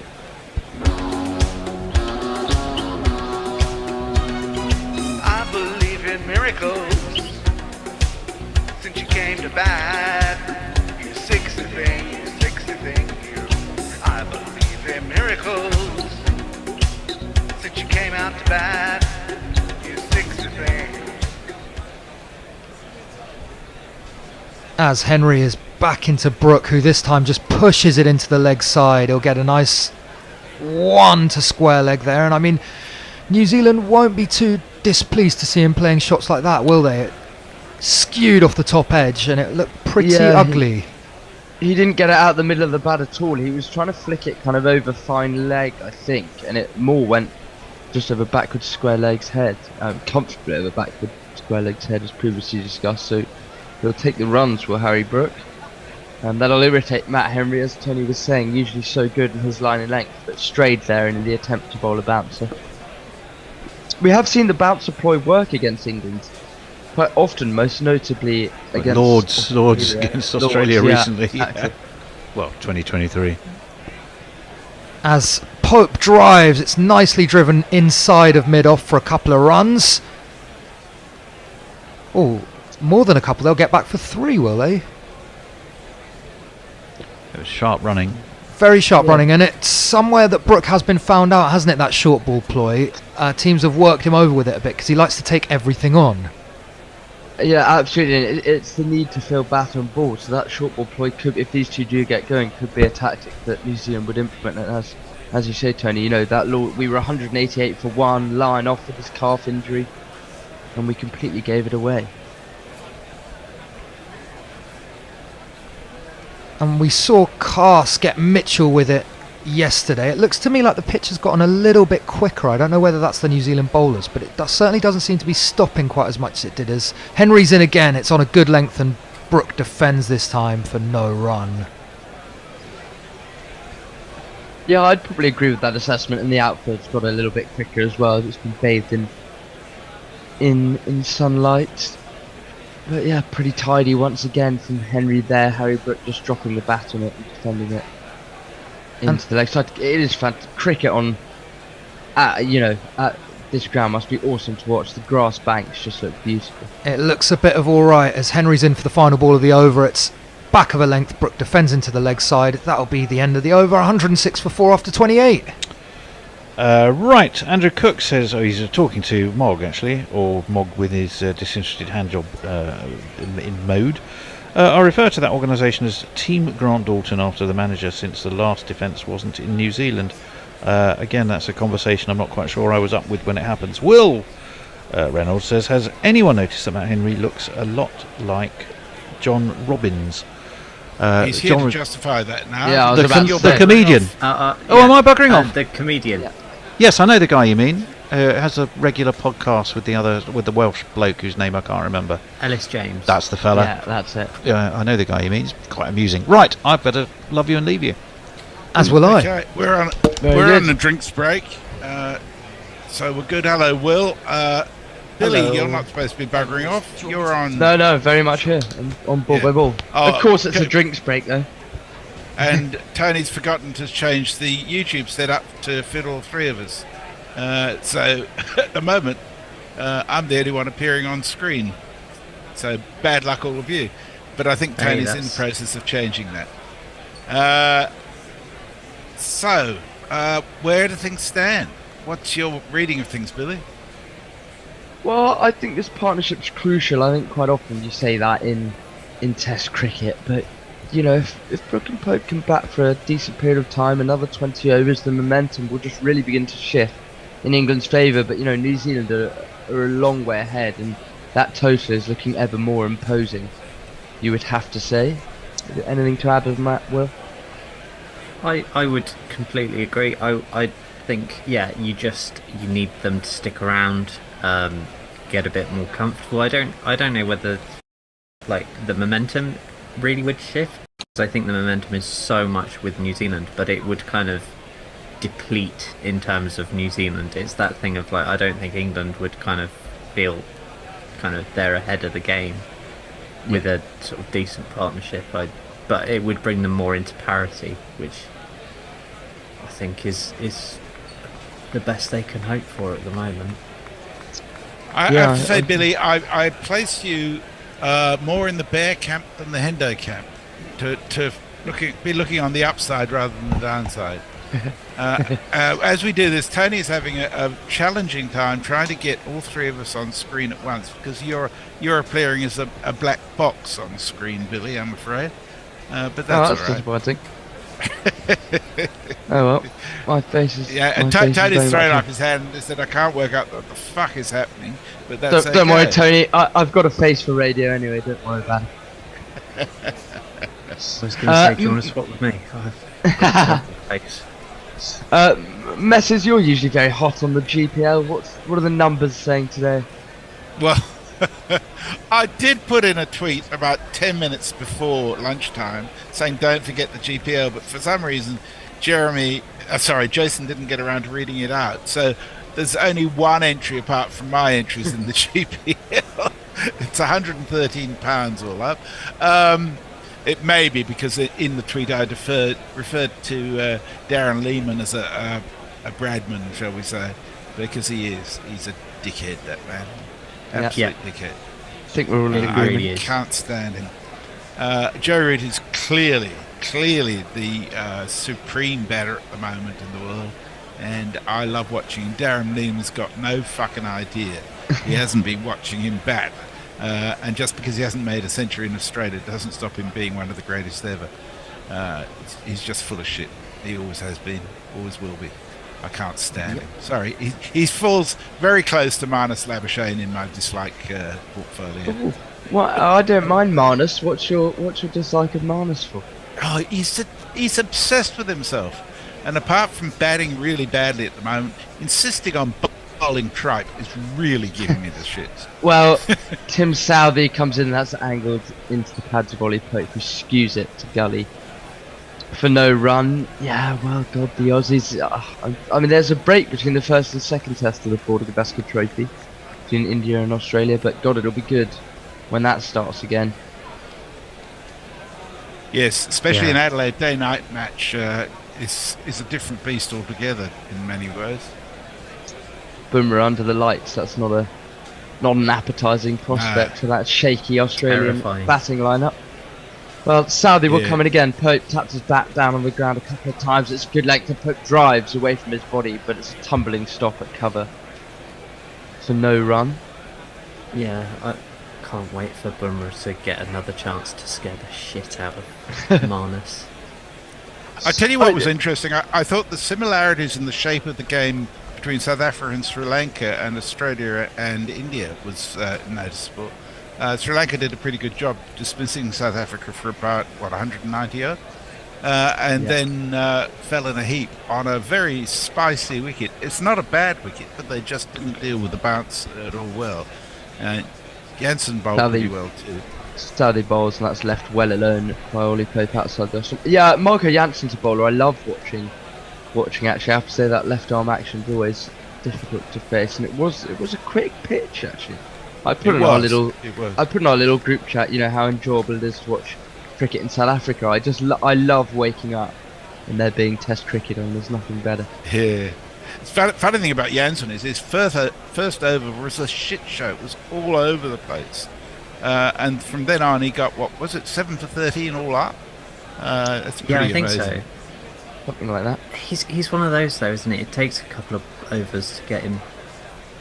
Southey Boz's next delivery of the over, and Pope drives really nicely, but it hasn't quite timed it well enough to reach the fence. It'll be hauled in. They might come back for 3. No, they don't. They just stick to the 2. Good work in the deep as the score moves on to 108 for 4.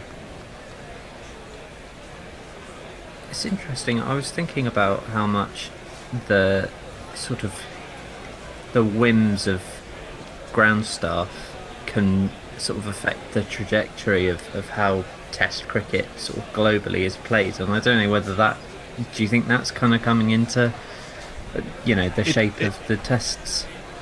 It's always been there. Southey bowls once more, and it's defended into the offside comfortably by Ollie Pope for me. There's a whole lot of instances of it where the state of the wickets had a significant impact. From Trent Bridge with Broad, Adelaide against Australia against India, Australia against South Africa was it Johannesburg where they were all up for 49. Those pitches happen. And it's a real test of technique. No. It's interesting because it's really shaping. Southey into completely over, and Ollie Pope cuts hard, but it's really, really good fielding in the gully to limit it to no runs. That's 108 for 4 at the end of the 29th over. Brook on 30. It's a nice cut shot, hit that really hard.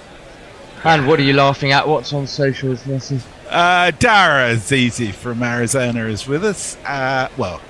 Arizona via Kent, I should say. He says the extras England conceded may be the difference. Bumrah under lights.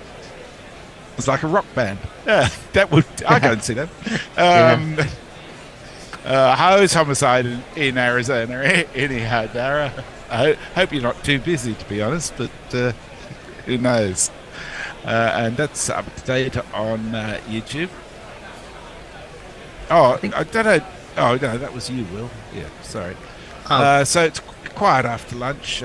People either asleep or just coming back to it post-lunch.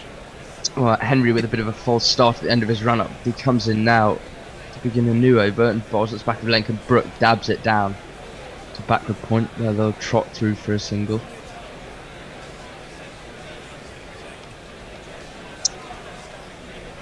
Yeah, it's such a... Go on, Will. Oh, I was just going to say, how do you think New Zealand are going to fare in a post-Southey world? Well, I think they seem to be setting up very nicely for it with O'Rourke and Smith from what we've seen so far. I mentioned that on an earlier stint, how they've just seamlessly transitioned into the next generation of fast bowlers, which is not an easy thing to do. As Henry's in once more, and that's back of a length, and it's edgy from Ollie Pope, but luckily for his sake it goes into the ground and one bounce into Gully's hands. As England know all too well, we're not doing so great with the transitioning to the next generation of fast bowlers. I don't know. None of them fit. Well, that's true, but I think that's slightly harshness. Atkinson's been a magnificent find. I think Bryden Cass has been good from what we've seen. But you're right in terms of the injury crisis that we face. The third ball of the over, that's back of length once more. Very consistent with Matthew Henry, and Pope pushes this one out to backward point for a single. Is it just me that I am terrified of Bryden Cass? Because he is... Well, his back's going to go at some point, and I just sort of feel it in my waters. But I don't think you're terrified of him. I think you're terrified for him. Well, I thought you were about to be rude about people from the north, Will. To be frankly outrageous. No, that will come later. Henry in for the fourth delivery of the over, and Brooke holds it back down the ground for no run. Yeah, well, it might be the tattoos that make you scared of him. You never know, something like that. Nah, that's alright. I don't mind the tats. Just I worry for his back. He's very... He uses his sort of... He braces his front foot in such a way and then sort of arcs backwards, and it makes me feel a bit kind of worried for the bloke, that's all. Well, Brooke faces up, crouches and squats in that position of his and drives with a closed bat down the ground. He's driven nicely, but obviously not timed, and they'll come through for a single. He moves on to 32. Rotating the strike well, these two. You'd have to say, wouldn't you, Will? Yeah, I think they sort of... Well, they know what they've got to do, and sort of... If there's one thing that sort of sets you up for this kind of thing, I think county cricket is the thing. And, you know, they've both played enough now in their careers that they know what to do and how to do it. Henry into completely over, and that's a bouncer which is left well alone by Ollie Pope. Anything on socials as people trickle back in? Yeah, well, message. Dara Azizi tells us, for those who don't know, Dara is a homicide detective in Arizona. And he says, I'm on call 24/7 for a month. So I'll let you know how busy I am on Boxing Day. Oh, good luck with that, Dara. That's fairly demanding, I would imagine. God. What kind of break do you get after that, Dara? I hope you get a couple of weeks off. Let us know. Well, I hope there's not too That's much hard work. Thanksgiving madness brought on by I was going to say, I want to know alcohol what happens consumption. post Thanksgiving, kind of whether he's going to be mad busy for the next week, mopping up all the family feuds. Yes. Oh, Do you know, dear, it's the thing that makes me very, very glad that we don't have a Thanksgiving here, because I don't think I could cope with two.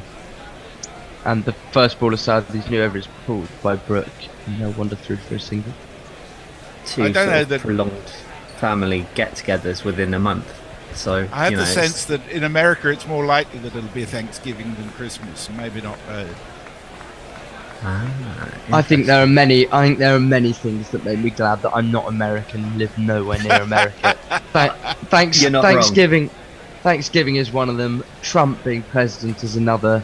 And a multitude of different factors, to be honest. Do you know? I think the biggest thing for me is the healthcare, because I would be all manner of dead. Oh yes, yeah. Southey, that's defended into the offside by Ollie Pope for no run.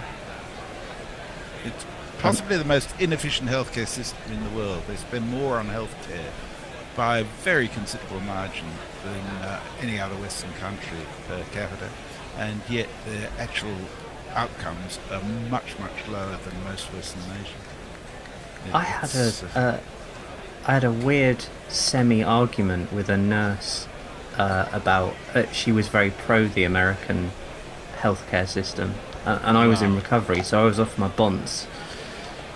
Southey balls it flashed hard by Ollie Pope straight to the fence. Really nice shot, timed nicely past the diving gully, and it's one of these. 2 plus 2 is a man.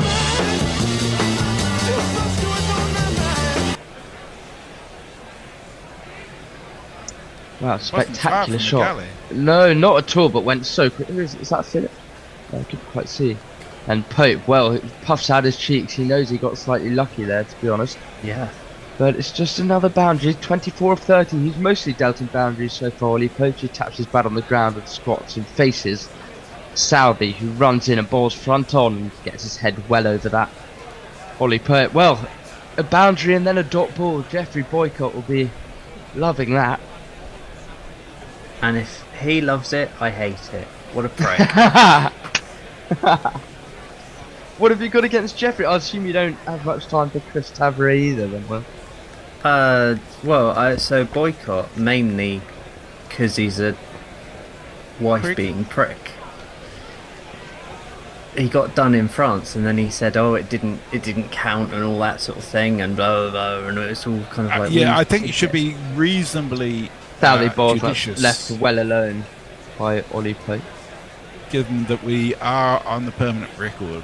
So just beware. True. Well, one ball left of the Tim Southey over, and England 116 for 4, trailing by 232. They'll feel much easier, won't they, guys, when that trail by ticks below 200. Yeah. Not that I don't agree with you that he's a complete prick, but yeah. Yeah. Places to say it. Southey comes in for the last ball of the over, and Ollie Pope defends into the offside. So no run, that's the end of the 31st over, 116 for 4. Dara says, I get 3 weeks away from being on call, but no actual time off. Bloody hell. You're going to be knackered at the end of that. I presume, though, it's a little cooler now, Dara. I think Dara told us that it was over 40 degrees for something like, I don't know, 80 That's days insane. in a row. Yeah. And he's... Richard Milgate says, talk about loving how much you love guerrilla cricket without saying it. It's my night off from my night shift, and here I am wide awake with you guys. Good on you, Richard. I mean, Yeah, if very you're much on, appreciated. Your body's already on night shift, so you might as well make the best of it. That's my view. Lovely to have you on board. And Parrot Badger was about to say something and he retracted his message, which is most disappointing, but it's good to know that somebody in Dublin is actually awake as well. Do you know, Dara says, I do have a take-home SUV, which I fear will run out of petrol before I reach the crime scene. Well, we've got a bowling change here, Tony. If you've got your headphones on. Nathan Smith coming on to bowl. So jingle him up. Let me know when you're ready. Taking 2 for 27 so far. Been relatively expensive, but here's his jingle. Batsman quaking at the crease. They fear the moment of release. Nathan Smith has got the power. He makes the sweat drip like a shower. Oh, yeah. On the whole, I'm quite a big fan of that jingle, I have to say. Yeah. Very, very good for Nathan Smith. Well, he's certainly bowling well at the moment, and he's been brought on to break this partnership between Brooke and Pope, and he bowls and it's driven slightly uppishly by Harry Brooke, but there was no man at sort mid off, and it was triple storm for no run. I really need to get over it, but I really sort of instinctively don't like him because he's called both Nathan and Smith, so I immediately think of Nathan Lyon and Steve Smith, and I just immediately, my gut just kind of goes, well, I don't like you then. Which just is because awful. they're Australian? No, Brooke faces up and that jags back. Wow. That's dangerous delivery, and Harry Brooke looked suspectingly at the pitch, and the ball just at his feet. We'll have to see what's happened there on a replay. It just looked like it jagged back, a little bit of extra bounce and hit him on the inside of the bat. His back got a little bit stuck behind his front pad there, which kind of got him into a little bit of trouble. But a good delivery from Smith, a very probing line and length. No, I love Gaz. I think he's by all accounts a really lovely bloke. He's a bloody good bowler, and so fair enough. Brooke waits for the bat poise. It's a similar delivery, right? A similar delivery from Smith, and this one goes with the inside half of Brooke's bat, and they'll wander through for a single. Gaz is very much an outspoken ambassador for disability cricket in Australia as well.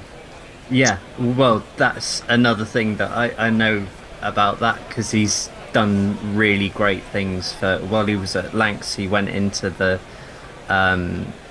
Lancs guys into their team and did quite a lot of just coaching really and chatting and stuff, which is a pain in the arse because they've now got wicked spinners. Pope faces up, and well, Smith's just getting a few to angle in now and nip off this Kookaburra seam as they're hitting the inside half of Brooke and Pope's bat, but that one goes into the leg side for no run. How about then you think of Nathan Lyon and Graham Smith instead of Steve Smith? That might make you feel a bit happier, Will. Oh no, I don't like Graham Smith either. What? Come on. Because he What's wrong battered with Graham England. Smith? He battered England, that's why. Other than that, good batsman. Yeah, and he's a sapper, which I think is nearly as bad as being an Aussie. And Ollie Pope kind of comes down to the pitch to that ball from Nathan Smith and tucks it into the leg side, and they'll come through for a single. Some people have still got PTSD as a result of Graham Smith's battering of England. I have PTSD from Hashim Amla's battering and scoring 300 of England. I was quite young when he did that, and I still remember it. I think so. Part of what it is I know Steve Finn a little bit just from being around and stuff, and Graham Smith absolutely battered Finney for a series and ruined his figures, and he hasn't forgiven him. Comes in to complete the over, and Brooke well and Edge. Oof. Really, I always say that you should never leave gaps between slips, and that's another reason why. Edge to kind of the third slip area, really, in between second and gully, or maybe fourth slip, as you've got to tell. And that goes 4 more.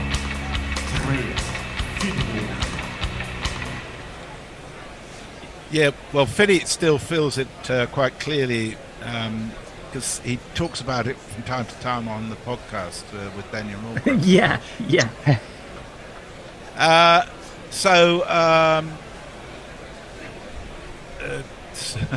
Dara Azizi says the hottest day was 49.3 degrees. It's around 22 at this time of year. Mog says, did one of my jingles connect with a young person just there? No, very good, Badger Mog. says, last year I cautioned the bear to be judicious about what he was saying about Ian Bailey. If the bear is listening, he can now defame to his heart's content, as Bailey died earlier this year. And Andrew Cook says, time for a Kiwi spinner, methinks. Bashir did well yesterday. Yeah, I mean, he used the ship gets wickets card. Pope faces up to Saudi and pulls. Nicely timed, but there's a backward square leg out there who will hurl it in from the boundary, and it will be a single. Yeah, have you got your top on? You haven't got your top on today, Messi. No, I haven't. But what I did, I forgot I was wearing it. I went to the cafe and to the shops wearing it, and I got a couple of strange looks. And right. And you didn't have a couple of fridge magnets to just give out to people? Yeah, I was about to say. Nobody actually asked me. I've always got fridge magnets in my pocket. I should get some more of them made and sent to Gorilla Tars because the high back back lift from Brooke, who waits and is left alone. A little bit of shape there from Tim Southey just after it went past the bat. 32nd over, so you don't usually see that from this Kookaburra ball, but the breeze might be aiding that a little bit. Has that shit gets wickets got a Gorilla Cricket logo on it? I need to have a. It's got a very small Gorilla Cricket logo at the bottom of it. Designed, I should say, by Hombre Nuevo, who's a fantastic artist and a huge friend of Gorilla Cricket. I really very need good. To get some merch. You need to invest in merch. Yeah, exactly. Yeah, Saudi bowls, and again, left alone comfortably by Harry Brooke. I have to say they're very good quality T-shirts, much better than the ones I had made up myself with various logos on through this print, which were cheaper, but they didn't last. I think I might sort of invest as a Christmas present to myself. Excellent idea. Yeah, that sounds like a great idea. Well, 3 balls left of this over from Tim Southey. Brooke 38, Pope 26. England still trailed by a mammoth 225, and that's cut hard by Brooke. You'd assume there's a deep point out there, and there is. Who comes round? We might be coming back for 2. Good running from England. Good to see, putting in the hard yards. We mentioned throughout the day that it's important that England run well. We saw New Zealand do it brilliantly yesterday, as Brooke moves on to 40. Oh, we have a super chat. Oh, very good. From Richard Milgate, who sent us €2 just because. Thank you so much, Richard. And we do appreciate you spending your night with us, even though you're not at work. Very, very kind. And Southey wins a penultimate ball of his over. Lovely run up to Southey. Very repeatable, and that's off the inside half of Brooks' bat and hits his leg and just trickles wide of leg stump. Well, we'll have to see stump cam to see how close that really was. But it just it came off the. We've seen that a little bit recently. They're not quite lining up the balls that just jag back, and it's hit the inside half of his bat and hit his front leg. It looks like here his stump cam's coming up now, and it just trickles back almost onto the stumps. But fortunately, just misses them, and he'll have to try and put that out of his mind, Harry Brooke, as he faces up the final ball of Tim Southey's over here. Southey bowls and Brooke drives. But there's a sweeper out there, so he'll only get a single. That's the end of the 33rd over. England 126 for 4, trailing by 2-2-2, as a famous commentator once liked to say. Well, I'm pleased to see you didn't try the accent, which has been tried and failed many times. You can't replicate the great man. No. Mark says, I like Graham Smith. These two are bowling very well, I think, actually. They're getting a lot of movement off the seam, considering the ball is now, 40 overs? 33. Overs. Yeah. I'm pretty sure that the seam enhancements that were made to the Kookaburra in Australia have also been applied to the ones they use overseas. because they were talking about that in South Africa yesterday, and I presume in New Zealand they're using the same ball. Okay. Interestingly, the kookaburras are used in about 80% of all Test matches. Smith comes in and bowls and slashed by Brook and dropped. I think it's been grounded. A couple of people had a go at that. Southey in the slips. It was a real slash from Harry Brook. Hard drive, and there was a bit of shape away from Smith, and needless drive really. We'll have to see on a replay. His hands way away from his body, no foot movement as usual, and it's hit. It's difficult to use hands. And it was well parried up, and the despairing dive of Tim Southey very nearly got there, but not quite. Drop it like it's hot. Drop it like it's hot. That was not a good shot. Not a good shot at all, and Brook faces up again. This time gets behind it and defends it nicely. That's very much a sucker ball for Brook, isn't it? Just tempting him into doing that. Yeah, just a little bit of that away movement and no foot movement whatsoever. And the pace really beat. Who is that? I don't know if you guys can tell. But yeah, Southey couldn't quite hold on to the rebound there at second slip. Well, I think it wouldn't be a bad idea if Brook got down the other end for a couple of deliveries here. He's just seeming to want to have a go at a few and play a few more shots as that one squirts off the inside half of his bat. And mid-wicket races round to field it. England will come back for a couple. Brook moves on to 43. The scoreboard ticks over to 128. Are we due a change at the end of this over? We are indeed. We are indeed. So 3 balls left of our stint. It'll be an all-studio affair with Tony, Grubby and Nick Brooks. Very good. Well, Brook taps his bat down on the ground. 3 balls left to go of Smith's over, and he bowls, and that angles in. Almost a little bit of reverse swing, I have to say, ever so slightly. They're just getting the ball to move around a bit, but it was picked up in Smith's follow-through for no run. Yeah, it's just in the last few overs. It'll be interesting to see how this develops over the next half an hour. England seem to have a lot of deliveries, just get off the inside half of their bats, with either the ball going a bit off the seam or swinging. 2 balls left to go in the over, and Brook on 43. You wouldn't be surprised if he gets to his 50 with a 6 and a 4 the way he likes to play. And that's just tapped down into the ground for no run.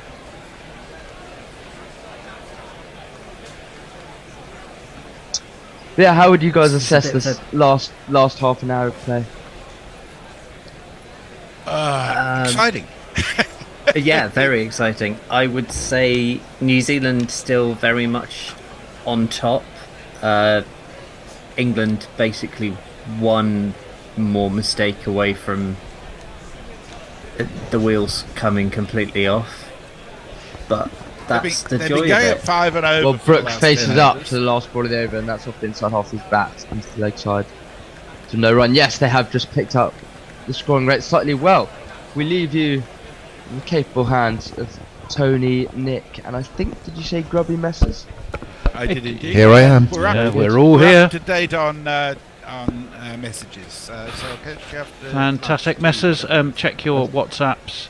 You have a request from our roving reporter Hector. Okay, thanks. Fantastic. Well, welcome back, chaps. Have you been enjoying watching in the green room, or have you been doing a bear and knocking out Zeds? No naps. No naps. Yeah. We're Sleeping's cheating. Quite well, I agree. I had to wake him up last night. Jeez. At one point, I literally couldn't wake him up. He was out cold, wasn't he? He was out cold. You should never wake a sleeping bear. Snortiest bear you've ever come across in a cave ever. Right. This is exciting. It's a good little fight back. It is. Matt Henry. 5 wickets, remember, recently against India. He's looking for more today. He's got 1 for 28, but that won't be one of them because Pope's just pushed him into the onside, and there is no run. 128 for 4, 220 runs they are now behind. Remember, New Zealand. What did they make in end? 348. 348. Of course they did. Yeah, 348. What's with the Kiwi catching though? What's going on there? Been 1 or 2 gone down. 2 slips are in place. That's driven nicely by Ollie Pope. That's a way through extra cover Two fielders converge, and they will just take two. Now, who's that? They've got a sub-fielder on, I think, haven't they, the Kiwis? Yeah, there's the first from Latham, and I saw Daryl Mitchell drop a lot in Sri Lanka recently, which was uncharacteristic, and he seems well, to Latham's been the guilty party twice, I think. Yeah, he's been moved out of first slip, and Latham's there, and he's not having much more luck. No, and Daryl Mitchell, normally has a very exceedingly safe pair of hands. In comes Matt Henry, solidly defended by the Bishop of Rome. Way into the offside, there is no run. He's how do you think he's approaching this, Ollie Pope? He seems to, he's approaching it cautiously, carefully, and hitting the balls that are there to be hit, but otherwise fighting it out, isn't he, really? Yeah, I thought he looked a little edgy early on, didn't he, in his typical frenetic style. We even saw leaves from Duckett. Leaves from Duckett! Pulled away by Ollie Pope. It's all the way along the ground, though. I think that's Nathan Smith is round there. The throw comes in. They will take a couple. But yeah, I agree, Tony. I think he looks to have settled into his work, Ollie Pope, and he's looking calmer and more organised. Yeah, he is. Well, he's got to 30. He's in James Vince territory. For you all think it's all going terribly nicely, and then there's the nick off. Pretty little 30. A pretty little. I think it's a fine line for Ollie Pope between being frenetic and being sort of proactive and going at the ball. That one's slightly fuller. Oh, that's a wristy whip by Pope. So we're going to have a 3/4 of the way the mid-wicket. Daryl Mitchell it is, who's banished out there due to his dropsy attacks in the slips. Is that Latham again? Yeah, that was Latham. That was the first one. Oh, that was the first one. It did drop. It was dropping quite fast on him, that one. I mean, they were both difficult chances. One was very high above his head. The first one rather dropped quite dramatically. The second one, well, it was just at head height. And it went quickly off Brooks' bat, didn't it? Henry, in he comes. That's full. Ooh, and Pope doesn't really get hold of that. He's looking to drive it away to mid-wicket again. Henry goes and fields from his own bowling. And they'll take a single. So Pope on 33. I've just noticed a super chat just come in. 35 overs complete. It's 135 for 4. I think Grubby's the man in the social chair. And who's our super chat from, Grubbs? Is that the one from Richard Milgate? Oh, that's a while ago, though, isn't it? It's a little while ago. Oh, I was dreaming. Sorry, Yeah. beg your pardon. Yeah, we've got a couple of other messages since then. Emily Elizabeth says, burp, happy Thanksgiving, etc., etc. Hello, GC. Happy Thanksgiving. Oh, in fact, all of our American listeners, happy Thanksgiving. We hope you're having a fabulous time.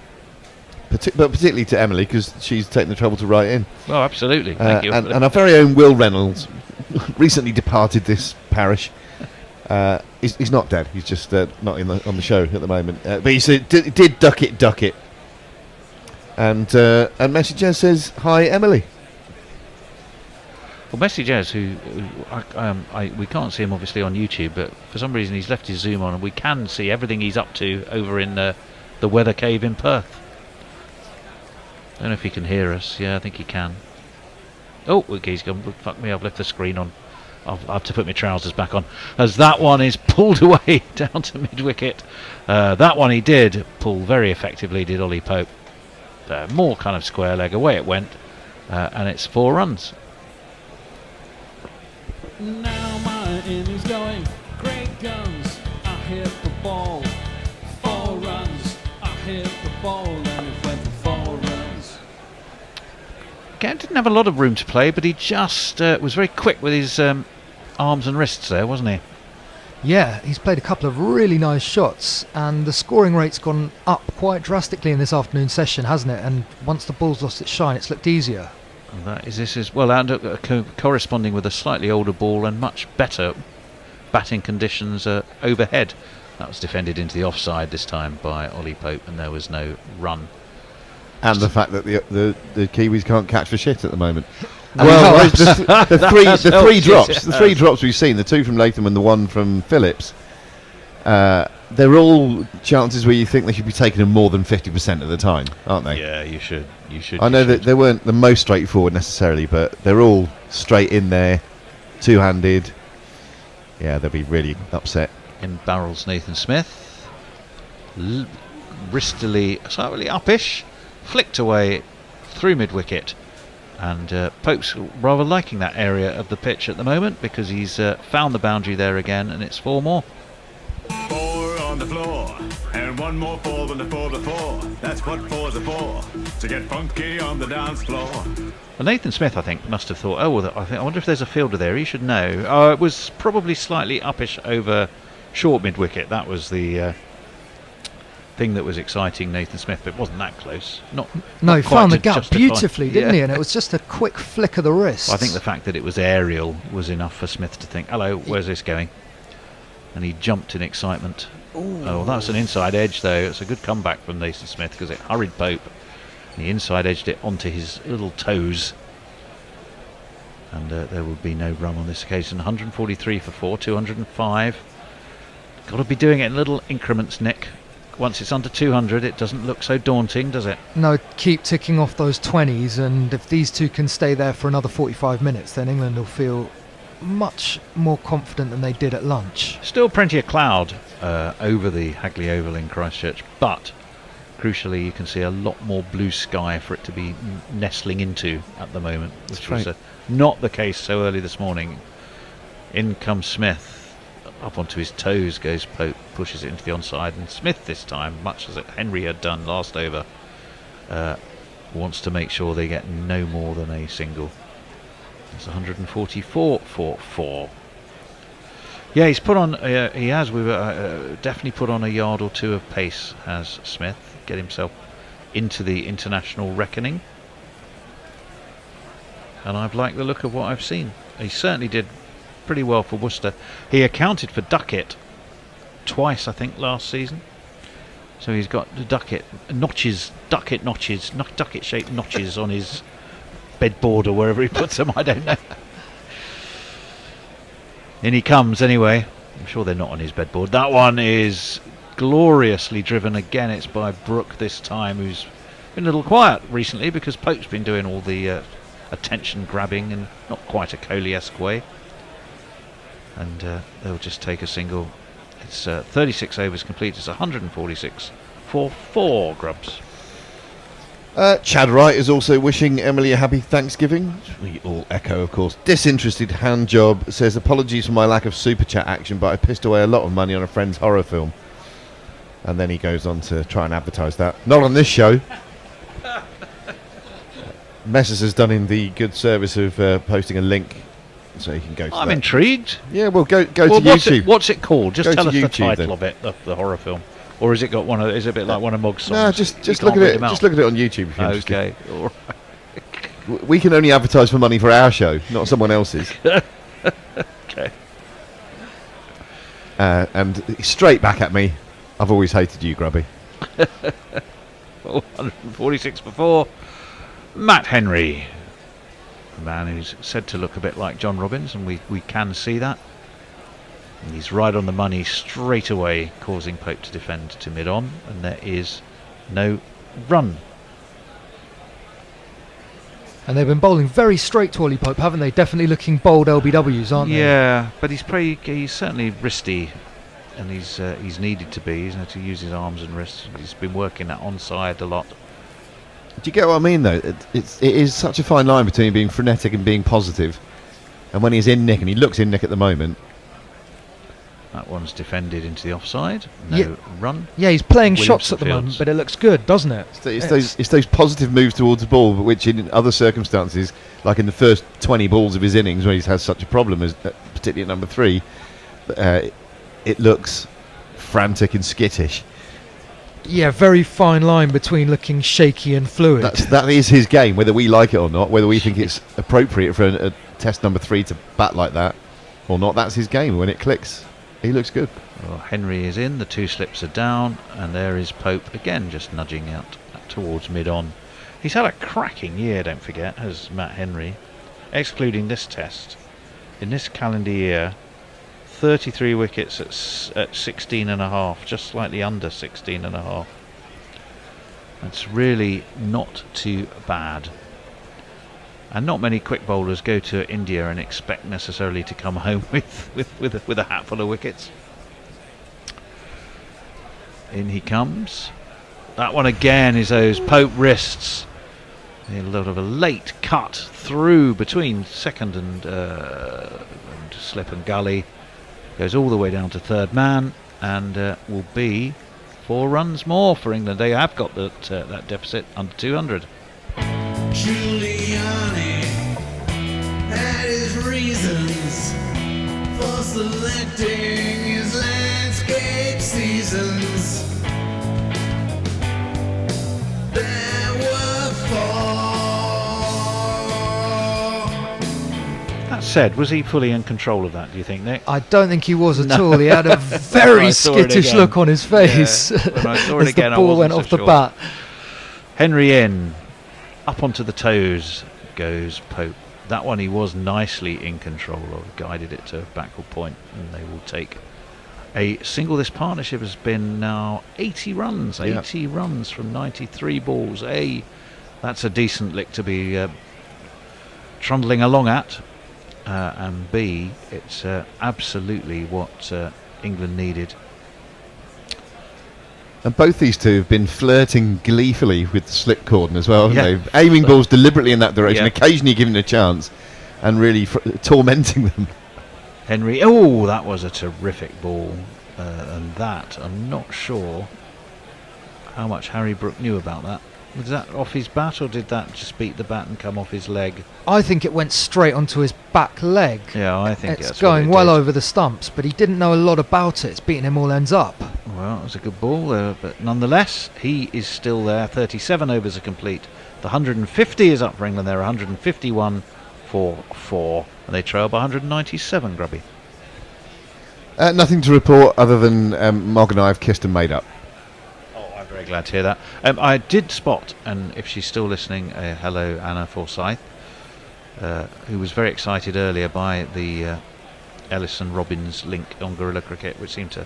So I assume she's a fan of both us and them. And after all, we're only ordinary men, to quote Pink Floyd. But we hardly get any messages on Twitter now, do we? It's blue sky. People are migrating there. Oh, well, we have an interesting change of bowling here. It's going to be the very tall 6'4" Will O'Rourke, and here is his jingle. He'll never make 95, probably never 50, because Will O'Rourke is about bowling and the batting, but he's good at that, good enough to get your wicket, good enough to drive you crazy when you get out. Well, he's got Ollie Pope in his sights, who again plays that beautifully, just nurdles it, nudges it, flicks it, if you like, with Will, backward of square, gets himself a single, and Harry Brook will be back on to strike. 1 for 42 and 4 for 38 is what O'Rourke got recently, and really just about a week or so ago for Canterbury versus Central Districts in Nelson. So he comes into the game with a bit of form. Had, of course, that 4 for 22. Took a 5 for and a 4 for 49 in his first test in the first test in Sri Lanka. That was short. Climbs on Pope, taken above head height behind the stumps. And Ashan Raza, portly of build, behatted, says that's your 1 for the over. Will O'Rourke. But he's been very impressive so far in his short test career, hasn't he, Will O'Rourke? He's a fresh-faced giant of a man, and he seems to have a really sort of varied attack. I've seen him bowl quite full, which is unusual for a tall bowler. 9 wickets on debut was a pretty spectacular performance. In he comes again. That's full on the drive by Brook, but straight short extra cover, and there is no run. Williamson is the man there, who is applying what I can best describe as a very rigorous or vigorous polishing process. Now, I think if you're going to polish the ball that fast and vigorously, you're wise to do it on your back trouser leg, not the traditional groinal. You're worried about burnage? Well, burning, it's just the look of the thing. It doesn't look. It's not a good look, is it? So I think he was shining it in the right place. In comes O'Rourke. Oh, a studied leave, a studied periscopic leave from Harry Brook. So studied that he's just done it a second time. Because I think he was quite pleased with it. Very pleased with it. I think he thought, I've judged that just bang on the money.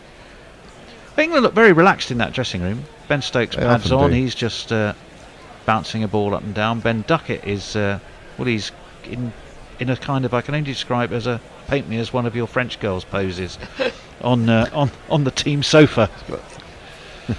So he's obviously quite relaxed. No, he's not naked. No. He's fully clothed in a pair of shorts. Right, pulled away. What a shot that was!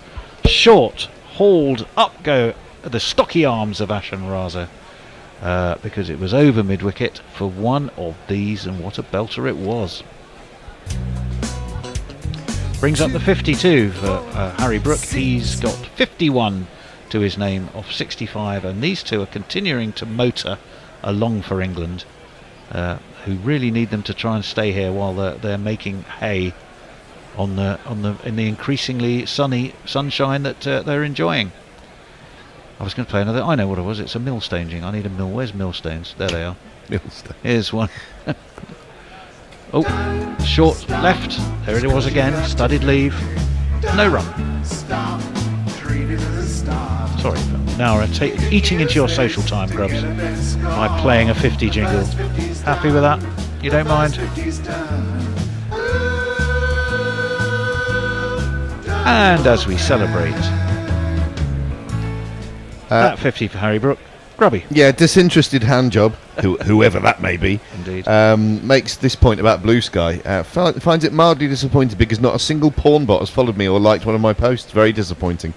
What you need to do is go back on Twitter and just give all those porn bots the link to Blue Sky, and then they'll be right on your tail again. I found out one thing which is kind of interesting, just about the way that it behaves. I'll hold that thought as in comes O'Rourke. That was off the pad, but it was snaking away down leg. There should be leg buys, I think. Yes, says Rod Tucker. If you use your your Twitter handle to find someone on Blue Sky, I think you can still find them on Blue Sky by using their Twitter handle. Right. Well, you're excited by that, aren't you, Grubby? Look at me. This steam coming from underneath leaping that for joy hat. at that news. I'm pretty sure I've got some bots following me on Blue Sky. I don't know what it is about me. Henry N. Brook, the recent half centurion, drops the bat on it, pushes it into the onside. They jog a single. Or maybe Ukrainian women genuinely find me attractive. That's the other explanation. You've got to think at the moment they'd rather be anywhere than in Ukraine, to be fair. They're having a rough old time. So a weekend with Grubby looks okay, doesn't it, really? All of a sudden. You're a Ukrainian lady right now. I mean, I've got to be honest, it's not something we should joke about. Not at all. It's just a fucking awful situation. But a lot of the bots you get are Ukrainian women. I mean, that's just... I think that's not my fault, that's the bots. Have you found that, Nick? I don't get any, do you? haven't yet to experience the Ukrainian women bot. No, me neither. No. Funny that, isn't it? Just Grubby. Right, Matt Henry, halfway through his 12th over. Private browsing's got a lot to answer for. Yeah. Or a lot of explaining to do. Private browsing, he's never going to become private first class or a corporal, is he? Private browsing. He's going to stay purely as a private. Yeah. He reports into general accident. Sorry. That one almost missed. I missed a ball. I didn't because it was driven, but slightly uppish to mid-off, and there was no run.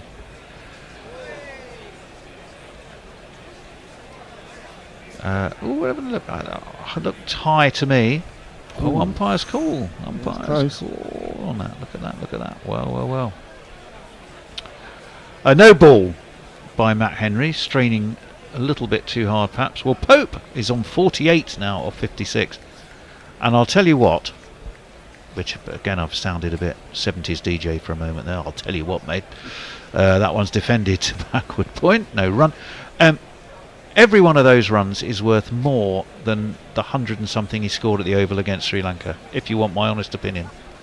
Yeah, because it's such different circumstances. I'd agree, and it was a really important time when they came to the wicket that if they hadn't built a partnership, England were in deep, deep trouble. Well, I think staring down the barrel of a embarrassingly low number and a possible follow-on, but they've come through it.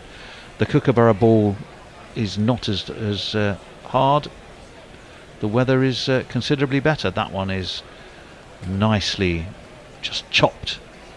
And it's to deep backward point, and they take another single, 162 for 4. Just felt like one of those periods where nothing's quite going for New Zealand, and England are getting the rub. They've had a few drop catches, that umpire's call which was given not out on the field, and yeah, they're just sort of edging their way back into this game.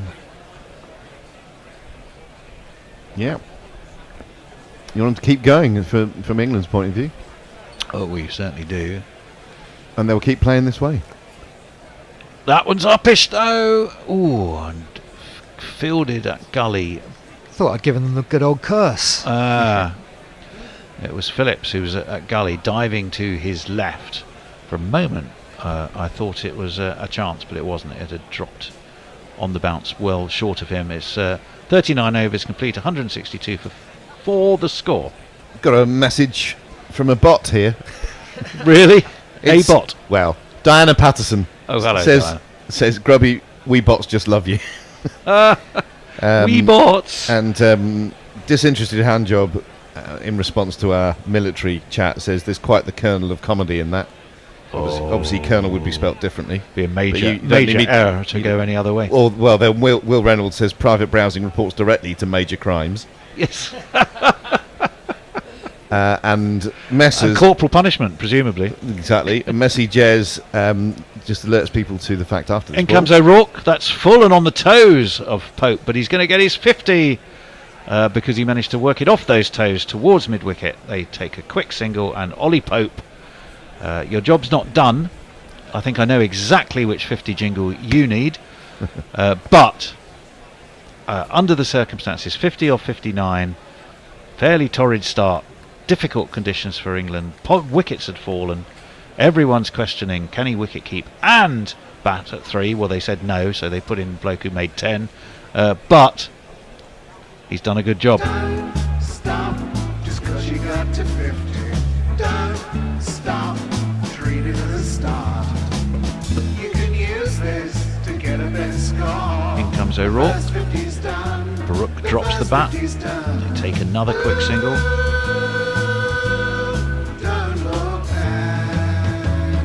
Now, you can tell when batsmen are feeling, I think, kind of good about themselves and feeling like the game's going their way.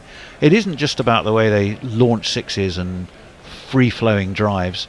It's when they run well together and the confidence to take those very quick singles that everything seems to click at once, doesn't it, when it's going right? Yeah, and that was really positive. Just dropped into the offside and scampered through, and there's something nice tempo about England's work at the moment. That's right, you drop it and then you've got a half a yard start. In comes O'Rourke. He's still trying to disrupt that tempo, which he does to some extent, because that one's just defended and there will be no run.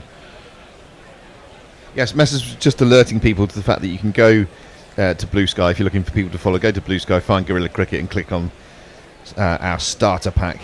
And that will include lots of other gorillas. Well, if you're listening, Messrs, we saw the graphics of that starter pack, and Hendo, with steam coming out of his ears, said, "Why is there a picture of a certain person on it who I'm not sure he's particularly fond of?" You will know who I mean. Oh, that's cut uppishly. It's going to bisect third man and deep backward point. And it's going to get 4 runs, and I think he knew exactly what he was doing when he played that shot. It's Conway was one of them, and I think Southey t'other. Oh, there we go. Try this one. It's just another score. It's just another 4.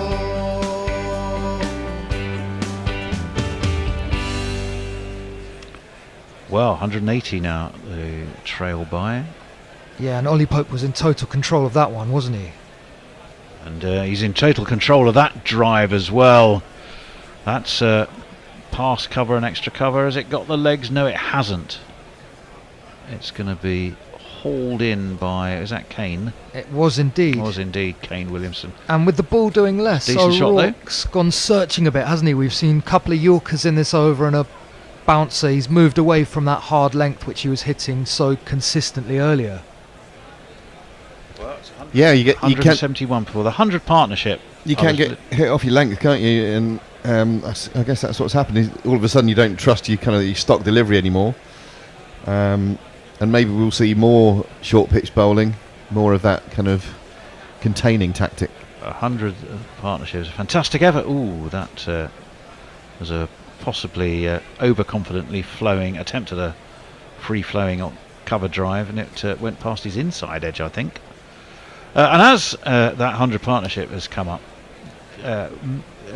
metaphorically and in reality, the sun is coming out ever more for England. Yeah, it was past the inside edge, wasn't it? Yep. More blue sky appears. More blue sky breaks its way through those Christchurch clouds. Richard Millgate says she was only the sergeant's daughter, but she knew what Reggie meant. You see, very good. I like disinterested handjob says, good to see you, Marshall Resources. Messi. Will Reynolds says, whereas private healthcare reports directly to general malpractice. Oh, we are going to see some spin. Oof. It's time for part-time spin alert. And it's going to come in the shape of a man who batted very well indeed. It's this chap. Feared by the bad, loved by the good. Glenn Phillips, Glenn Phillips, Glenn Phillips. I wonder what Jeff was thinking as to why he looked at Phillips and thought that's Robin Hood. As that one is cut down to backward point, they'll take a single. Well, it is the last over before tea, isn't it? And so I don't think this is a bad ploy. I'm surprised they didn't go to Ratchin, the left armour, with two right-handers at the crease, just turning the ball away from them. That's not a bad thought. Not a bad thought. Well, England will desperately want these to still be there at tea time. There's a man at very short mid-on, but there is no run. Left alone as it went down leg. 172 for 4. 176. 100 partnership up between this pair from Yorkshire and Surrey. Phillips throws this up. It's short, it's wide, it's cut by Brooke, but it is cut down to the unnamed mystery substitute fielder down there at deep backward point. And one more run accrues. 173 for 4. Ollie Pope 58. Harry Brooke 54. And boy, were in England in a pickle when they came together. Phillips throws this up. Worked off his legs. Fielded on the dive at mid-wicket, no run. So do we think this will be tea after this? I think so, yeah. I can't see a clock at the moment. I think, we're coming up to 2:42. Yeah, I think we're... Okay, well, I can tell you over there in Christchurch at the Hagley Oval, we'll wait for this delivery. There's going to be two Pope, who defends. Our roving cub reporter, Hector, is catching up with our old friend Grubs, Johnny Co-op. Oh yeah. Do you remember our conversation about Johnny Co-op? Of the Adelaide Barmies. They're all there en masse. The Adelaide Barmies. They're all there, I think, for all three tests. Good for the Adelaides. Good for the Adelaides. That's nudged away around the corner on the not quite the 45. One more to the score. 41 overs complete, 174 for 4. Well, he's meeting up with them. He's going to have a chat with them, and we're going to play you that chat tomorrow. So I want to know all about the Elephant Pub, where they all seem to drink, and all other things to find out about the Adelaide Barmies. But that is tea. This session, 26 and a half overs. Yeah, because there was a wicket fell before lunch, wasn't there? 129 runs and just the 1 wicket. So England will feel in the shape of Ollie Pope and Harry Brook, one of whom certainly needed to put in something of a performance, that they're clawing their way back into this game. It's a long, long way to go, but it's looking a lot shinier than it was, don't we think? Yeah, really good session for England after a pretty ugly one this morning, and they'll now just be hoping that one of these two can go on to 3 figures and get them somewhere close to parity. That's so British. Why not hope both of them do? Both of them. both of them, if possible. Let's be optimistic. Why? But that is so many people say that. Let's just hope one of those goes on. But no, let's hope they both do. Hope 2 of them go on. We might not expect, but there's a very big difference between expectation and hope, isn't there? So let's hope they do and expect possibly they don't. There we go. Well, I've got Harry Brook over 80, so if that's a positive omen, I think it's probably not, because I've lost all my bets tonight. Okay. So, well, it's 174 England trail by. They've fought back very much after lunch in that 103 partnership with Pope and Harry Brook. And as the ball has got older and the sun has come out, bowling's just not quite as much fun perhaps as it had been in the morning for New Zealand. Grubby, any final messages? I'll give you B14. a couple of final ones. Will Reynolds really warming to the theme of the military. Excellent. Says private function has it in for general admission. And I'll leave the final word to our friend Disinterested Handjob, who says, re your previous conversation, having that much optimism makes you essentially American. Yes, well, they're going to have that knocked out of them, that's for sure. But anyway, today is all about celebrating their Thanksgiving. And good luck to them, and all our best wishes while they do. Right, I'll find you something that isn't Jeremy Coney for tea. Not that I don't love the conversation with Jeremy Coney, but we like to mix things up a bit. So I don't know what it is yet. It's going to be a bit of a lucky dip into the Bishop and Bear archives.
Whether you're screaming from the stands or the sofa, Virgin Bet has even more for you to shout about this season.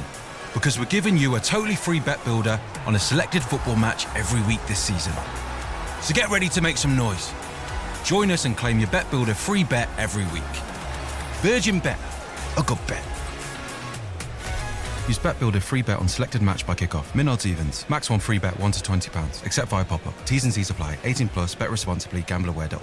With the Travis Perkins trade account, you open the door to big trade deals every single month. Right through November, get Knauf Insulation Loft Roll from just £29 per pack and 50 metre by 1 metre Easy Trim Master Breather Membrane from just £47.99 per roll. Join the club and get this and other big trade deals this November with your trade account. Travis Perkins, doing what matters for the trade. All prices exclude VAT at 20%. Sign up online today. Marks Electrical, the home of big brand appliances and amazing Black Friday deals. We've incredible offers on our washing machines, fridge freezers, ovens, big screen TVs and much more. Plus, Marks Electrical will deliver next day for free. We've an installation team and we can take away your old appliance. Just some of the reasons we've a 5-star rating on Trustpilot. Conditions and geographical areas apply. Go online to see all our Black Friday deals. Marks Electrical. Why wouldn't you?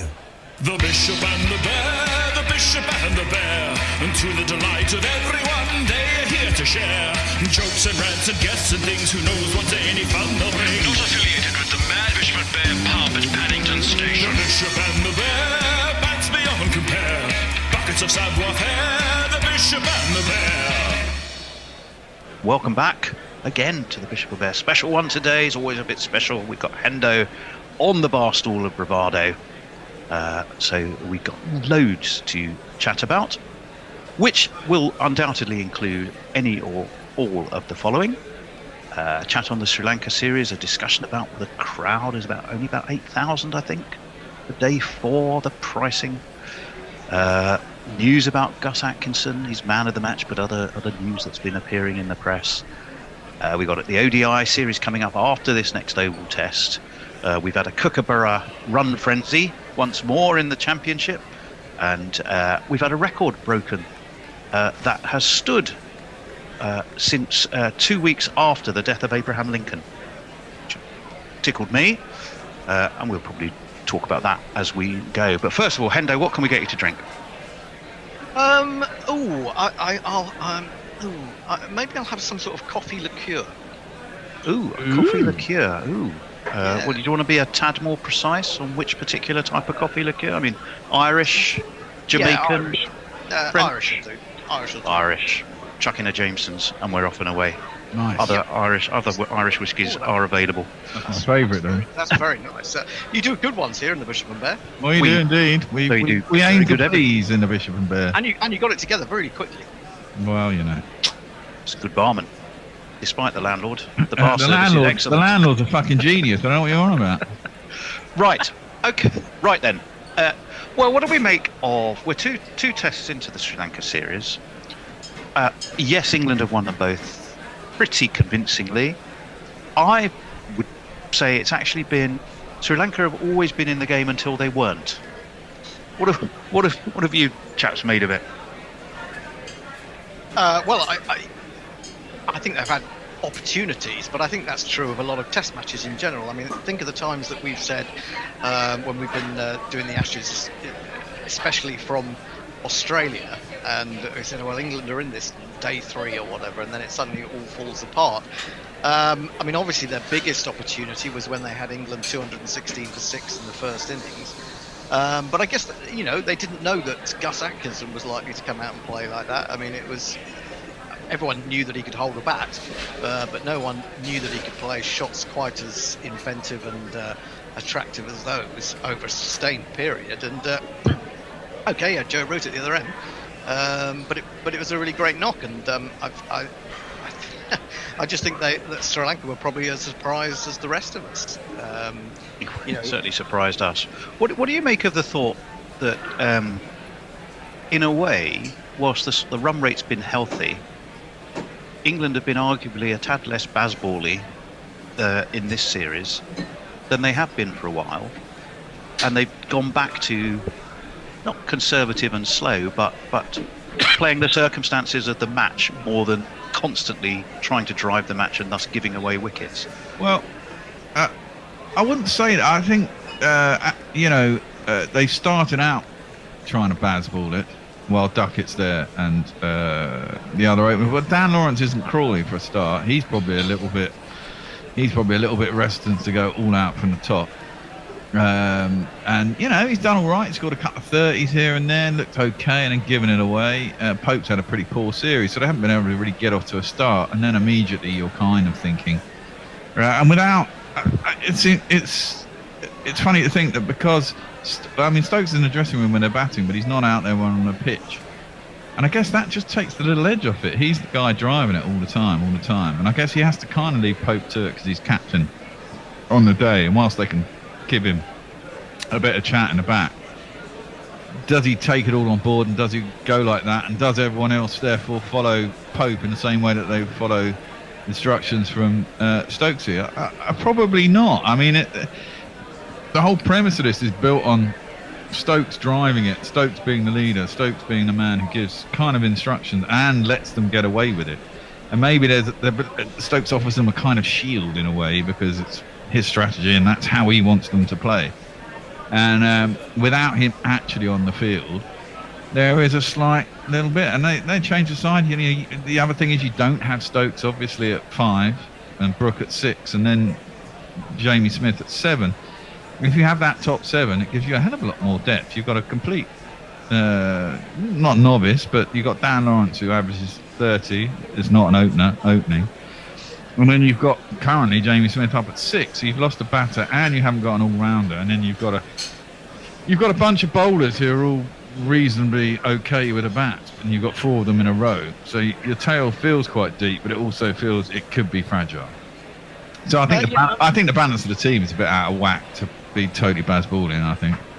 Yeah, I think it is, and I think you miss the presence of Stokes, don't you? Just in the field, Pope hasn't got that yet. I mean, I'm not saying he can't have it. I mean, I don't think anyone can have the kind of presence that Stokes has. He's unique in that respect, and so it is difficult. And I think the Dan Lawrence point that the Bear makes is absolutely right as well, because Dan Lawrence knows he's coming in for 3 tests, and that he will probably go back to carrying the drinks again, however well he did. I mean, he would have to do exceptionally well in this series, and even then it probably wouldn't be enough to force Zach Crawley out in the short term anyway. And as you say, he's batting in an unfamiliar position.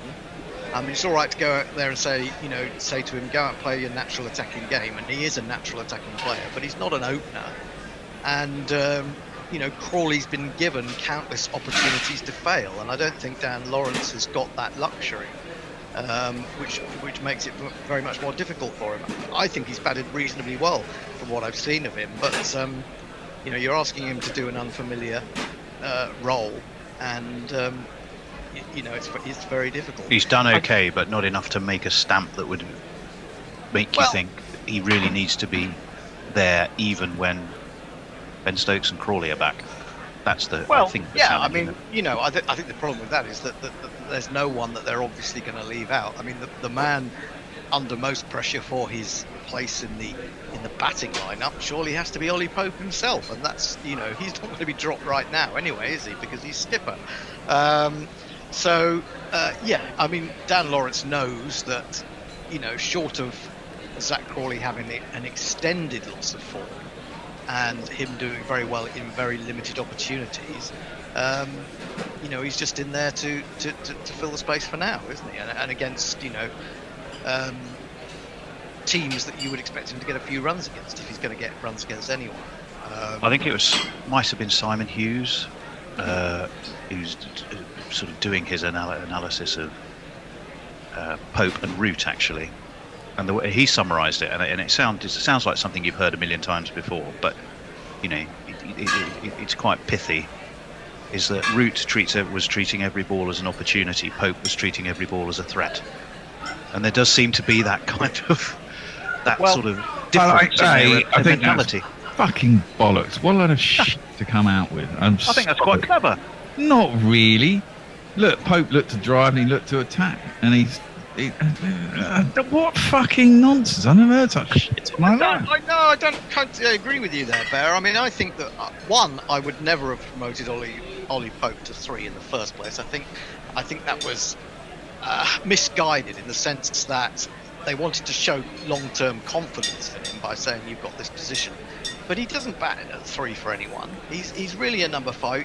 You know, with England, the way that England play, he's more than likely to find himself within the first couple of overs. And we saw the difference. I made this point about when he got 100 and then a 50 at Lords against, I think it was at Lords against the West Indies. Yeah. That the 100 was a really scrappy 100, and he was fiddling around. He was looking like a little bit like a rabbit in the headlights, although he did play some good shots. But the second innings, having got those runs under his belt, he was altogether more relaxed, and he was playing some glorious shots and kind of reminding us of why or a lot of judges compared him to Ian Bell when he first came into the team. But I think he's just being given too much responsibility. He's done too much too young. You know, I feel like he's in a very difficult situation. I even said before this series started, when we knew that Ben Stokes wasn't going to, I would have moved Pope down the order, because if he's been out in the field for any length of time, he then has to come in, you know, possibly second ball of the innings if something terrible happens, or at least early in the innings.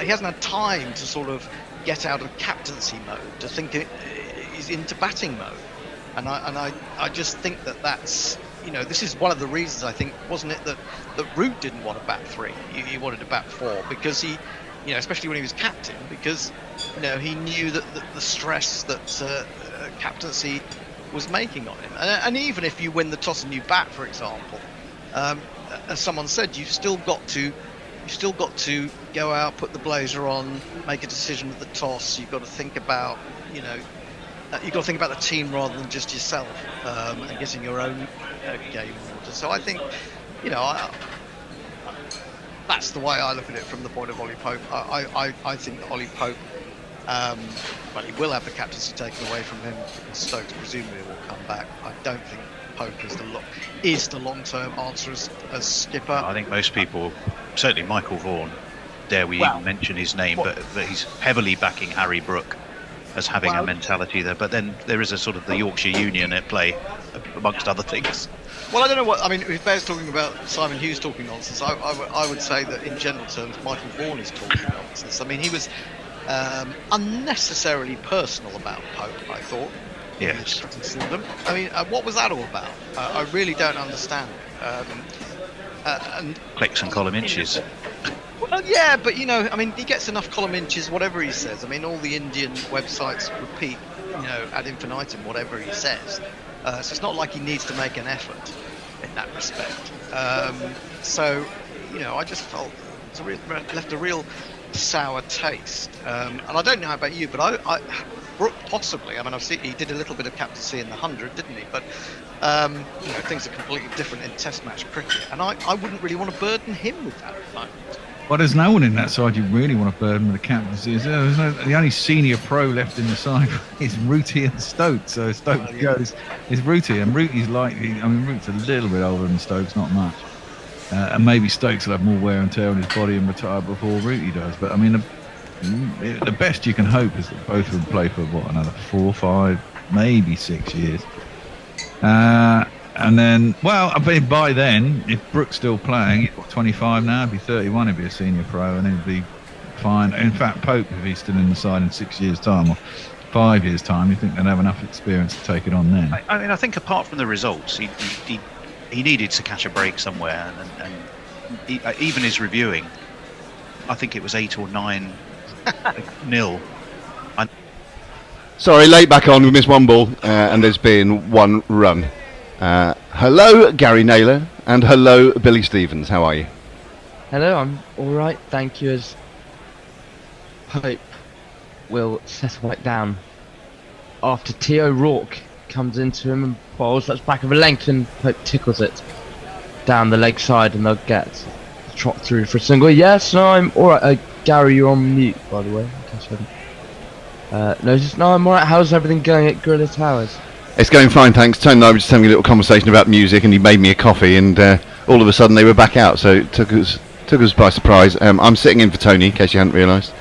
I had 7 minutes of anxiety waiting for the machine to connect, and then even when it did, I had my mic off, which says something about sort of 3:05 in the morning.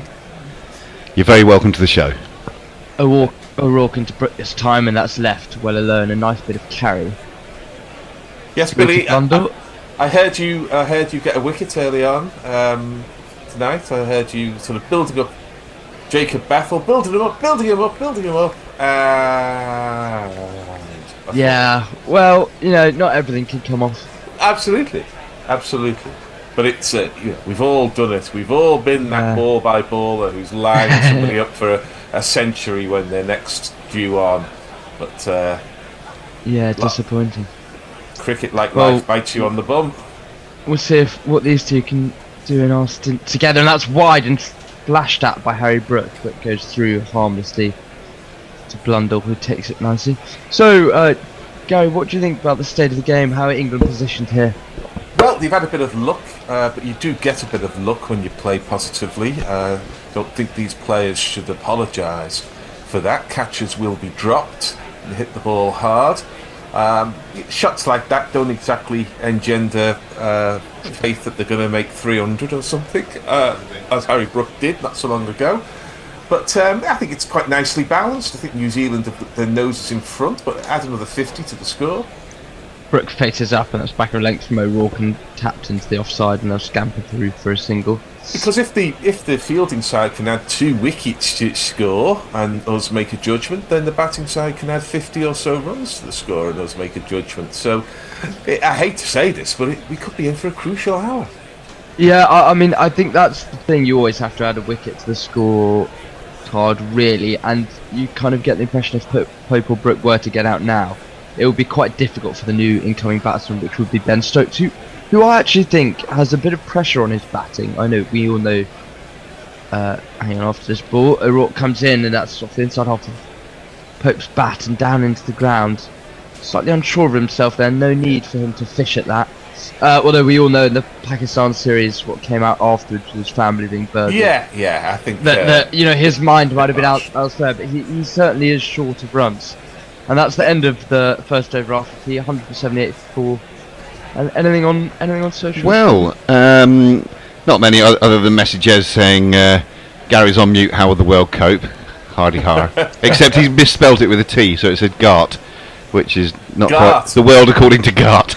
Well, yeah, I mean, I often think that's baronet, isn't it? If you put a B in front of it, I'll take any aristocratic titles that guerrilla cricket will bestow, although guerrillas probably don't have aristocratic titles, really. They're more about lopping the heads storming off the palace. And sort of adding the titles. Should probably do some jingles, because we are going to continue. Yeah, well, this is quite interesting. Go on, jingle them up. Here he is. Phillips. Feared by the bad, loved by the good. Glenn Phillips.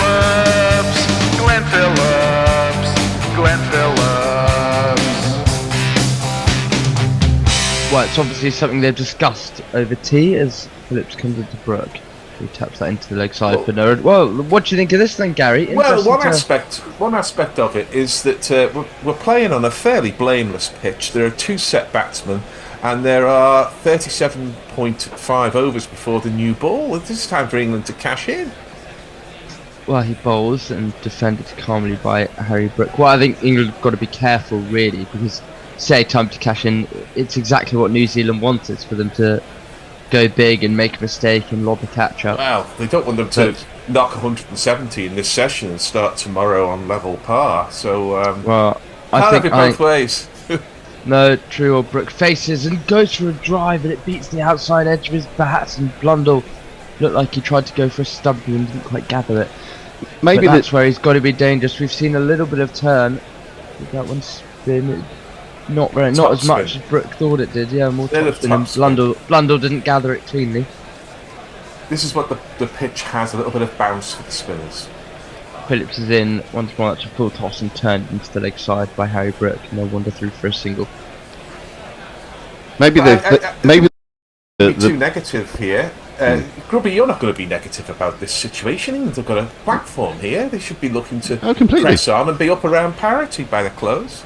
Yeah, well, as you say, 37 odd overs left, and if the score at 5 and over, they're just about level. So it's game on. Pope faces up to Phillips, who loops up with a lot of flight and is pushed into the offside, but fielded at cover for no run. It's an interesting experiment. I'm not sure how long it'll last. Maybe they'll just give him a couple of overs and see if these two will kind of go after him. They're both still scoring at a very healthy strike rate. Pope 61 off 70 faces the last ball of Phillips over. Bowls, that's a good line in length, but just defended nicely into that short mid-wicket area. Yeah. Just one possibility that we haven't mentioned, and obviously I'll cede to Grubby in a minute, is that they might be trying to jam some overs in here, because there are 37 overs until the new ball. I suspect there's about that many left in the day. They might fancy having, if they can squeeze 4 overs in before the close of the new ball, that could be crucial. So if they can really rattle through some overs from Phillips, who doesn't hang about, then they could open up that possibility before the end of the day. It's one good thought. The other thing, I just thought maybe they're thinking that pre-tee, the batsmen have just sort of started to line up all of the seamers. Yeah. And score lots of runs, particularly down towards third, hadn't they? And maybe Phillips in the skipper's ear saying, "One more, skip." O'Rourke comes in, it's back of a length, it leaps up, and it's well left by Harry Brook in the end. Yeah, I think probably a combination of lots of different factors. One of them could be slightly regarding the over rate, of course, the World Test Championship. I don't know how they're doing for over rate. They don't seem to have been too bad, but of course, if they're not bowling any spin and only all seam, then it's going to be difficult to fit the overs in. As we previously discussed, England were appalling yesterday. Billy, don't get Gary and me started on over rates. Oh, it drives me absolutely berserk. Yeah, let's leave it at that.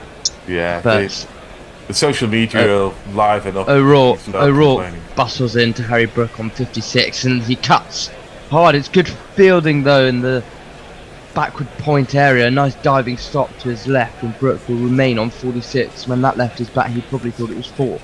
But fantastic fielding. That's backing up the bowler. That's what O'Rourke will be delighted to see. We've seen a lot of sprawling stops, haven't we? And at that position, England had some good stops. So the pitch must have some pace in it, because otherwise that fielder would be very square. But they're actually sort of quite a good way round towards sort of 10 o'clock and not 9 o'clock on the clock face. Well, Brook's high bat lift faces up and defends. That ball from O'Rourke coming into the leg side. Yeah, I'd agree. The pitch, I mean, we know, as we've discussed, that's at 147 kilometres per hour from O'Rourke. We know that, the New Zealand bowlers are quicker than the English, especially than Wokes. But the pitch does just seem to have a little bit more bite to it today. It just seems to have sped up a bit. I think you'd agree. Yeah. And that's an opportunity for stroke makers as well. But Will O'Rourke, character from The Wicker Man, of course, is pretty sharp, and he's pretty tall. He's a handful. And I think his dad runs a chain of Irish boozers, Paddy O'Rourke's. Oh, indeed. Really? Oh. No. Well, that's his name, and it sounds like that's what he should do. Shame. Just round the corner from Waxy O'Connor's. Well, he's into Brook once more, and Brook fends at that one and guides it to Gully for no run. It's that same position again. It is quite a long way round the clock face, so it does suggest there's a fair bit of nip off the surface. But the likes of Ben Stokes should be rubbing his hands. Going to come in against a ball coming onto the bat. He's bowled nicely, O'Rourke. He's got such a wonderful action, I have to say. Really fast, strapping bowler. He's been relatively expensive though so far, going at just under 4.9, kind of 4.8 runs per over as Brook stands and waits for him to bowl, and that's on his pads, and he tucked it into the leg side. They'll get at least one. Yes, they'll only get one. They'll just jog through a single. Yeah, it's an interesting action, because I think there's a little bit of Courtney Walsh about it. I mean, Courtney Walsh was much wider on the crease, but in the gather and the release, there is a little bit of Courtney Walsh. And if that's not a bad action to have, because Courtney Walsh seemed to be able to play all year round in all formats of the game and never get injured, and played until he was in his late 30s. Yeah. So if that's ahead of Will O'Rourke, then they've got a good one. They certainly seem to have had to go on. Pope faces up on 61. Bowls and that's straight, but no, there doesn't seem to be much going. That for me looked like impact outside off. Surely, I'm not sure why O'Rourke was appealing for it. Really, belated and half-hearted appeal there. Yeah, that's ended over. The bowler was 3/4 of the way down, well into his follow-through before he thought, "Oh God, I better appeal. The lads are appealing here." More half-hearted appeal you'll ever see. Some messages from YouTube here. Jonathan Seafelt says, "Howdy from Texas. In a post-Thanksgiving dinner, post-Trump win days, Gorilla is the perfect balm to the craziness here. Enjoying Phillips' Star Trek sunglasses while bowling." Yeah, I'm a big fan of them as well. Richard Milgate from henceforth he shall be known as Gart. Read that typo earlier. Welcome, Gart. Is cricket the only sport, says Messrs, where apart from the start time, the length of play is actually dictated by the time on the clock rather than the state of the game? One to think about. And Will O'Rourke could be a folk singer, Blind Willie O'Rourke and the Howling Donkeys, says Will Reynolds. Phillips will continue, and that's defended into the leg side for no run. What was that from Messi? Sorry, cricket's the only sport done by the clock rather than the state of the game. Yeah, he goes on to say, imagine stopping a football match after 83 minutes because it's now 5 o'clock. Brooke faces up once more and defended in straight back to Phillips, who picks up. Yeah, I mean, you had one of the most extraordinary things I've ever seen in cricket was, I think, when Hampshire needed 1 run to win and they went off for lunch, having already taken the extra 15 minutes. 1 run and they went off. I mean, ridiculous. Brooke faces up and tries to cut. Well, you wouldn't necessarily say it was there to cut, but he does a good job of it. It was very close to him, and he cuts for a single. I've seen that sort of thing happen, but it could be a tremendous downpour in the lunch interval and no more play possible in the day, and the match is a draw. But it sometimes feels that cricket needs an injection of common sense at times. Yeah. But I can understand why they did that. Pope on 61 with that back lift of his, and he swipes across the line, and they eventually come through for a single. I assume he hit that straight into the ground, and it leapt up into the hands of the short mid-wicket fielder, who fumbled it, and they got through for a single. A little bit off the inside part of the bat, that wasn't it? And I mean, this is the way the England bats play. It's the way a lot of batters play these days. There seems to be a yawning gap between bat and pad because both batsmen are keen to stay leg side of the ball and free their arms. Phillips bowls wide of the crease, and Brooke drives really nicely. He's timed this beautifully, Harry Brooke, and he will get 4 to move on to 62. 1, 2, 3,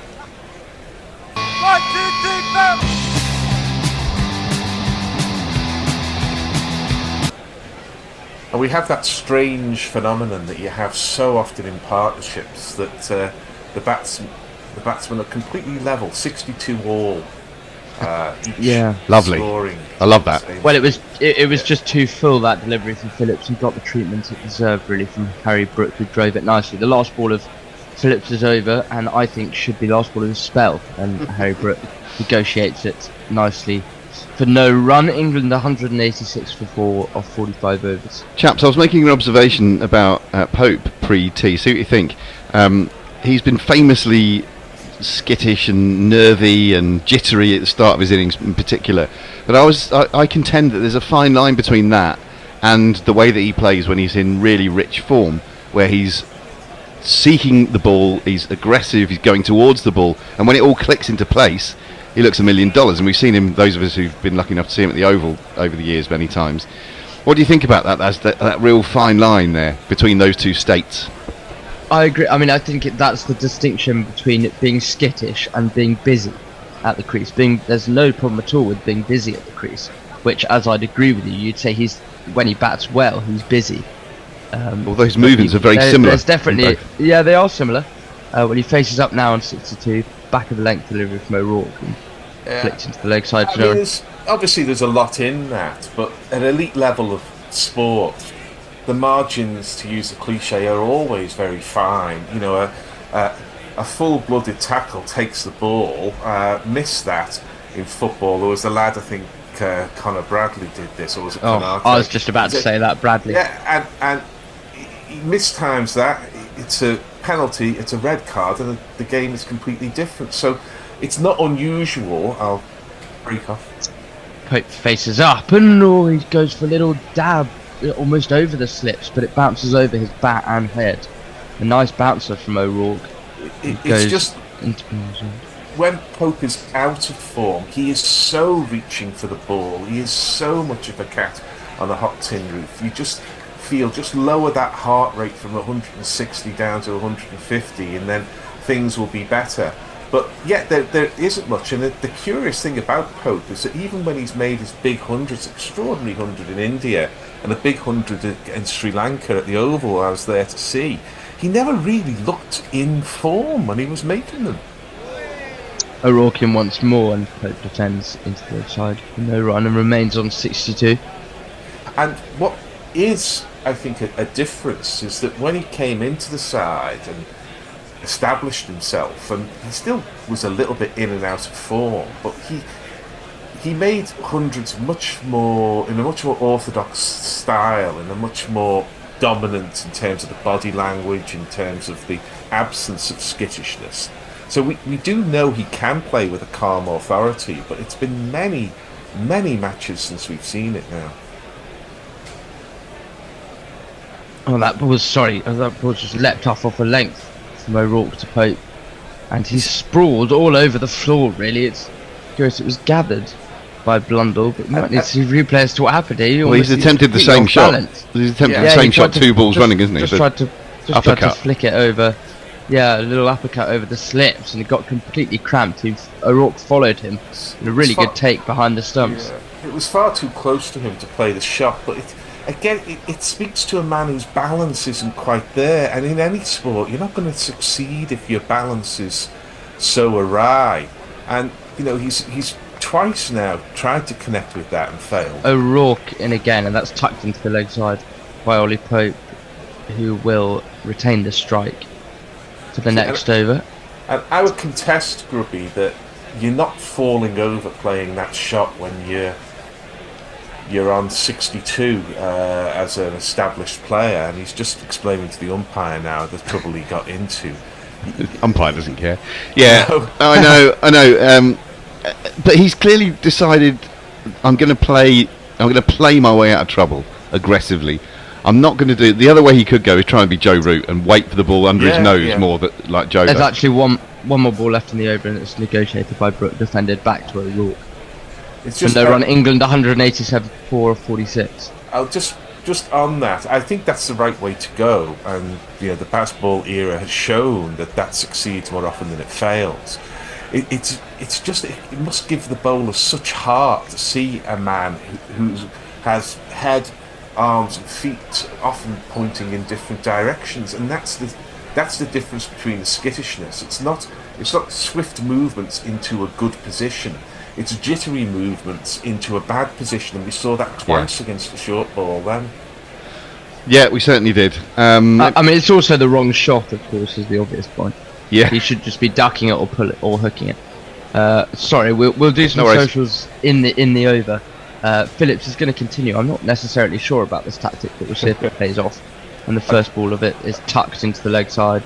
Just say the reason he's not hooking it is that he won't get inside the line of the ball, because they're always staying leg side of the ball in order to be able to free the arms and get your scoring options. So that's why the hook is not being played. Pope faces up on 63, and that's tucked into the leg side. A pretty poor delivery from Phillips, and they'll take us. No, they won't. No, they won't get a run. Pope will remain on strike. It's Phillips, who likes to get through his overs quickly, Pope twisting his bat around in his gloves as he always does. A nervous tick, waiting for Phillips to bowl.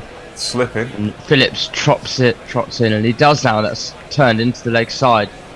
Kind of a sweep down the ground, and it's chasing after by O'Rourke, who will haul it in from the boundary rope, and they'll get two. You would think, which they do. Thought about a third, but couldn't quite manage it. Any socials if you can get them in, or do you want to wait? Don't worry, I'll wait to the end of the over.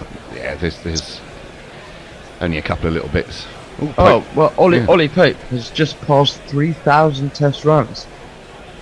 Averages 34. He'll be very much looking to add that throughout this series and in a massive year for English cricket to come. And he's made a good start to it. He's on 65 and Phillips tries to tuck him up, but he managed to get it away into the leg side. Phillips swooped round and it was almost tight for a single there, but they got through pretty comfortably in the end. Yes. Scoreboard ticks on to 190. They took you up, your mum and dad, suddenly came to mind then. Very good. Yes. Larking about and tooting. What do you guys think about this Phillips experiment? If you, after this ball, Gary, give us a thought on it as Brooks will face up and it's bowled and that's a poor delivery and it's swept hard but straight to O'Rourke, who does the fielding well. They saw Shoaib Bashir take wickets. He's not an occasional bowler. He's a fully fledged batting all-rounder. He's only had 4 overs. It was probably worth a look, but you're probably right. Needs to go back to a bit of seam. Well, Brooke will face the last ball of the over and pushes this one into the offside and they'll scamper through for a single. 191 for 4. The score moves on to a 47. Socials. Yeah, Ravi, what's happening? Messers says it's interesting that ODIs and T20s have flexible breaks to accommodate the overs required. Why not in tests too? To which Will rather pointedly says grumbles in red-facedness because that's not how it's done. And Racing Rant says I think common sense is oppressive. Procedure is important. You're such cynics, all of you.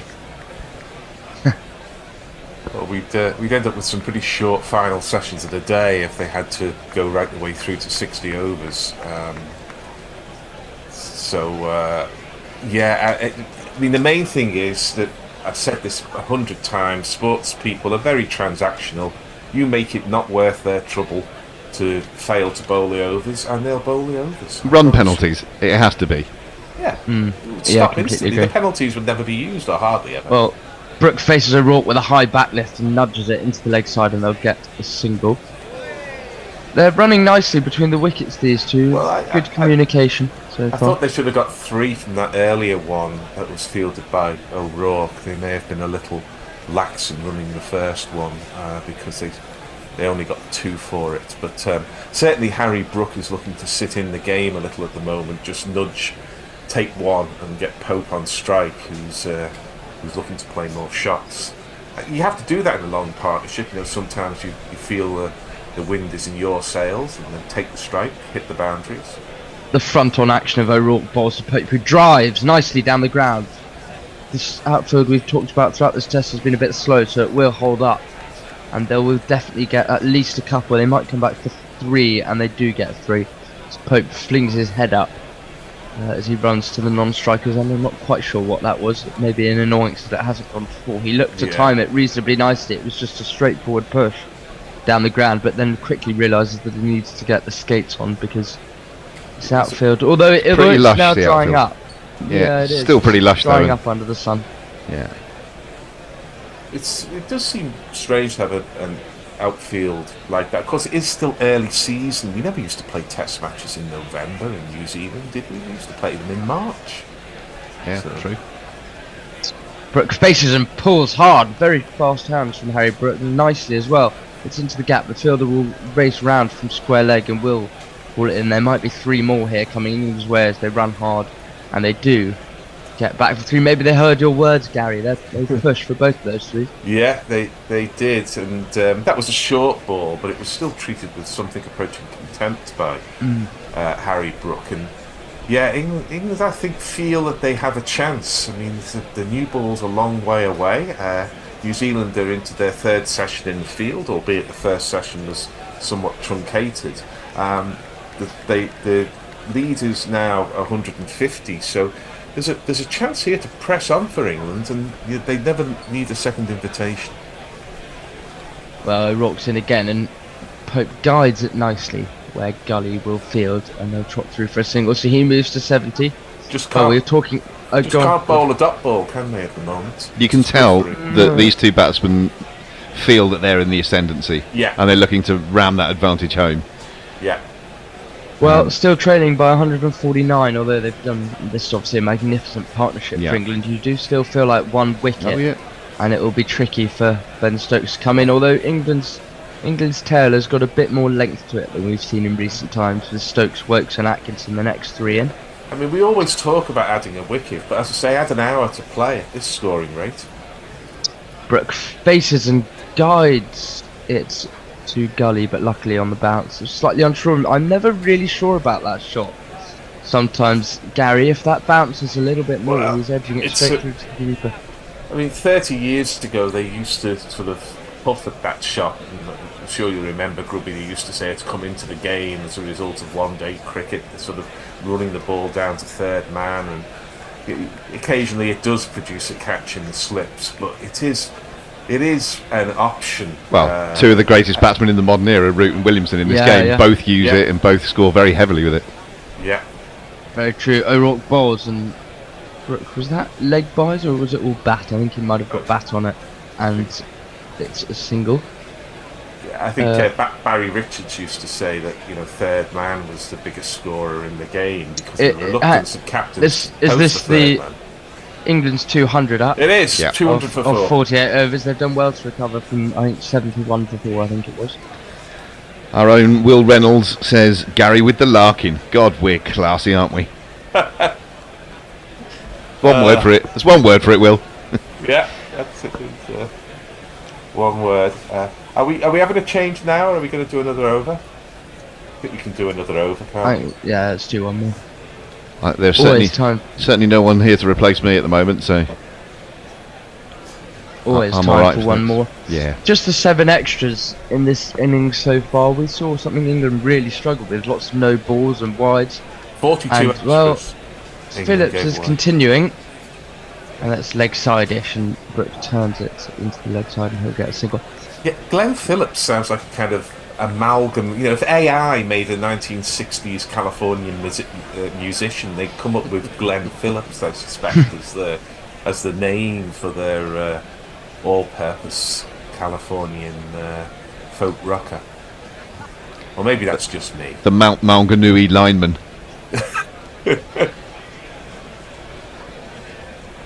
Phillips bowls, and that's a better line in length, and it's chipped up by Ollie Pope, but luckily he falls just short with a despairing dive at that short mid-wicket area. Well, the Phillips experiment nearly worked. A bit of a lapse in concentration from Ollie Pope, as he was just very early on the shot and flicked it.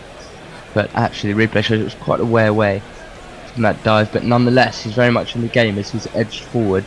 There now, that's wider from Phillips and hit hard through the covers by Ollie Pope. He's timed this better. The fielder will race round, really haul in, he'll put the dive in and does really well. They might get 3.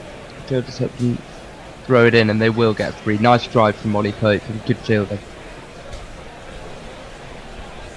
Yes, it was a real slap, that, wasn't it? And the batters today, they all play the slap through extra cover. Again, get your hands through the ball quickly, stay leg side of it.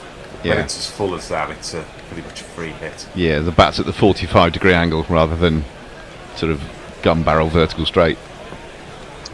Yeah, he Gower- got his Gower head. would have played that with an angle back rather than with a slap, but yes. Well, Brooke faces Phillips this time on 68 and bowls, and that's driven with the full face of the bat, and Phillips as well to field off his own bowling. See, And Phillips that's is on- no run. He's only gone for 18, 2 balls left in his 5th over here. So, on the one hand, it's it it's is more an that he experiment. hasn't looked threatening. Yeah, I think that's fair.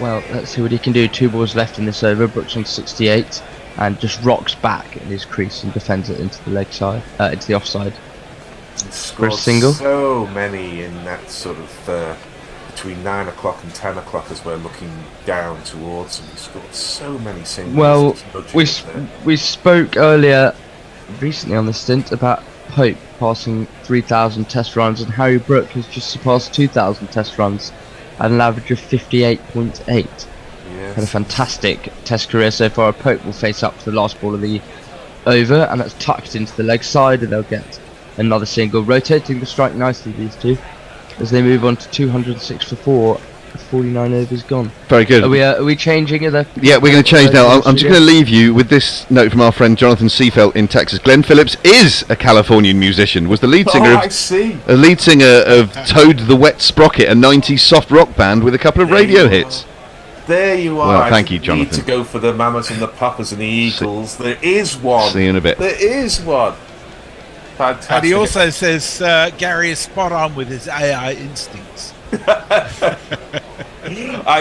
Look, it's a bit scary if you're a theatre reviewer. You see these days in London, you see a lot of posters and a lot of websites that have AI doing the kind of graphics and the cover art, and it's all a little bit eerie. There's something not quite right about them. There's a bit of kind of Village of the Damned about some of the looks on the faces that AI there presents. is at the moment, but scarily they're fixing that. Oh, they will fix it. They will fix it, indeed. And that's what Harry Brook and Ollie Pope are doing here, because they're fixing a hole where the rain got in as England lost 3 wickets early on in this reply to New Zealand's total. I was hearing people on the radio, Jez, I'd be interested in your view, telling me that the score was above par, that New Zealand's score was 348 was above par.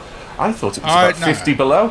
Here is Nathan Smith, the debutant, who's bowled with some success, 2 wickets early on, but he's down the leg side initially, and they'll wander through for yet another single, albeit a leg by this time. England go to 207 for 4. Yeah, I think it's a 400 par pitch.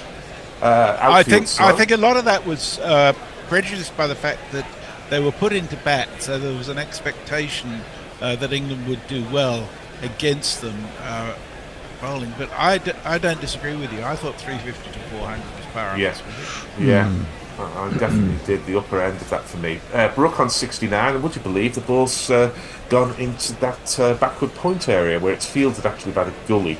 It was off a thickish outside edge, and there is near ran. We're approaching the 50th. We're in the 50th over, and England's 207 for 4. It was a particularly slow start, losing Crawley early on, and Duckett doing exclusively, I think, the scoring for pretty much the first 7 or 8 overs. But England have caught up with a bit of Bazballing and motoring at 4.5, 5 and over. I'm not sure it has been Bazballing. I think they've just been playing sensible shots and taking opportunities when they were there. That's fair enough, I think, Tony. This again off Brooks' bat, who's fielded it in the Jonty Rhodes position at backward point.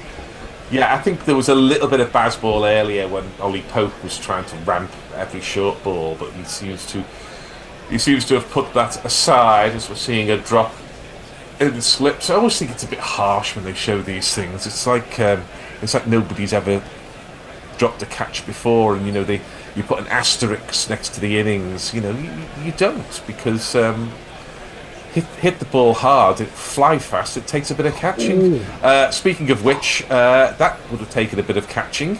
Extraordinary kind of how to describe that. It was he was giving it the charge, was Harry Brook. I think Nathan Smith saw it coming, and from 2 steps down the track, Brook edged it, but Tom Blundell, anyway, it was all OTOs because it was a no ball anyway, and Nathan Smith does bowl too many no balls.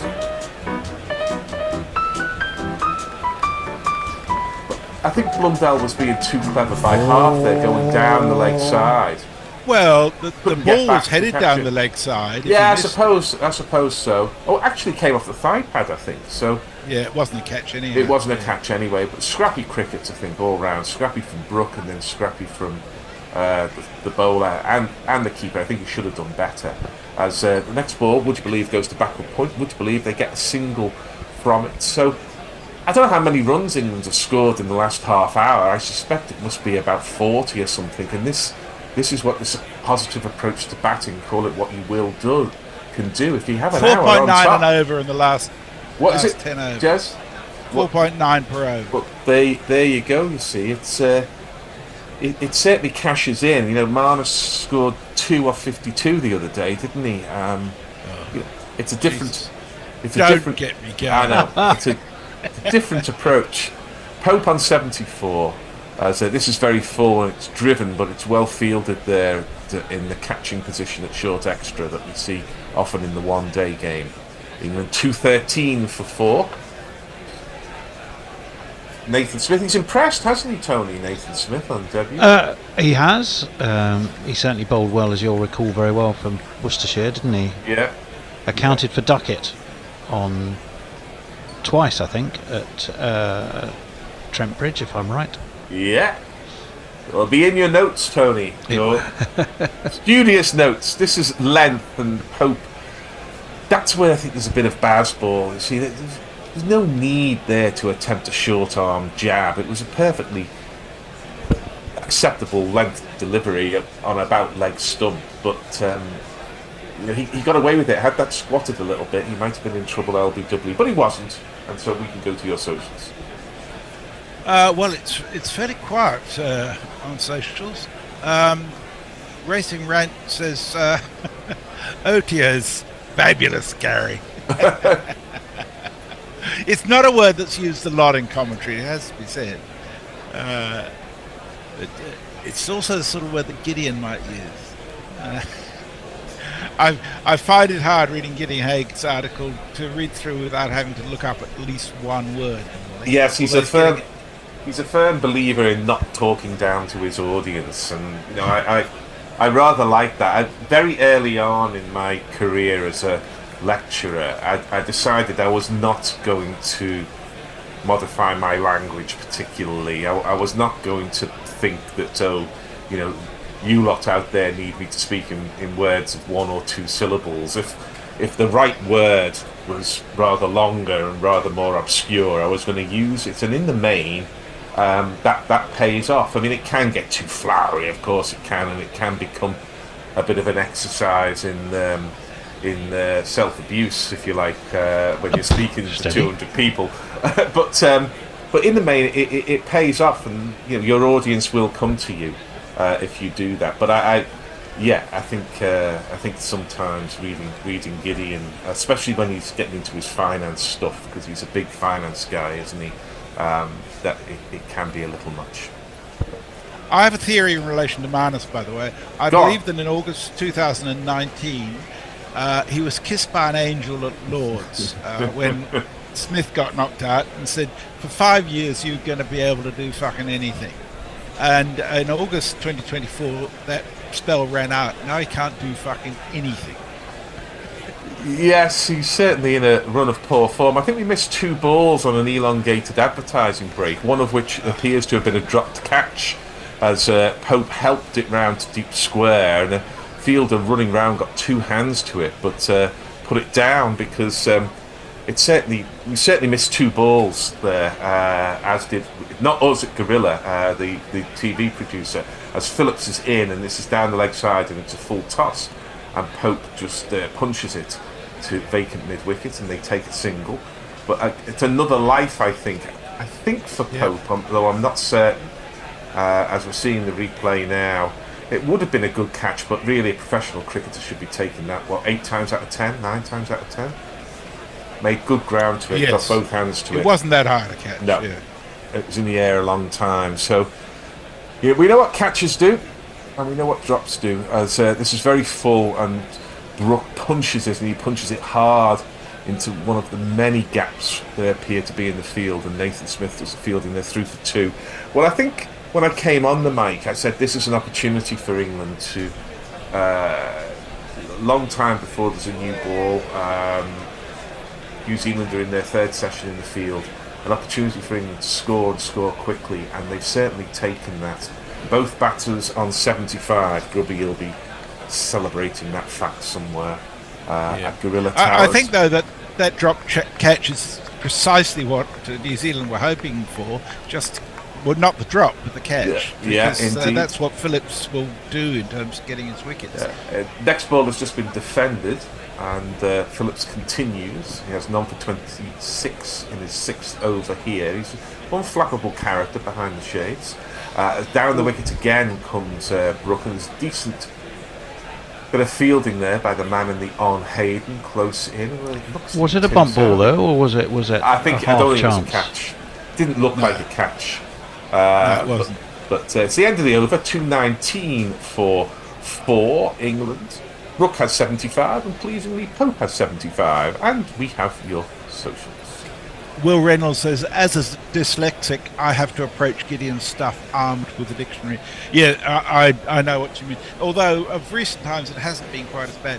There's a fine line between sort of using language because it's the right word and using it to show off that I know what that word means. And sometimes with Gideon, I think there's a bit of the latter.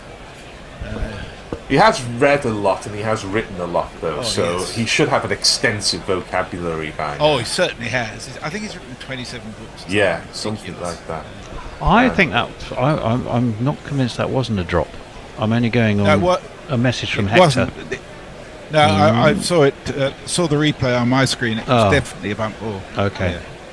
See, look, Nathan Smith. See, look a bit like Ewan Chatfield, the bloke who's Ilford seconds at the other end to Richard Hadley, the World 11 in the 70s for New Zealand. This ball's full and defended. Just have a bit of a look of Chatfield, not in his action, just in his look across the eyes, I think. So the partnership is 148 between these two. Oh, it's been a phenomenal effort. Phenomenal effort. Yeah. I hope there's coffee in that cup you're drinking from, Tony. I think you're needing it. Yes, so You're a little slumped there, Tony. It is coffee. No, I'm fine. Jolly good. Here's Pope again, and gets this on the leg side. I much prefer where Pope will just wait for the ball to come to him. It's on his pads. He just tucks it off the pads for a single. That's the absence of skittishness. He wasn't trying to manufacture a shot there. He was just happy to accept the ball on the pads, accept the single that's on offer to fine leg, and take it. Harry Brook might reflect on that after that extraordinary sort of charge at Nathan Smith in the previous over. I was just admiring, actually, in the background, the hive of industry that's going on around our live comms. We have our man on the ground who's live blogging, has just done an interview with Wade Barmes, is writing daily articles. We've got 2 student interns who are working on them. I'll tell you in a minute. Dear me, what an empire there, Tom. Hang on a second, I'll tell you. This ball is hit, would you believe it, towards the point area by Harry Brook, and he collects a single. It's trombone time, as Brian Johnson would say. Trombone time. Both men on 76. The partnership 150 from 183 balls. As we have said, been this phenomenal, is very isn't much it? pulling England back into a match that was sliding through their fingers at, 49 for 3 or something. Oh, these two have been quite I don't quite suppose magnificent. there's much of our demographic below the age of 50 who has any idea what 76 trombones. The Music Man, isn't it? Come on, yeah, absolutely. It's the Music Man. Yeah, but look at the age of us. This ball's down the leg side, and Pope is happy to tuck it into the leg side, but he finds the man at the short mid wicket, and there is no round. Wasn't it Robert Preston? I think Robert Preston's in the he plays the Music in the Man film. himself. Yeah. I think he's. I don't think he actually sings the song Shapoopy, but I think he's. Sort Isn't of that also in where the background dancing. where he sings "You've Got Trouble" right here in River City? That's trouble with the T, and it rhymes with P, and that stands for pool. That's the Music Man, isn't it? I think it might be. There's a lot of these that seem somewhat interchangeable in the golden era of MGM musicals. But I think it is. This ball's defended, and there is no run. I tend to watch a lot of these things now. You kind of see them through YouTube, because probably after I finish my stint now, I might just line up YouTube, put 76 trombones, and watch a kind of 4-minute clip with 100 dancing girls and a parade and everything else. But you as for nostalgic watching the fool, whole, you. So you're basically telling us you're going to go to bed and watch a parade of dancing girls. Whatever you get up to, Gary, in the privacy of that tooting flat.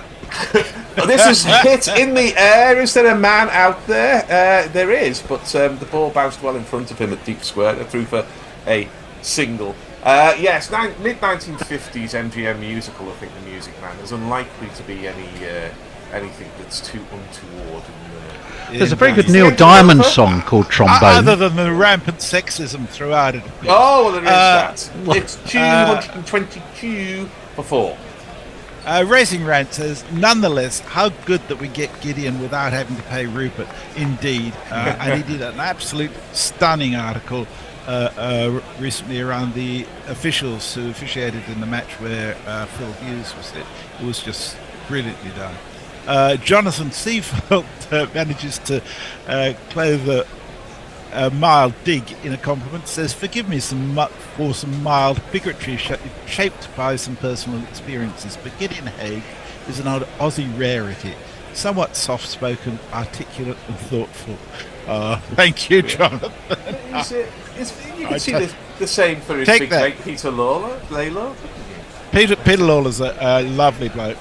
As a new bowler, a very good rider. As yet unjingled.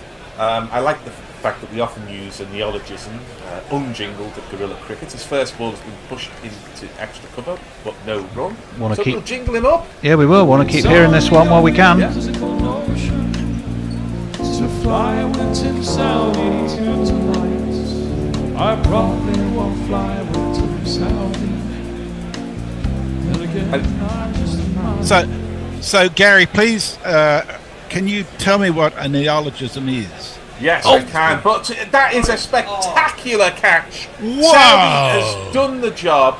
Outside off stump, it wasn't much of a ball, but Glenn Phillips, who is lauded as the best fielder in the world and was on a different radio station earlier today, I think he did drop a catch earlier, but he's just taken off Jonty Road style, horizontal in the air at backward point, and he's pulled off a screamer to get rid of Ollie Pope. Wow, what a catch! That's amazing. That really was an absolute worldie of a catch. Ben Stokes tried one yesterday and he got a hand to it, didn't he? Diving to his left when I think he was at mid-off. But that wouldn't have been as good as that one we've just seen there. My word, that was some catch. He hit it in the air, but he hit it so hard, and it wasn't that close to the fielder, but sometimes you've just got to take your hat off. Pope's gone for an excellent 77. The game will change, and I don't want to say it, but I will. We know what catches do. They win matches. They do. And you will not get a better catch than that.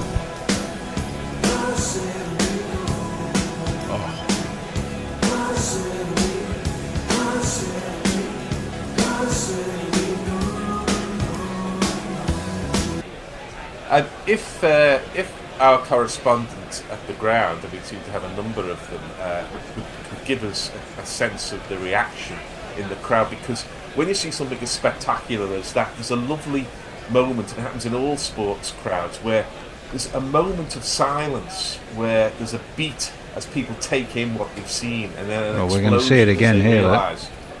As they realise what's actually happened. Oh! You simply will not see a better catch. He's milking it a little bit, giving it to Cristiano Ronaldo there, but why not? Why not? Come on, he says, as he flings the ball in the air. Kane Richardson's the first to him. It's not very often to see. Is it Kane Richardson or maybe Daryl Mitchell there? No, it's not Richardson. No. It's Do you mean Williamson? And it was Mitchell anyway. Yeah, it was. Kane Richardson. Who's Kane Richardson? Yeah, look, I'm carried away. I was about to say that Tim Southey has the mien of an old bowler. He walks back to his mark now with the kind of slumped shoulders of an Angus Fraser. He's got some miles on the clock, the old war horse. Nobody has shoulders that slump that much. Well, he's round the wicket to Ben Stokes, who lets his first ball go. And we should give you the stats on the partnership. We haven't seen them on the screen yet, but it was I it was can give over you those 150, in just a second. wasn't it? Hold on. And they keep showing us that catch, and why wouldn't they? Why wouldn't they? Then again, I just might. Definitely Daryl Mitchell who greets him. Daryl Mitchell and Ben Stokes both have fathers who played rugby league. Is that right? Daryl Mitchell's father was a rugby league player. May have been Union, not sure. As Southey is in, it's left alone by Ben Stokes, who I'm pleased to say is giving himself a chance to take a look at him. In Pakistan, he was far too eager to get on with it too early. Seeing it again. It was 151 was the partnership, I think. 188 balls. Ollie Pope, when he went 77 off 98. Harry Brook still there, but I think those actually might be slightly out of date because ignore those. They're not up to date. Well, that was all a very rude interruption. My question of Gary. Well, the ball's through to the keeper, and there is no run. Jez, I'll try to answer your question. What is a neologism? A neologism. Well, a neologism is a word that is used and comes into regular use, which previously did not exist. So they're kind of new words. Sometimes they're compound words. Sometimes they're just new words. And language reinvents itself all the time. Right. Forthy is your man on this. He's very good on this stuff. So, weekend was introduced in the 18th century for the first, 19th century for the first time. Yeah. This ball is defended, and there is no run. And of course, the classic neologism of cricket over the last few years is, of course, baseball. It's a neologism. It's a new word that didn't exist before, and it has its detractors, what I think is yourself, Jess, but it's undoubtedly a new word, a neologism. I'm not a detractor, but I am less all-encompassing than some maybe. Well, Will Reynolds. I was going to say my one is unjingled because you previously jingled someone up, but if you're looking for the word which describes a bowler and you don't want to say his name because you haven't had the jingle, then the only word that works really is to say that the bowler is as yet unjingled. Indeed, so that makes sense. Thank you for that. I'll give you plenty of opportunity for your socials, but as Brooks hits this hard square of the wicket where he's scoring so many of his runs, and through to two as the sweeper does their job out in the deep, and Jez. Will says, Larkin and a passable Johners and words I don't understand. Gary, you Renaissance man. I've seen a terrible musical this evening. I didn't like it at all. I wasn't in the demographic for it. It's very good. We'll have to write a negative review later today. As Harry Brook on 78 faces up to Nathan Smith, and he's played almost exclusively square of the wicket in the offside in my entire commentary stint here. He gets a single to point, 225 for 5 now. You have to tell us what it is so people know what not to go and see. Well, it was a children's book that was made into a young adult's book, and it's quite a franchise. It's been made into multiple novels and a saga, and whilst you're cogitating on that, we're looking at the kind of the comparison of the Phillips drop with the Phillips catch, and I think when you said he's milking the celebration, I think he was pumped up more by the fact that he had dropped one earlier, and that's fair, and that was sort of adding a bit of fuel to that celebration. So it's a 10-year-old or so Broadway musical premiering in the West End. This ball is just defended by Stokes to mid off, no run. Called Percy Jackson and the Lightning Thief. Oh yeah. As a musical. Yeah, and it's a lot of kind of Greek mythology in it, and various bits of mumbo and indeed jumbo. But often with musicals, the book is the problem. The book is the story that underpins the show, and the book isn't very good, I'm afraid to say. There are a few other problems. My grandsons disagree. They really like Percy Jackson. Yeah, I think I'm outside the demographic this ball is defended. Yes. No relation to Michael. None whatsoever. There is no discernible similarity any way whatsoever. Or Spear and Jackson. Yeah, did they do kind of power tools? They did, yes, they did. How did I get that? I once went into a B&Q or whatever it is, and I got the shakes and came out 2 minutes later. These are not places made for people like me, I can promise you. What is B&Q? It's like Bunnings Warehouse, but for UK. Oh, right. Defended, and there is no run. It's not like Aldi where you're going for butter and come up with the chainsaw. No. Aldi, the middle aisle at Aldi. The Ballad of Little and Aldi, if you can dig that out, little Irish bloke in a pub in Kerry or somewhere singing the song about the Ballad of Little and Aldi. It's very funny indeed, I can promise you that. References to the middle aisle at Aldi with its selection of scuba diving kits and power tools. England trail by 123 as Ben Stokes gets one on the leg side, and Ben Stokes is at his best when he waits for the ball to come to him as he did there. Just clipped it off the pads to get off the mark. He goes to 1 off his 8th ball. 54 overs gone, 226 for 5. Harry Brook at the other end has 79 off Nelson, 1-1-1. Seamus Moore is the singer of that song. Yeah, it's good. It's good fun. So Will's got it. He says, my little brother loved the books. Reading them to him was awful. Well, the books are awful, but the very process of reading a book to younger kids is actually really pleasant. I love it. I enjoyed what I enjoyed most reading to my kids were the Peanuts books, the Charlie Brown, because they could follow with the pictures as well.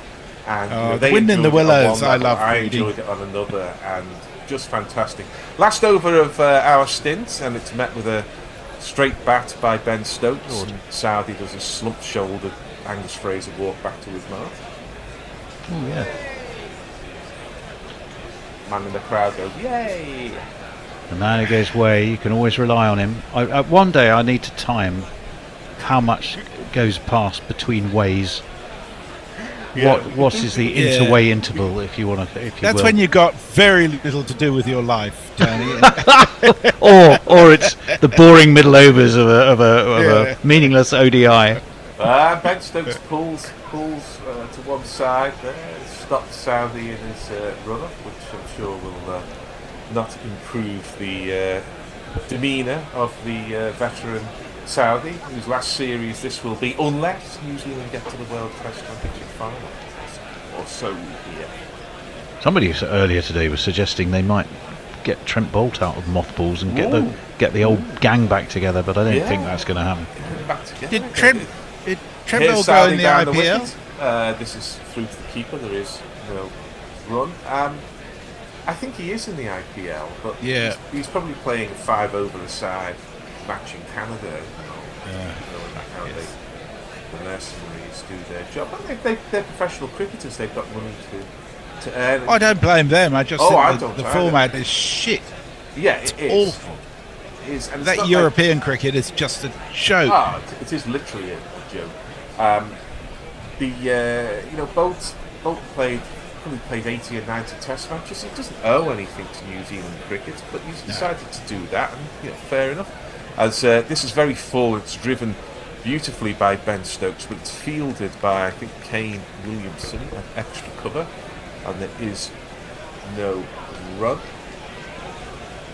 Ben Stokes, of course, has not gone to the IPL in order to ensure... No, he's been absolutely clear. He is he's a Test match player. Focusing on his England job and his England captaincy.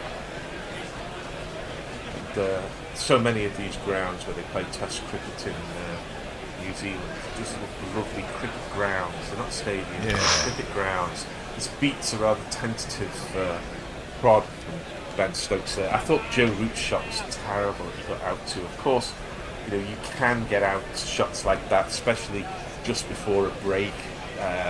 Quick wicket went down, scrambling around, trying to get your pads all sorted out and everything, but it was a poor shot, just hanging the bat out crooked, took the inside edge, and did for him there. But you have 150 Test matches, as Joe Root has, you're going to have some innings that go that way. 2 left in the over. His first duck in nearly 2 years. Is it? Jimmy Anderson went longer than that without a duck. As this ball is defended by Ben Stokes, and it is no run. So at the end of this ball, I'm going to leave you. I may be back on day 5, but I've got some MGM musical clips to go and look at. So to smooth the transition, I think Grubby and I will transfer now Okay. Will says, I read it, my brother, Treasure Island, and that was much more fun, I can imagine. Oh, it's yes. a great book to read, Treasure Island. Did he do the voices? Who are Long John Silver? As this is through to the keeper. It's the end of the 55th over. England got 226 for 5. Harry Brooker 79. Ben Stokes has 1, and you have a new commentary team. Thanks for listening. Catch you in half an hour. Bye.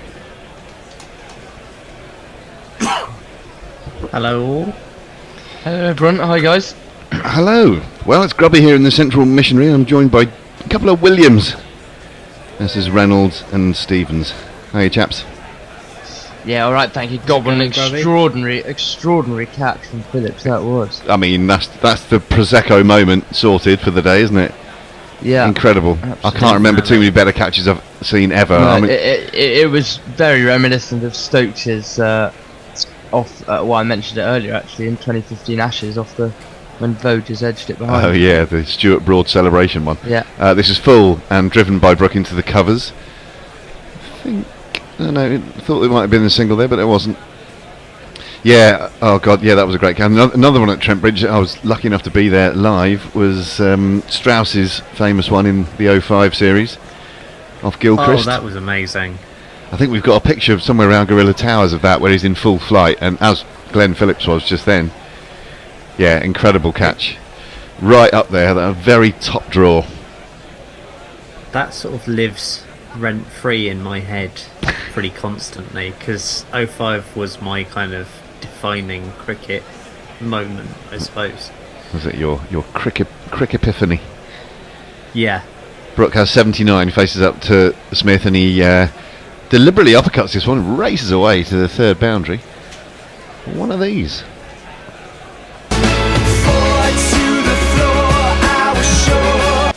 England move on to 230 for 5. We've got a good game on our hands here, chaps, haven't we? Yeah. This is doing stuff, I think. What do you reckon, Billy? Yeah, I think that England just needs to get as close to parity as possible, and then obviously, of course they'd love a lead, but parity I think would be a very good effort considering the position that we were in, and a lot of that kind of hinges on this partnership, you'd have to think. Brook again plays another back cut shot. He's got a lot of his runs down in that area between sort of fine third and deep backward point, and he gets a couple more there as he ran it down very deliberately. They've changed the field here in New Zealand. Just the one slip is in the cordon, probably standing at second slip. So I guess they've strengthened it. I mean, I would be very tempted to have even a fly slip or something like that in there, given the amount of runs and the way that England are going quite hard at the ball sometimes as well. That'd be a catching position potentially. But yeah, Glenn Phillips, how's your day? You've dropped by international standards a bit of a dolly at Gully, and then you pull off an absolute worldie. Smith angles one into Midland leg. It's turned into the onside by Brook. He's going to get one more. Moved swiftly onto 86 in this over. I have to say, I also wouldn't mind them putting a short leg in and bowling a few under Brook's armpit. I think that might be a decent ploy, just to give him something different, to be honest. Yeah, you'd think O'Rourke can certainly bowl that. I'm sure Henry can. He's a very skillful bowler, Matt Henry. Probably haven't seen enough of Smith to know whether that's a strength of his, but in the battery of seamers they have, you'd think that would be a viable tactic, particularly with the older ball, actually. Yeah. I mean, Matt Henry can definitely do it. I mean, he did it down at Taunton all last season. Yeah. So. I think he's a bit underrated, really, Matt Henry, on the world stage. We were saying earlier on, I think he's got 28 test matches or something, and that doesn't feel enough for him. I know he's had his injury troubles and stuff, but I think he's a real redoubtable performer. Stokes defends this one back to the bowler. That completes the 56th over, and it is 233 for 5. Or we've got one more. Sorry, we've got one ball left. I was getting ahead of myself, as is so often the case in life. Hey, a bit of excitement, you've got to go with it. Yeah. Get your Glenn Phillips out, have a proper old scream. And it looks absolutely gorgeous there in Christchurch now. A very, very dark and cloudy start to the day, that first session. And that newer ball was hooping around a bit, but much brighter conditions now. This one is a carbon copy defended back to the bowler by Stokes. That does complete the 56th over, and it is 233 for 5. Do we have messages? We do not. As of yet, the last one was. What's from wrong Will. with you, everyone? I mean, is Yeah, anyone? come on, guys, I think it was for the last like half an hour or so. I think it's basically been me just sort of nattering away to myself. It's been great to have you there when you've not been actually on the mic. You've been there in the written form, and we've enjoyed. You enjoyed all the military references earlier on, didn't you? Well, the thing is, you can't sort of dangle an opportunity for bad puns in front of me and not expect me to rattle off a fair few in quite quick succession. Quite right too. It's, yeah, I don't know. There's something in me that I can't sort of leave it, really. Sort of another like 10 or so since as well. Oh well. But feel free to scatter them liberally through our commentary stint together. Who would you say has been the pick of the New Zealand bowlers so far today, guys? Good question. I'll leave that one for Will in a second as Southey starts a new over. Another outswinger, but Brooke drives it quite hard backward of point, and another one is added to the total. Will, any thoughts on that? well, I think the thing is they've actually bowled as a unit really well because they've given different things at different times, and I think that's quite sort of that's a really nice thing. I think being able to see as a unit, kind of, you know, when you look at Southey's done great, but he's done very different things to Will O'Rourke, kind of thing. So, you know, it's good to have that variety and to complement each other as a bowling attack for sure. Stokes turns this one off his hip backward of square, and good running between the wickets there. Come back for a comfortable 2. I thought Southey was good earlier on with the new ball. He's certainly been the most economical out of the out of the bowlers they've used so far. His economy at 2.73. But they've shared the wickets around.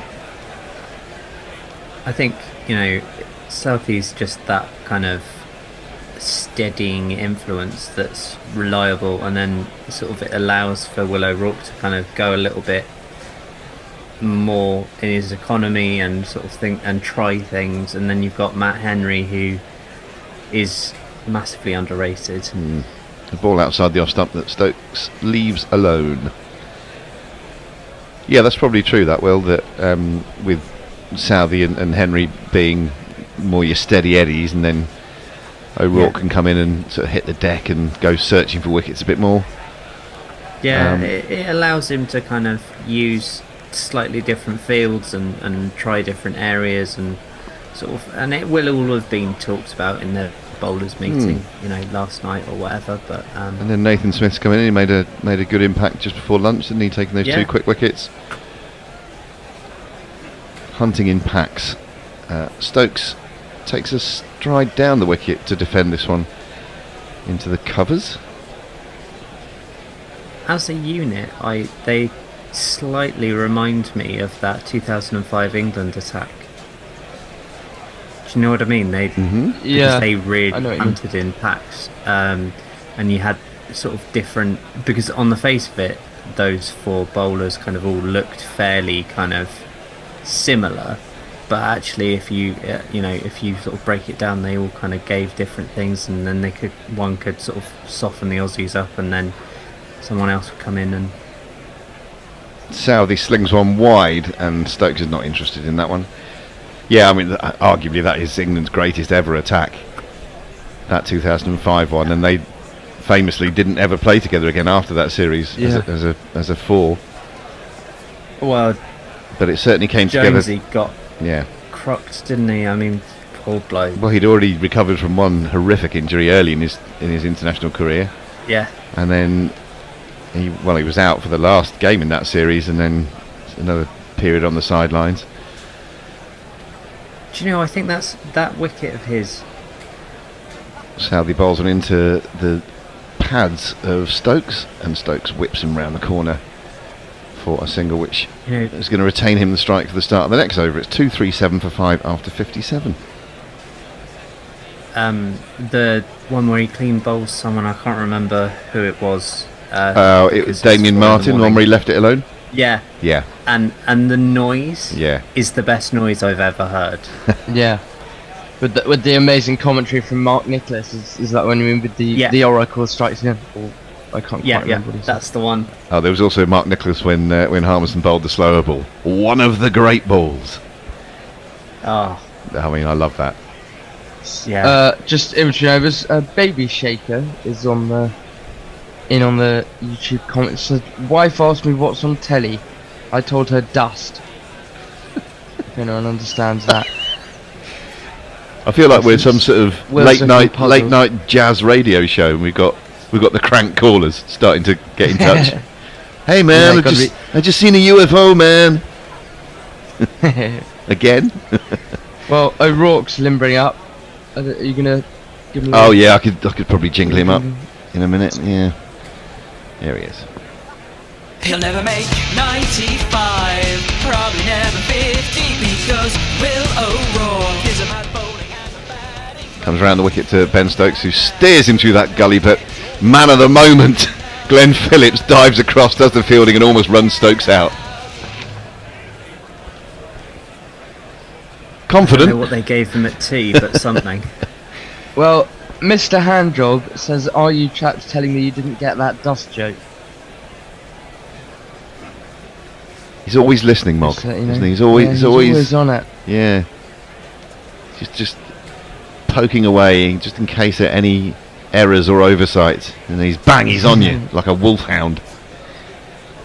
Stokes faces up to O'Rourke again round the wicket. Really good delivery. This one zips it through. Good pace, good carry, and beating Stokes on the outside edge. I think that's the thing I've been most impressed by with O'Rourke, is his ability now, late on in the day, to still be running in and bowling comfortably over 140 kilometres per hour. Yeah, and he probably more than all of the bowlers. I mean, all of the bowlers at times have extracted a bit of bounce out of this pitch, but he's done it more than anyone, I'd say. He's a bit old-fashioned, big, strongly built, bends his back. Good bit of bowling. Here he is again, exploring that fourth stump line once more, but this time Stokes is able to guide it backward of point to get himself another single. So, going back to what... Oh, sorry, go on. Go ahead. Go on. Well, no, he's come, just to put that into English, it means he's bowling in the high 80s. Kind of 140 kilometres per hour is about 86 mile an hour. I do hate the kilometres. Stick it all in miles. I don't. Yeah, I sort of know what miles means, and yeah, I can imagine what it's like standing at the other end. Although, to be honest with you, all of it's terrifying. Yeah, watching the bowler, whoosh, it's gone. Yeah. That's pretty much how it would be, I suspect. I've never faced anyone this fast, and I never shall. O'Rourke coming back over the wicket to the right-handed Brook, who cuts this one, as he's done so many balls, to deep backward point for another comfortable single. And we were making the point earlier on that a few of the balls that he's guided down in that direction have actually been fairly close to him. He's just got such great hands and eye that he's able to do that. That one was wide enough that he could play a sort of conventional back cut shot to it, but a lot of them have been quite close to him. Just a wonderful player. Stokes has been nice and sedate so far in his innings, 5 and 24. I wonder if and when he might play a few shots. Well, he plays one there, which is a hook pull. I think he's going to go all the way to the deep backward square boundary, right on cue, and he gets himself one of these. 2 + 2 is our man.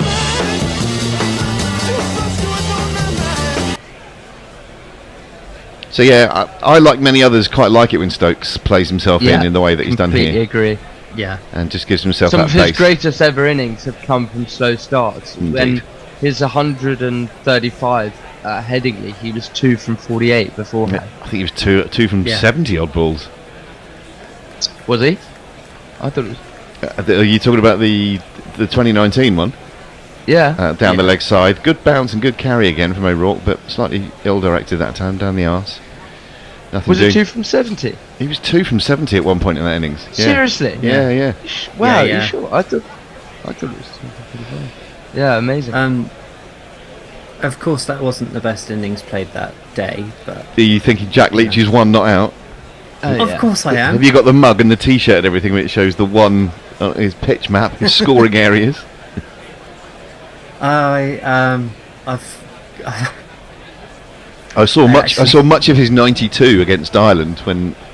Did he open the batting that day? Amazing. Somehow? I think he might have opened the batting, and he got 92 against Ireland. And I was disappointed. Obviously, he didn't get his ton, but of course, as we all know, the far more important innings is the one you just mentioned. Yeah, that was great. I slung him a little text that night. Ah, good. And didn't hear back from him for about a week. Understandable. As he's quite right. He I heard back from his mum before him, which was fun. What did she say? She just went, "You're not the only one that's got in touch. He's all right. Don't worry." That's sweet. He was already milking it immediately after the game when all the players congregated in the middle, and he mimed it and ran the single again and went, "There you go, Stokesy, you can finish it off." Great chops from Jack there. Sorry, how do you know him, Will? We were at Somerset together. He was in the academy at the same time as me. He's a little bit older than me, sort of, I don't know, just over a year older than me, so yeah. It's great to have him as a friend. Great to have him in your phone book. Love that. Yeah, it's a weird one. I try not to kind of bother him when he's on duty, kind of thing. But that I broke my rule and just slung him a little text. I'm sure he didn't mind. Nah. Absolutely high on that for ages, and rightly so. We're having a drinks break here, so don't worry, you're not missing any action.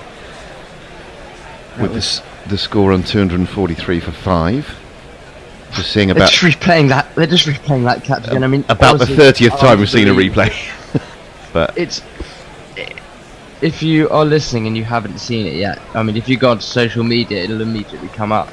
But truly ridiculous catches. Way behind him at the gully, and they're drawing comparisons to. Who did that? That was Phillips again. Got Labuschagne. Phillips again, yeah. Got Marnus. I mean, it's an extraordinary catch, and he is known for that, Glenn Phillips from the field. Yeah, I mean, you remember Paul Collingwood fielding that position. I remember one he took in a one-day game where he sort of dived full length and did that thing that goalkeepers do sometimes, where he took it right-handed even though he was diving away to his left. So he's sort of top hand. That was an amazing catch. But yeah, you will not see a better catch than the one that Glenn Phillips took earlier. Apparently, it is supposed to be easier to take it with your top hand when you're at full stretch like that. So that's apparently the kind of wisdom behind. Like, I don't know how people are able to kind of think that much in those split seconds. Well, I mean, clearly it was many catches. Clearly, it was something that Collingwood had practiced. It wasn't something he just did off the cuff on the spur of the moment. It was a technique that he applied in that split second, which was incredible, really. But yeah, I mean, the catch that we saw Phillips take there was less of that and more of pure instinct, really. I mean, obviously you've got to have the physical capabilities to pull it off, but there's very little thinking instinct. time. I mean, he doesn't have any time to think about it. Yeah, as you just said, it's truly ridiculous catch from Harry Brook. Southey's gonna be bowling. He's bowled like, I'd say Southey is just about the top of the bowlers for me so far. 14 overs, 4 maidens, 1 for 39, going at 2.79. He's going to try and tie Brook up here. I think his opening spell was particularly impressive. He was unlucky to go unrewarded there. Not too short a ball, but he's quickly onto the back foot and fastening onto it and pulling it through the onside. He didn't quite time it, but he does get 2 runs there. Moves into the 90s. 90 not out for Brook. Yeah, that trail by nearly under 100. Yeah, that's right. 103. They're trailing by. They've done very well. Yeah. Get into this. Got right back into the game, having looked in a really perilous position at 71 for 4. Yeah. Wind forward a couple of hours now, 2-4-5 for 5. Southey pounding into the crease and bowling one outside the off stump. Gentle away swing there. That's the difference. He's just able to watch that onto the bat and carve it away for a comfortable single to backward point. Earlier in the innings and with the newer ball, that sort of movement happens kind of more quickly and later, but not particularly threatening on that occasion. Yeah, just sat up and begged to be hit that particular delivery. But there still is New movement Zealand's through the air. It's just a case of whether you're brave enough to shunt it full enough to get the most of any late movement. Southey round the wicket to the left-handed Stokes, and Stokes is forward and defending this outside the off stump, and there is no run. Yeah, still 9 from 27. Then Stokes. We're wondering when he might push the accelerator. There's still, how many overs is there left of the day's play, guys? Is it 20-ish? Oh, technically, yeah. How many were there? Yeah. Yeah, there's got to be 25 or something. There's loads, but we won't get them all in. We'll probably realistically, get 15, probably, about that. Yeah, and I think to the earlier question, Billy, I think Stokes is just going to carry on slow, the occasional quick. I don't think he's going to go up through the gears necessarily as he defends this one back to Southey. He's just going to play. I mean, I guess it depends what he thinks in his head, what a decent total is. And as long the as pitch hasn't done, the pitches seem to have got better throughout the day, I have to say. And first session, as we previously mentioned, it went and moved around a lot. Yeah, and the received wisdom is that this pitch at the Hagley Oval does improve throughout a Test match, which explains the 12 out of the last 13 captains to win the toss electing to bowl first. Here comes Southey round the wicket again to Stokes, a fuller delivery this time, which he flicks to mid-on. And they thought about a quick single. There was a direct throw. Harry Brook had regained his ground at the non-striker's end. It was Nathan Smith, I think, with the fielding. Sharp bit of work. But ultimately, 1 run. A bit of a buzzer. Yeah, really sharp bit of work. Timed nicely by Ben Stokes, but unfortunately straight to Smith, who's sharp arm. Really nice throw, but crashed into the stumps. And as you say, England were nice and alert and managed to scamper through for a single. Well, it was good cricket in the first place not to go for that quick single because Stokes had been run out by half the pitch. And then secondly, when the occasion arose to take the single that was on offer. 1 ball left of this, which is the 59th over of England's innings, with the score on 247 for 5. Brook is going to face that ball. He's on 91. Stokes just moved into double figures on 10. And England's good recovery continues. The game's still very much in the balance. Yeah, it absolutely is. It's all about how much England's tail can wag, and obviously how long this partnership will go on for.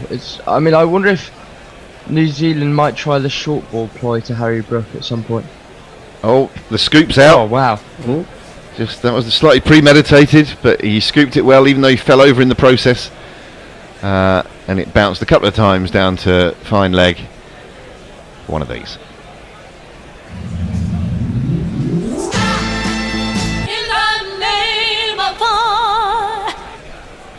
I keep seeing a KFC ad in between overs. I'm watching one now. Making you hungry. Making me very hungry, not least because having been late here to Gorilla Towers at the start of the day's play, when I had a bit of time off, having been on air eventually, it was 11:30 here, and I thought I'll wander down to the chicken shop here in Sydenham, only to find it was shut. What sort of chicken shop shuts before midnight? What have you done? Have you eaten anything? I went to the garage and I had to be served through a hatch because it was that time of night, and eventually managed to get a cheese and ham sandwich out of the fella behind the hatch. Disappointing. Yeah, disappointing. Well, just quickly, if we can get some socials in. I'll do it in between balls. Yeah, O'Rourke is going to start a new over. A swivel pull from Stokes here. He's not going to get 4 as the man rushes around to do the fielding. Just the 1, in fact. Yeah, go on, Billy. Baby Shaker says, I'm curious who the disinterested party is in this hand job, and the response is usually Grubby. And Lockie says, remain impartial. Trent Bolt got picked up by Mumbai for over $1 million. Yeah, were you guys following the IPL auction closely, or with any interest at all? Not closely. I sort of vaguely. Well, the main thing I know is that Jimmy didn't get picked gutting. up. Yeah, I know. Terrible. Brooks got 95 now. He faces O'Rourke, and he plays his favourite shot, that little back cut, which brings him another 1 to deep backward point. Yeah, now I followed the IPL auction with exactly the same amount of interest as I've followed it every year it's happened. Yeah. It's fine. I don't mind a bit of IPL, but I can't be sitting there for hours watching drafts and draws and all that sort of nonsense. No, exactly. I mean, kind of have a scan of the teams at the end and work out who you think's got the. Yeah, it's like Eurovision. Just pop in for the end, the scoring, the headlines, and then get on with your life. O'Rourke round the wicket to Stokes, who is defending this with a very straight bat. His back may have been straight as well, but his bat certainly was. Nod along the next morning when people are talking about the mental thing that Norway did with rhinos in. Yeah. Oh, that was amazing, wasn't it? Yeah. Oh, it's great. Yeah. My favourite way of watching Eurovision is to watch just the voting, and usually just the last 10 minutes of that, actually, without even having heard the songs. I think that's the best way to consume Eurovision. I think the best way to consume Eurovision is to avoid it all entirely. Occasionally I have a bet on it though, so sometimes I get a little tip through.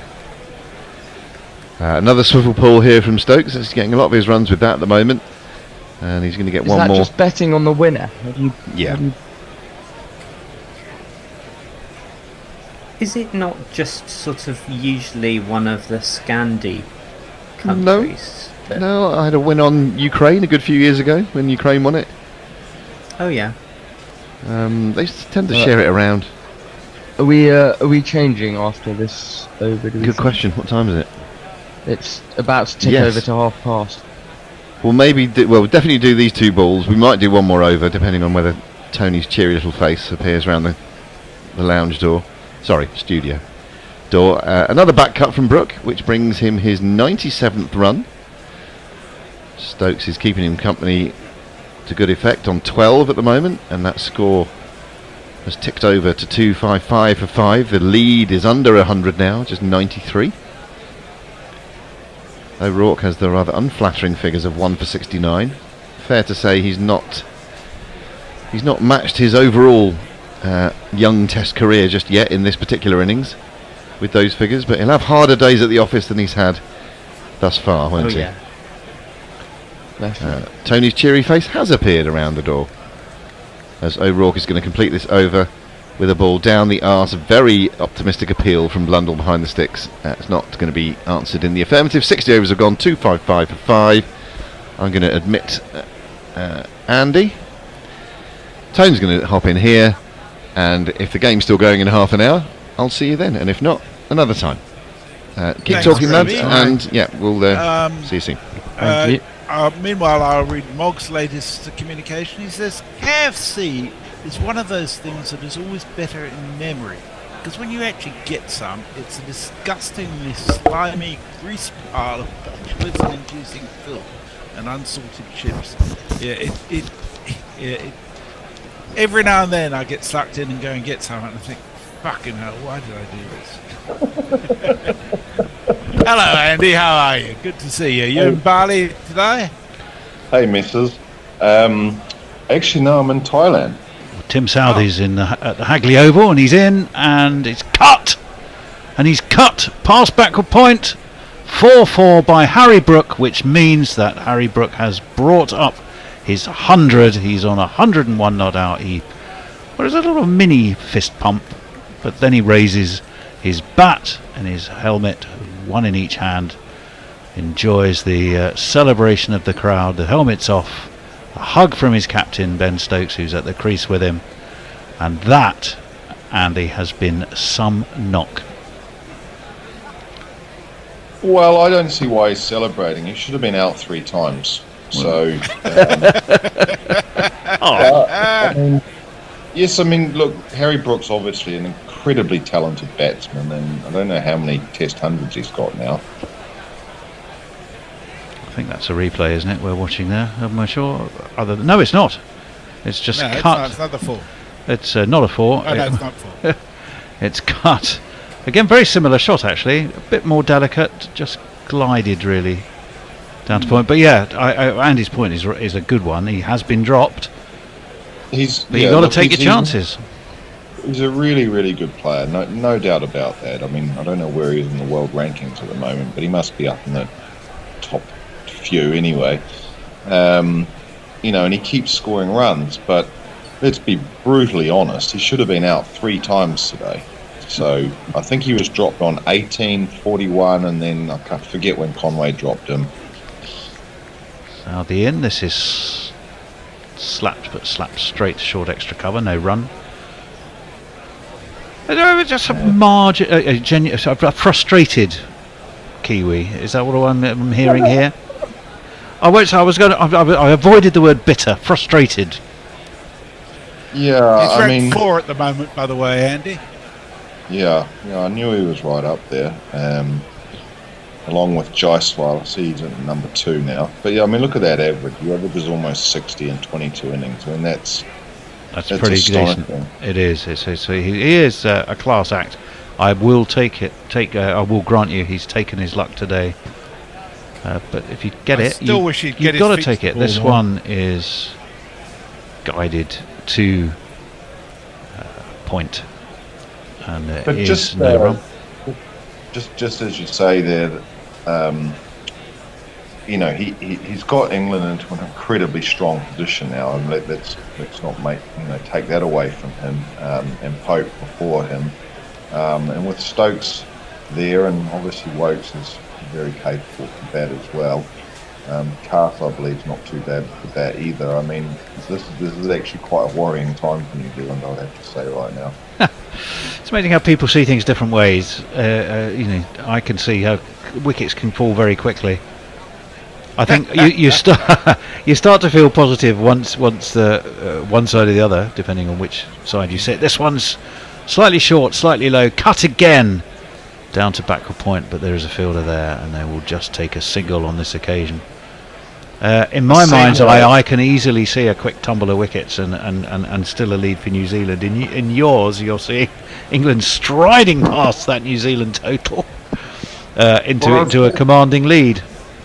I was chatting to a mate earlier today, a friend of mine, a Kiwi friend that lives in Melbourne, and he was like, have we got this in the bag? I said, look, they're not in that bad a position. They were about 100 for 4 at that point. And it's just the way these wickets go. I mean, obviously, being from New Zealand, having lived in New Zealand for a good chunk of my adult life and all of my child life, I know what these wickets are like. Southey's going to continue. Up onto his toes goes Stokes. Dabs towards gully. There is no run. 262 for 5. Sorry, Andy, carry on. So you can kind of see what's happening, and I've been listening to a bit of radio, New Zealand radio as well today, and they're all kind of saying the same thing: is that the wickets, it's flattening out. The swings disappeared. There's no seam movement. So, this is really England's chance to really, how should I say, sort of ram home the position that they've got right now. And I suppose it also brings up the other point of what's Ben Stokes' approach going to be here, because we've seen in the last, perhaps not just so much recently, but sort of at the start of the era when he took over the captaincy, he just went out and started slogging, and I don't think he'll do that today. I think he'll think, I think there's about 18 overs left. Let's get as many runs as we can before stumps, but let's not throw our wicket away. Is into the attack. Brooke had to work to get on top of that. Again, he's angled, glided the ball really. It's beaten the man at a very deep backward point or short third, but there's also a rider down there on the third man boundary, and he'll just get 2. Sorry, I think you slightly mischaracterised Stokes there, though, Andy. I mean, he sort of has a reputation for being the king of baseball, but the truth is, most of his innings, he actually goes very cautiously at the start. Yeah, he does. Yeah. And in comes O'Rourke, defended by Brook. O'Rourke will tidy up his own work, and there's no run. And no, misses. What I meant was probably 2 years ago. It may have even been in the Ashes. You know, he just went out and started to just play, a shot of ball, and I think he realised quite quickly that actually wasn't the right thing to do. And I totally agree with you. He's generally very watchful at the start now. But the point I'm trying to make is I don't think he'll be looking to declare before stumps. That's the point I'm really trying to make. Oh, well, we're only in day 2. Don't forget that one's flicked.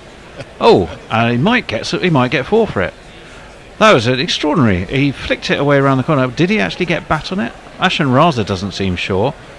It hit Blundell on its way through, and Ashen Raza is giving it as leg bys. Yes, I didn't think he'd played any bat. It seemed to surprise everybody. It surprised Brook. It surprised Blundell, and somehow it's found its way down to the fine leg boundary. We'll have another look.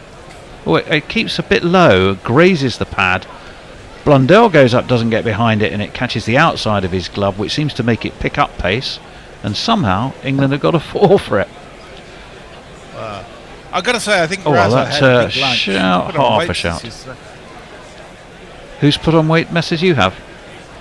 No, well, I have, but I think umpire Raza has put on weight since yesterday, so I think he must have had a really... He's been dining on the finest lamb and pavlova, mate. That's probably why. I thought for a moment you were going to say, I put on weight there, missus, and I was going to say, well, hold on a sec, I'm on a weight loss and fitness camp in Thailand. That would be entirely the wrong result, wouldn't it? You come back, heavier. But they're heavier and generally chubbier. Chubbier would not be the right result for that. 268 for 5. 80 is what England trail by. It's all been down really to a fantastic partnership. We'll wait. Here comes O'Rourke, flicked gloriously by Brook off his toes. It's going to be fielded mid-wicket. They're going to come back for 2. Founded on that fantastic partnership between Pope, who is out to a worldie of a catch by Phillips. I mean, if you haven't seen it, we'll I'm sure be putting it up on our live blog, and I'm sure it'll be on our website. But by Jove, he just flung himself to his right. Imagine the best goalkeeping save you've ever seen in your life, and add a bit. That's what that catch was like. But that's how Pope finally went. That one's beaten Brook, and he's got, I think, an inside edge. He's going to get 4 for it down to fine leg. But Andy, that's a 4 I don't think he knew a whole lot about. No, the ball looked like it just nipped back a bit. I just said that the commentators on New Zealand radio were saying there's nothing in the track, but that one looked like it came back a bit, and Brook got the inside edge and down to the boundary for 4. Yeah. So just a game about you said there that England's in this position because of a great partnership. I'd say they're in this position because New Zealand's fielded dreadfully. But anyway, let's the honest truth is both are correct. Yes, I think that's true. Let's maths debate. Pardon? Okay. You read it, you'll see. Oh, that was an edge. Wait a minute. Better Kiwi, more like. This is that Brook leg lance. Oh, so okay, so it was actually no. We'll add that to your list of your misery list, Andy. There's one more you didn't know you had. Yes, but Brooks had 4 chances now. But the thing, what would have been interesting is if New Zealand had appealed, I guess, if Blundell had caught it. Not that the bowler would have been complaining, of course, because he gets a 4-leg bite. But well, that's a good point. Yeah, right. Well, Matt Henry is going to start his 13th over. In he comes. That's cut by Stokes. Fielded at point. Well, half fielded. He's going to have to run back because he thought that Brook thought it was going to beat the field. It hadn't, and Harry Brook was set off like a hare, and realised that he'd have to turn himself around.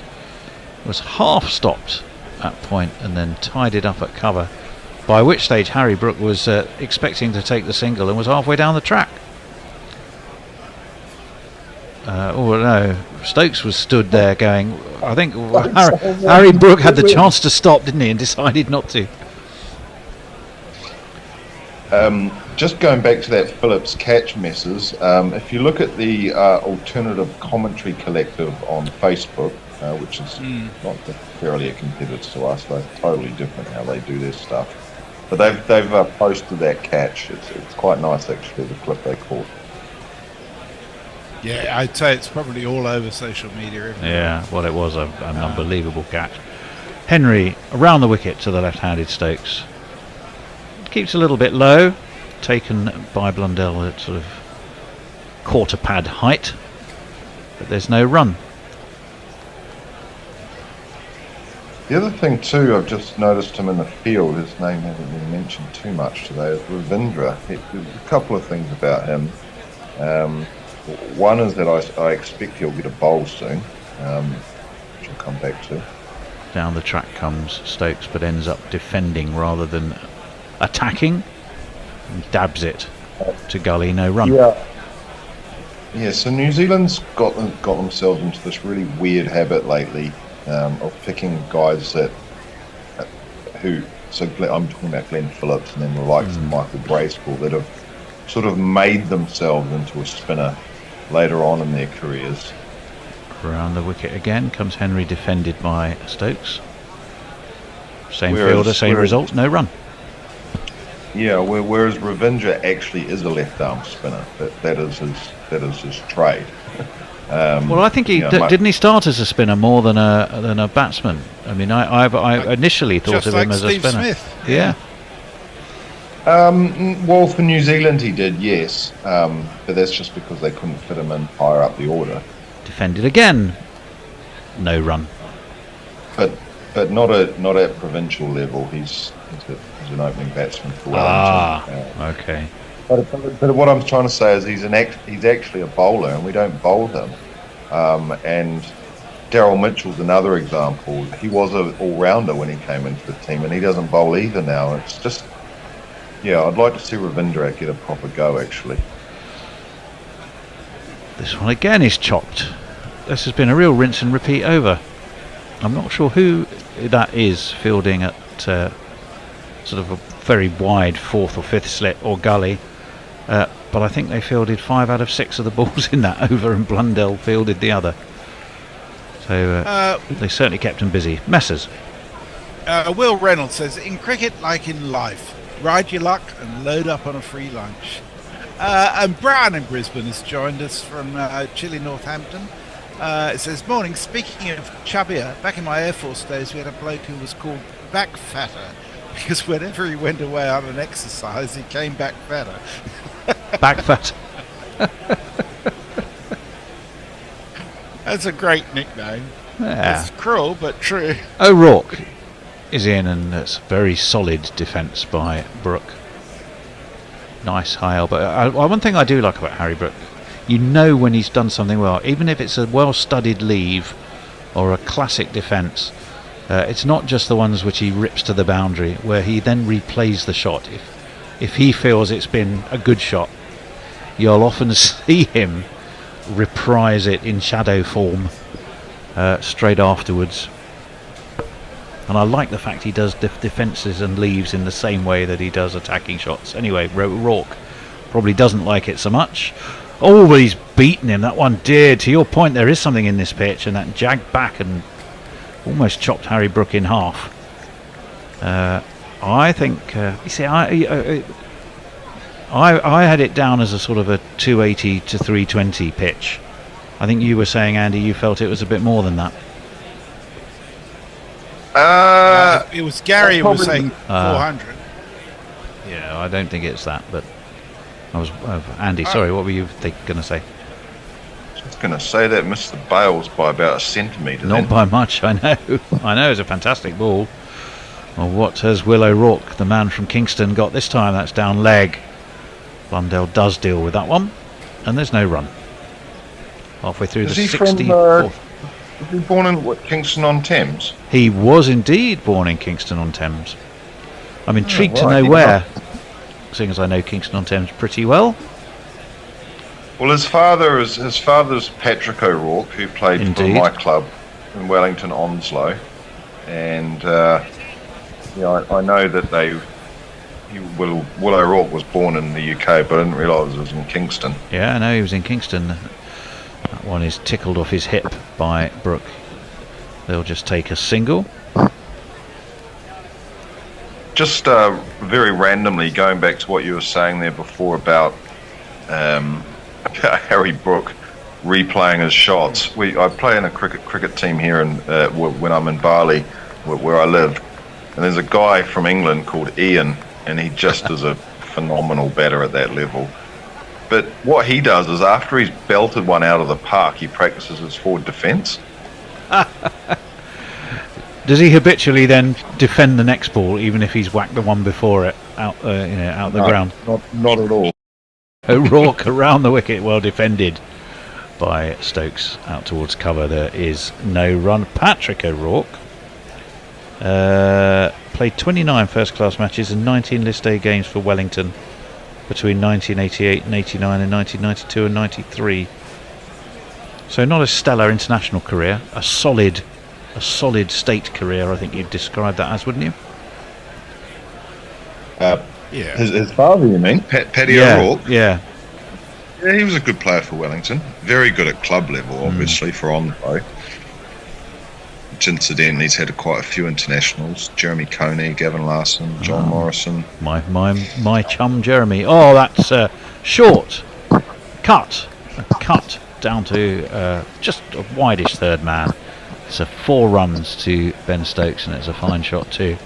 4 on the floor, and 1 more 4 than the 4 before. That's what 4's are for, to get funky on the dance floor. Gosh, we're really into Christmas advertising here, aren't we, on TV? Yeah, well, absolutely. It's something. Oh, Local Eats. Okay, the latest food app, I guess. Well, okay, it's interesting. I don't know how New Zealand or well, probably not Bali, obviously, but England. Sorry, New Zealand. In England, Christmas ads Sorry, start Tony, there's early something November. going on with your mic. I don't think it's my mic. Oh, mine. actually, it might be. Yeah, I think it might be. Okay, I've pressed in something a bit harder than That's much it was better. pressed in That's before. much better. Yeah, that's fine. 279 for 5 anyway. Yeah, Just I heard this that noise question- earlier, and we were sort of going, I wonder if that's Andy. We wonder if that's. But I think it could have been this mic. Henry's going to continue anyway, and Harry Brooke chops towards gully, and there's no run. Well, 69 the deficit. Obviously, in the UK, there, Tony, you probably don't need aircon on at the moment. But I thought that may. You're have dead been right, we more don't. without aircon. Maybe Messrs might have a little bit of on in Perth, but No, not at the moment. It's 30 degrees outside. It's 22 degrees inside. Just perfect. Oh, lovely. That was well defended again by Brooke. Now, I wonder if he's going to play. No, he doesn't. He's going to go for a little. Oh no, there it is. The repeat of the shot he's just played. When I was watching the following with huge interest the Perth Test between Australia and India. They do like their drone shots and vistas of the Swan River snaking past the Optus Stadium, and it did look rather lovely, I've got to say. Yes, indeed.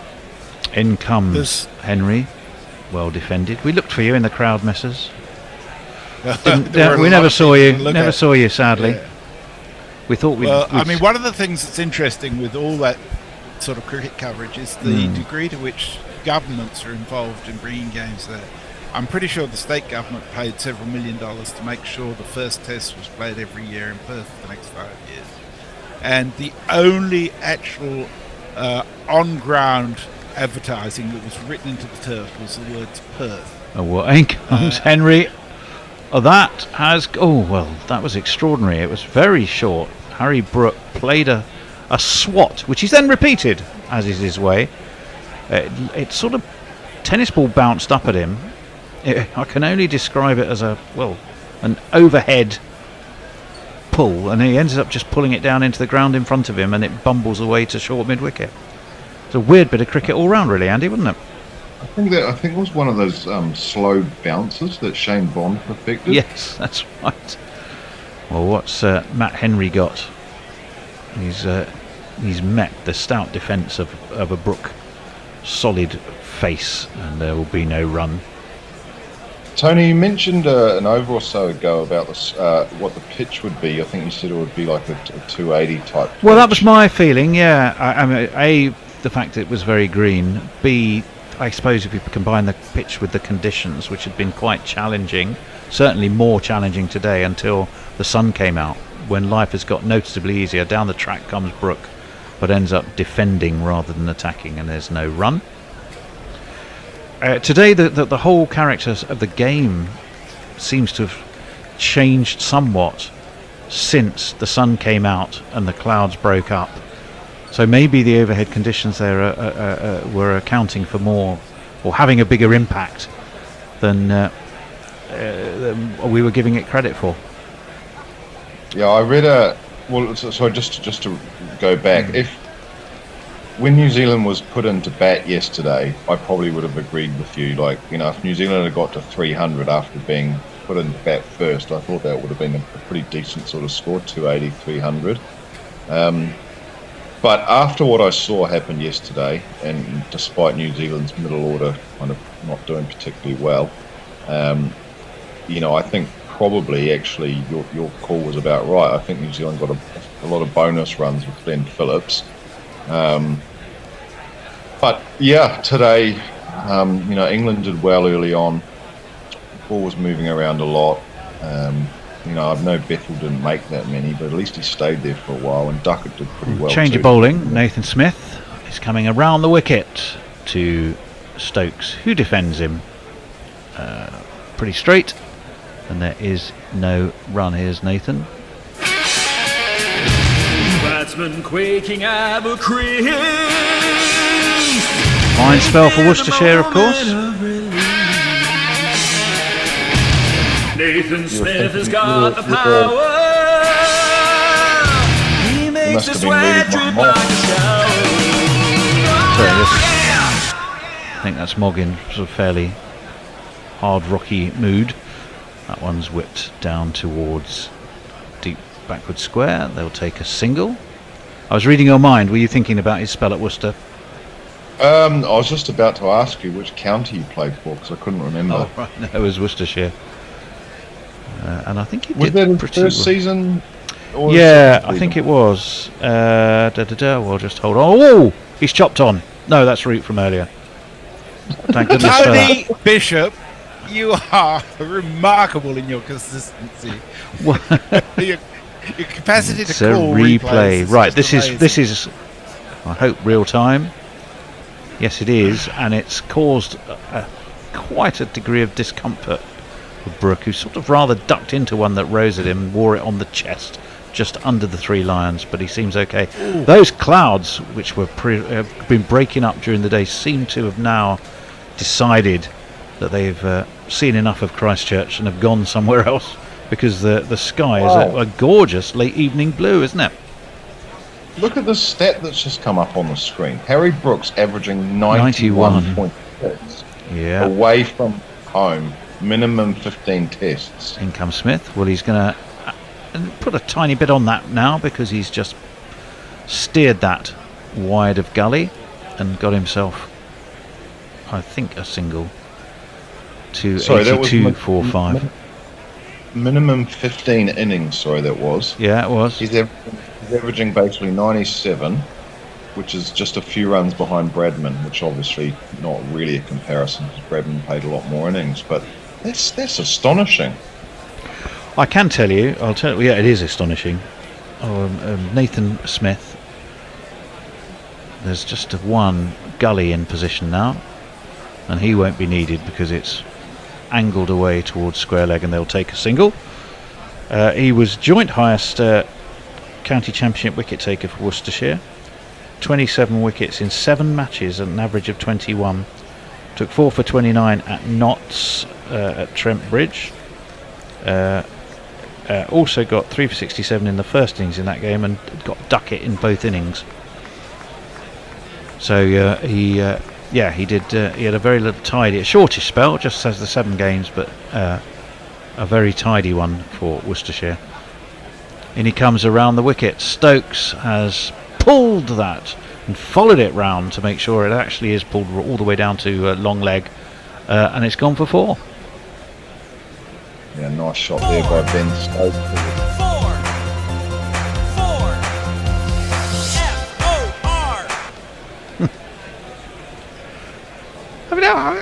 It was a funny shot, it looked to me. It looked like it was going to start life as a fairly conventional pull, and then he seemed to continue, sort of his whole body swiveled around as if he was like making a real effort to ensure that he sent it down that particular channel towards spine leg. I think it was a lot slower than he expected, so he had to follow it around to give it a bit of impetus. Well, the result, which is what was important from an England perspective, was that it got in 4 runs and it's moved England onto 287 for 5, and the deficit reduced now to 61. Matt Henry. I should say that England are now firm favourites. That's optimistic of someone. Worked off his hip by Brooke. They'll come back for 2. Good running. 289 for 5. At $1.78 now. You could get them at 2-1 yesterday, so they've come in a long way. Well, we've just seen the angle behind the behind Tom Blundell's shoulder, and he really did sort of do a full 360 swivel, didn't he? In comes Henry. That's guided to mid-off. They're going to have to hurry. They do. It's 1 more to the score. What's the geography like? Sorry, go on. Talking about New Zealanders in county cricket, the county championship, how did Will Young go last summer? Was he playing for Somerset, Will Young? Because I know he was, there was that big sort of New Zealand sent a, let's call it a second string side to Pakistan to play limited overs series there in 2020 matches, and of course all the IPL hot shots didn't play, but Will Young also didn't go on that tour. They let him play county cricket, and that one is worked off his legs by Stokes. Hashan Raza does a little backward shuffle to make way for it, and they take a single. Let me think. He was playing for Notts, actually. He had played for Somerset in the past. He's also played for Northants. He played 7 for Notts. Average 42, highest score of 174, which was against Somerset at Taunton. Which might well have been when, if it was an early season in April, that might well have been when they were using a Kookaburra. He also played 6 games in the Blast at average 9.3. Aha. That one is on the bounce past Gully. They'll take a single. Misses, that's probably a good indication why New Zealand left him out of the T20 side. Yes, yeah. Well, he had a strike rate of 77 as well, which isn't exactly earth-shattering. Well, at the end of this over, I'm not sure, Grubby's appeared. It's rather like one of my cats when they want feeding. They just appear and sort of loom. I am quite hungry. You go to feed him, Tony? I don't know, but that's what they do. They just appear and look at you. And that's rather what I'm getting from Grubby here. That one is past the outside edge and left alone by Ben Stokes. Captain Chaos reporting for overspill duty, sir. Captain Chaos. We got through without the bear, actually okay. Nothing, I mean, never say never. There's still time for everything to go up in smoke, quite literally, but bizarrely, so far, nothing seems to have gone off, nothing seems to have broken. We've had no weird Did they have to get you breakages. on air remotely or not? Yeah, he had to help on one thing. And that one is, that's nicely, they're sort of very deftly dabbed. Towards third man. Who's that? Is that Phillips? Is it Phillips? It's Phillips. He's a man of action, isn't he? He's seldom boring in the field. He chased the ball down and then threw the ball on the turn, and in throwing the ball on the turn he actually lifted himself entirely off his feet and ended up in a crumpled heap. But there you go. So grab it. So Are we done? Changing now? Oh, we are changing to me. Thanks, Andy. You're staying where you are, Andy. Fantastic. Thank you so much. Enjoy. Are you going back to do more exercise or? Not until later on today. So I listened. I'm just going to leave you with one question, actually, just before I go. You can do that. Just looking at this cricket ground, which has always been a cricket ground, but they've basically developed it over the years. Is there a comparison in the UK? I'm just going to leave you with that question. A cricket ground that was just built up slowly over time, that's kind of a bit like similar to Hagley. Well, there's plenty that have built up over time, but not that has stayed so sort of rustic. It's particularly circular, isn't it? The playing surface. Yeah, oval's a bit of a misnomer, to be honest, because it's not really that oval. Me of the Rose Bowl in shape. Well, yes, I was thinking the Rose Bowl, but I think what's making you think that is you've got that sort of Moorish style roof to the Hadley Pavilion and Sports Centre, and I think that gives you the sort of the Rose Bowl-y feel to it.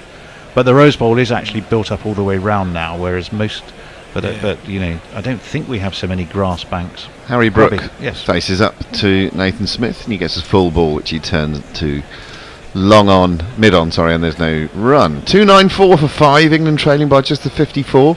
This is a much better position, Tony, than you had anticipated earlier on, isn't it? Thank you, you're absolutely right. I was all doom and gloom, and we are all doomed. I was. You must be feeling quite chipper then. Well, I wouldn't say I'm chipper. I mean, hard to be chipper at 4:30 a.m. It's the second night up all night, so that tends to de-chip you. So let's try and re-chip Tony. He just leans on this. Harry Brook drops it and knew exactly what he was doing. The ball ran no more than 10 metres from his bat, and they came through for a pretty comfortable single in the end. It's that man Phillips who runs up to do the fielding with a big smile on his face underneath his Star Trek glasses, as somebody referred to them earlier on. Well, there was a point today where he would have loved to have been beamed up, and there was a point after it when he would have definitely not wanted to have been beamed up. Well, that catch will stay in the memory. I'm going to knowingly roll out a cliche and just say, isn't Test cricket fantastic? These last 2 days have been wonderful. They have been good. They have been good cricket. I think England very watchable. I think England should play New Zealand all the time. We always have great series against them. Who needs the Ashes? Full delivery, driven up by Stokes. Great net shot. Straight to mid-off and no run. I've forgotten I wasn't on ball by ball. Sorry, Krabs. It's all right. I thought you were just ejaculating enthusiastically as usual. Oh, come now. Oh, sorry. Tony, you might like to reduce the YouTube thing. Oh, yes. Absolutely. I need to... we want to see all of you, messes. All of you. See me. It's just we want to see all of you. Smith running in around the wicket to Ben Stokes. Digs it in. Stokes again picks up the gauntlet and pulls it down to long leg. Bastard. Gets a single. Oh, there it is. Much as he's been relatively watchful, although he's accelerated a bit recently, he's never not taken on the short ball, has he, Stokes? No, that's true. And you get the feeling that the New Zealand bowlers are really showing how tired they are with an old ball at the moment. It's hard going, isn't it, with the Kookaburra, when you've bowled 60 odd overs with it, and the sun's been beating down for the last couple of hours. Brook guides this one towards the gully region. They don't take a single on this occasion, as England near their 300, 296 for 5. Brook, who's been the mainstay of this innings, he's played another fantastic knock, and what a player he is, 121 not out. Stokes there on 25 supporting him. Well, he had that fantastic knock in Pakistan, you know, that just smashed records left, right and centre in that big stand with Joe Root. Brook, just the one slip now, and he defends this one back to Smith to end the over. 296 for 5. Any messages at this ungodly hour? 25 minutes. It's 25 minutes since anybody spoke to us. I know that most Come are on. sleepy, but Come on. Messages us. Just let us know you're there. Super chatters. let us know you're there. Let us know where you are. Because for us sitting here, either in Perth or in the darkness of Sydenham, and I mean that very literally as well as metaphorically. That'd be a fantastic title. It's for just good to know we're not dystopian novel. We're not just shouting into a vacuum here. So please let us know you're there. It's nice to have some company. Indeed. Jimmy Anderson, close up of him. He actually played a bit of cricket, didn't he? He was on the field. He was on as a sub fielder, pressed into action. Really? Someone's let us know. There's Dara Azizi. Hey, thanks, Dara. He's listening in a tent somewhere. Thank you, Dara. Listening intently or in a tent? No, intently. And Ian Collinson is listening as well. Thank you, Ian. Ian? Where's Ian in the world? I don't know. Oh. Let us know. Ian. Let us know, Ian. We've got another change of bowling here. We've got Glenn Phillips coming back into the attack. He bowled 6 relatively unthreatening overs earlier on. And Paul Higginbotham's here as well. It's lovely to know. Higgo! Phillips starts a new over, tosses it up. Stokes works it to long on, and they get a very comfortable single. It's like getting the register now. Here. Yeah. Present, sir. In Sydney. Zippo's with us. He says Brooke averages 92 in away tests, second only to Dom Bradman of those. They just put those stats up, didn't they? And it was a goodness me stat. And Virat Simon says, "How are you guys?" Oh, I feel loved all of a sudden. I suddenly think we've got people from all over the world. Hello, Virat. Thanks for being there. Brooke goes back in his crease and steers it. Guess what? Backward of point to get himself his 122nd run of this innings. Craig Jacobs says, "Hi, I've been listening all day from Melbourne. Thanks." Says Craig. On you, Greg. Craig. Oh, Craig. Sorry, Craig. It's the way I say it, probably. It's the way I tell him. It's the way I hear it, more likely. Stokes facing up to Phillips. He's forward in defence, stretching forward. Great foot movement there. And defended. I mean, do you think Phillips bowling now is A, because seam's just not working, or B, that they want to get through these, 12 overs before the new ball, and just want to speed there as quick as they can, which I think is more likely to be it, isn't it? Tosses this one up outside the off stump, and Stokes drives it to short extra, where it's misfielded. And they briefly think about a run, but decide against it. I don't know, actually. I think they're just deciding to get him into the attack just as a different option.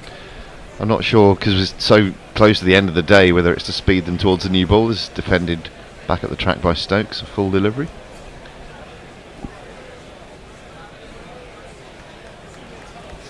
But I do like his shades, the Star Trek shades, as one of our posters called them earlier on. Another defensive shot. Leave the ball alone, Ben Stokes. Don't defend it in front of you and then knock it back with your own bat, because one day someone's going to appeal and you'll be giving out handle the ball or interfering with the field or whatever it is. Don't do it. There's no need. You're not going to want to do that against Bangladesh, are you? David Moore says, "Hello, enjoying my lunch, Metro Manila, Philippines. Thanks for the commentary." Thank you, David. Mark Zip says, "Have been quiet while processing CDs for sale. The perfect accompaniment to mindless work like that." And Virat Sama says, "Come to India." And YouTube crashed on me. I think he said, "We will love you there." Well, we're always there virtually. But I don't think it's going to... Yeah.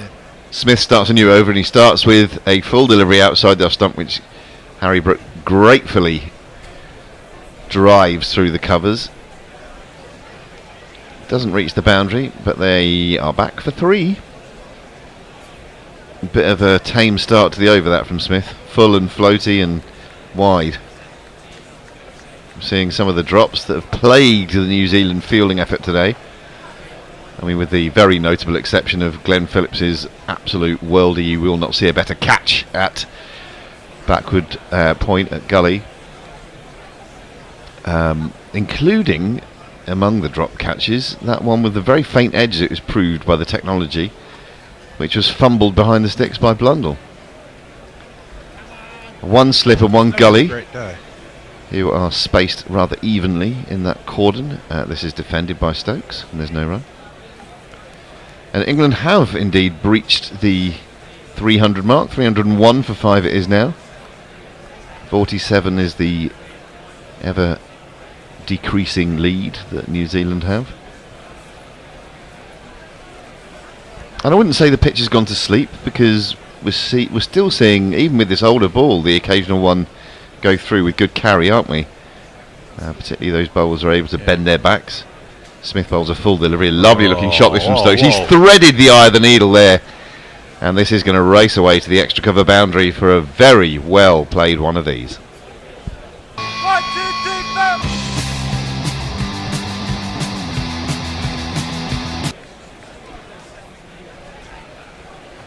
Yeah, perfectly placed, that one. With that shot, there'll be 334 runs scored so far today. Are you giving us GPL news? Yes. Ombre Nueva's on 337, which will be overtaken shortly. And then I've got 343 and 353. I may be too low if they keep this. And another drop. Stokes backed away. He's looking to smash it over extra cover. Is it Latham in there doing the fielding? And it's gone quickly, but straight above his head. 2 hands to it, and once again it's on the deck. And that's got to be 6 catches that have gone down today for New Zealand. You'd be so frustrated. Oh, it's straight at him. He's sort of backing away and falling away backwards as he's trying to take it, as it's careering towards his head. But again, he was on the move trying to take that catch, as I think we saw Devon Conway was on the boundary earlier. And it's always difficult to take a catch if you yourself are moving. A frustrated short delivery from Smith, which is no threat at all to Stokes, who has moved rather fortunately to 30. It's not the first one from Latham either, is it? If I'm right. He's dropped a couple. And it was almost like he was... obviously he was wanting to take the catch, but I think there was a fair amount of self-preservation there as well. Just got in a rather awkward position with his head behind his hands, which probably backwards, wasn't he? I think he unsighted himself with his own hands there to an extent. But yeah, that's 6 catches I think must have gone down today. Got to be taking at least half of them. Short delivery, rather pulled out of that shot almost, Stokes, and it balloons away on the leg side. Not where he intended it to be, but through they come for one more. 70 overs have gone, 306 for 5, and another drop in that over. We have a super chat, I think, do we, Messrs? Yay! Oh, yes, we do. Thank you, Paul Higginbotham. He sent us 200, I think there's THB, is that Thai baht? Haven't seen any super chats yet. Thought I'd get the ball rolling. Thank you so much. Fantastic. Oh, well done, Higo. Good man yourself. Super chat. Thrilled with that. Thrilled. Virat Sama says, what are England's chances for the WTC final qualifications? They can't. 0, I think. New Zealand can. It's, New New Zealand Zealand can. If absolutely they have win an all 3 interest. games, they're a good chance.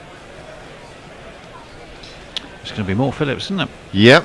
Ploughing through those overs, ticking them off before it gets to 80. Yeah, 10 away from that new ball, but not time for that today, I wouldn't have thought. I don't think so anyway. Stokes back in his crease and playing it defensively towards mid-on where it's fielded and there's no run. Will we go on past the extra half hour? I don't think so. No. I think the half hour is the cut-off point. It will be sacredly observed. There's that catch again. I was distracted because I was looking to see if our merchandise store did baby grows. Is that for you, the latest addition to well, the it is, Bishop because plan? Louis is wide awake because he's feeding Lockie at the moment with the pre-prepared milk in the fridge. A very unthreatening off-spinner outside Stokes' off-stump here, which he's able to play with all the time in the world through the covers for an easy single. Is Lockie feeding well? Yeah, he's feeding very well. A little bit jaundiced still, which we're a bit concerned about, but he's eating, pooping, and doing everything he should do in all the right ways. So, came out racing with us the other day. I saw the photo. Yeah, and if the merchandise can accommodate it, he'll have his own little gorilla baby grows. This one is turned into the leg side for no run by Harry Brook. But I couldn't find any. That was No. the problem. It'd be Could great you- if we did have them. Could you repurpose a shower curtain? Well, several baby grows. This one is fired into leg stump by Phillips and just turned easily behind square for another single. Save by on Brook. nappies have an entirely Mm. waterproof baby grow. Like a little bag that you'd carry a goldfish in, perhaps. That would do it. 308 for 5 now, England. 40 is the lead. He's got his full Watford kit already. Of course he has, yeah. The other half of the family are Arsenal fans. I'm not having them getting Oh, sway yeah, on yeah. that one, let me tell you. Stokes facing up to Phillips and defending this on a full delivery, which he came Send forward him to. Talk to the bear. The bear, Not, yes. Not the bear, not Fred. Well, yeah, maybe he actually goes to Arsenal.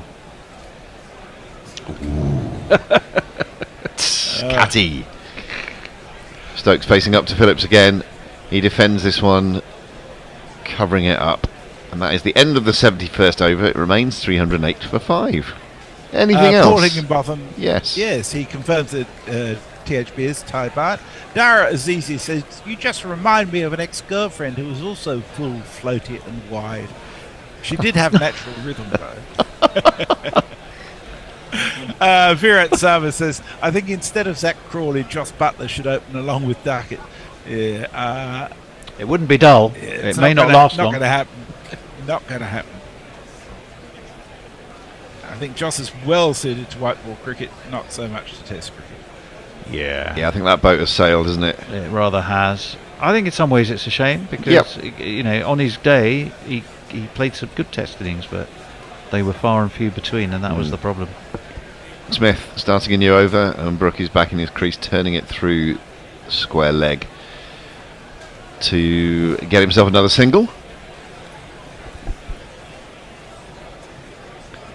Oh, it's a long day as an opener when you get out for none. Oh, Crawley will have been, I don't know what they've been doing, a Sudoku perhaps? I don't know what he likes to do in his spare time. I'm sure they. Oh, I should tell you of an unofficial super chat too. All right. An unofficial super Someone chat. just giving you a note at your house or something. Yes. No, Hattie told me on Blue Sky, but didn't send it to Gorilla, that she'd sent a fiver to Gorilla using PayPal. Oh, thanks, thank Hattie. you, Hattie. Magnificent, and cheers. As Stokes defends this one as the offside, there's no run. That's Hattie the Mad Bat. Yes, Hattie the mad old batty, yes. Well, Yeah, I mean, you meant. if you're still listening, Hattie, or if you're still out there somewhere, let us know. We'll do whatever it is we do, some sort of shout out or request or something for your hard-earned cash. Thank you very much. Well, Hattie's been really good because she was buying titles when we were offering titles. I think she was Dowager Duchess one day for a day on the back of a generous donation. Defended by Stokes into the offside, and there's no run once again. As we draw to the end of what's been a fascinating second day's play here at the Hagley Oval, Christchurch. What's turned into a beautiful day as well. Clouds high in the sky now, whereas they're a bit low and oppressive earlier. They're not well, the last shot we saw, they seem to have gone completely. Yeah. Packed their little fluffy bags and buggered off. Yeah, and the forecast for tomorrow is for a few fluffy clouds, but nothing serious, and then sunny the next day, so it's all good. Another pull from Stokes. Another non-threatening short ball from Smith. Stokes gets a single to deep backward square leg. You have to say it's been an impressive fight back from England from that 71 for 4 position they found themselves in earlier on. It's all built on that partnership of, what was it, 107? Yeah. Yeah, I so mean, if you it think was quite superb. since then England have been best part of 240 for 1. Yeah. So hats off to the middle order. Bit of form for Ollie Pope as well. Much needed contribution for him. Harry Brook has certainly ridden his luck, hasn't he? I think he's found his spot in the order too, hasn't he? Well, he's certainly not a number 3 at the moment. Steered into the offside this time by Brook. Finds a gap. Takes a single. And Nathan Smith, having made a brilliant contribution early on when he got those 2 quick wickets before lunch, cuts a rather dejected figure right now, doesn't he? No, he does a bit. I remember seeing a Middlesex game a few years ago where if you were batting at 5, you would have still been in the first over. Oh my goodness. Middlesex were none for 4. Well, you're batting 6 then. On a classic Lord's April morning. Yeah. The ball just all over the shop. Smith round the wicket to Stokes, who waits for this, plays it under his nose, steers it to backward point, finds a little gap, and gets yet another single. 72 overs have gone, 312 for 5. So, Baby Shaker is with us. He says, I don't do online purchases, I'm a cash man. I'll ask my wife to send you a few bucks tomorrow. I'm in Wellington now, but spend most of my life in Puebla, Mexico. Who's this? I was so happy when I discovered guerrilla cricket. It's impossible to find decent live commentary in Mexico. Much appreciated. Oh, who's that? Thank you, Baby Shaker. Baby Shaker. I love your name and I love that message. It's my favourite message of the day, for what it's worth. Oh, it is lovely. Yeah. But the name I remember from earlier. Leah's joined us. Oh, good. She says, morning all. Crawley Morning. strikes me as the playing with his candle in his off time type of bloke. What's a playing with his candle? Is that a German euphemism for... Sounds very much like it, as Phillips starts a new over self-manipulation. and almost gets through Stokes' defence there. I think that sort of almost went through his legs as he tried to defend it. Oh, he did defend it sort of through his legs, and the ball wound up right next to the stumps where it was collected by Belundle. So a bit of fortune there for Stokes, who this time drives it through point. Another full delivery, and once more they take a single. Stokes has quietly moved on to 35 from 70 deliveries. Brook unbeaten, unbowed on 128 from 159, but he has been dropped at least 3 times, hasn't he, Harry Brook? Yeah, if not he 4. has. I think 4 now with that little fake one. Yeah. 18, 40 odd, 70 odd. 42 runs today. Yeah. Oh, look at that. This one is tickled round the corner. It's running away down towards the long leg boundary. O'Rourke is in hot pursuit, and he hauls it in, but not before Brook gets back for 2. Whilst we're watching this, very quickly, I'm going to do a little shout out to Arian Serrano, our writer for our website. Hello, Arian. Who's doing a fantastic line in graphics for our blog and for the website generally. And they're all fantastic. There you go. Have a quick. Some of his work in progresses as they come up. Nice work, Arian. Well done. Keep up the good work. Keep pumping out that content. As Brook pump out the content. defends this one, it squirts away towards backward point, and there's no run. Pump out the content. Pump out the content. Leah confirms that playing with his candle is indeed a euphemism for what you thought it was. Oh right, okay, good, okay. Yeah. Playing with his ballywick. Mr. Hardwick. Turned round the corner there by Brook. Through backward square leg for 1 more.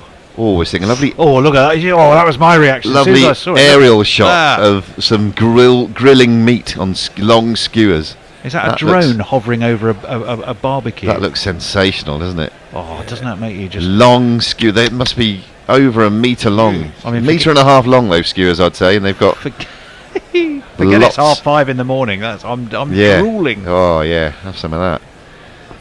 Stokes faces Phillips. He's back in his crease to a short delivery and swiping it through the covers. Just the one, though. Couldn't beat the man towards the boundary.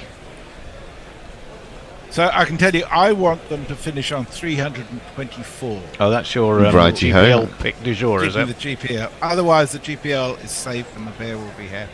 It'll be another rollover.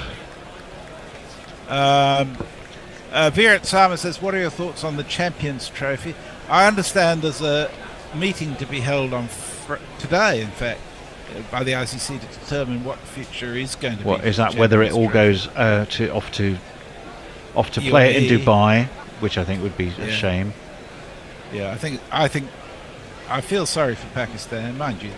The offer of just banning India and from the competition is not on the table, I understand.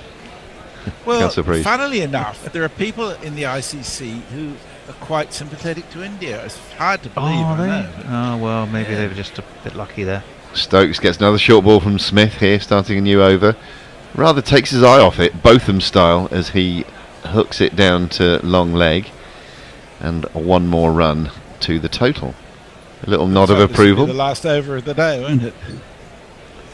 Yeah, this is where England need to... Well, that was an interesting shot, wasn't it? Yeah, I think it was just on him a bit quicker. He's been playing those short balls really comfortably. I think he just gave a nod to Smith there to say, that was one of your better ones, son. Sort of hurried him a bit. That's why he took his eye off it at the last millisecond. Brings Brook back onto strike, 131 not out, if you please. Smith's going to come over the wicket to him, the right-hander. And he, easy as you like, just flicks it round the corner. Fielded by the redoubtable Southey there on the long leg boundary. And another to the total. So these runs still coming fairly quickly. They're coming in ones and twos at the moment. But they are still flowing, aren't they, the runs for England. And that lead, which looked not that long ago a massive one, is down to just 29. Well, if this is... Let me see. So we'll have 6 overs of the old ball. Different conditions in the morning, starting again. Let's say the lead's down to 23, 2 or 3. I wonder what money you'd get on no more wickets before England get a lead. As this is defended by Stokes back to the bowler. Yeah, I mean, either way, it's a close test match. Well, it is. It's fascinating viewing. With some help of some dropsy in the catching A lot of department. mistakes, which adds to the drama, but will not please coaching staff. No. Or captain. Well, New Zealand are now at 2-1, which is almost exactly the reverse of where it was yesterday. Yeah. But it could all change again, Masters, couldn't it? Certainly could. And may well do. This is defended with a high elbow by Stokes, fielded it short extra.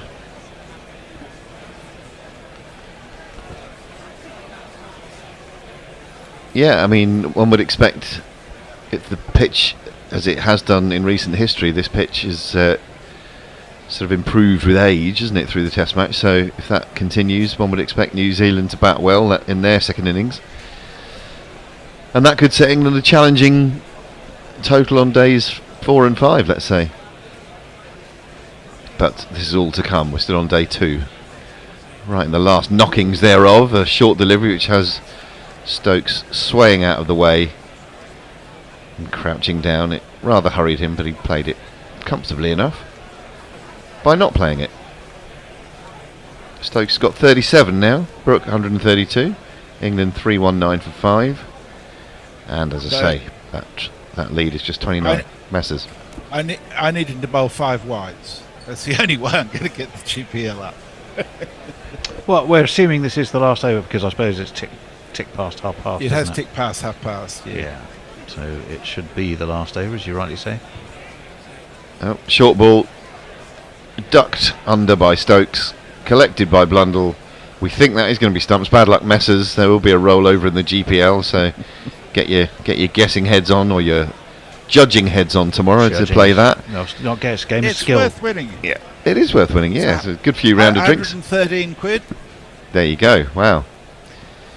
Well, depending on what you're drinking and where you're drinking it, but yeah, I take your Yeah, point. very much England's day ultimately, very much New Zealand's day at the start of proceedings. After they were bowled out, they had England 71 for 4 and really in the ascendancy, and then first Brook and Pope, who put on 100 and lots, and then Brook and Stokes, who remain unbeaten. Both of them have got England to a pretty strong position, just 29 behind. Harry Brook rightly taking the applause from the Hagley Oval crowd and the many England fans who are there, no doubt. He gets generous and warm applause from his teammates and other staff members on the balcony, including Baz McCullum. And a good and fascinating day and a good and fascinating test match in progress. I'll just give you those. You asked about the partnership. Yeah, you can do the whole card if you want, or you don't have to. Don't think we'll do that. Fair enough. It was 151 off 188 balls. Marvellous, thank you. And thank you to all of you who've been with us throughout the day, and those of you who have latterly got in touch when we rather needily asked you to do so. Yeah. Well, we like a hug now and then. Yeah. There's going to be. I don't think it's me and Grubby, but there will be a gang on tomorrow, as ever. I think Hendo's in.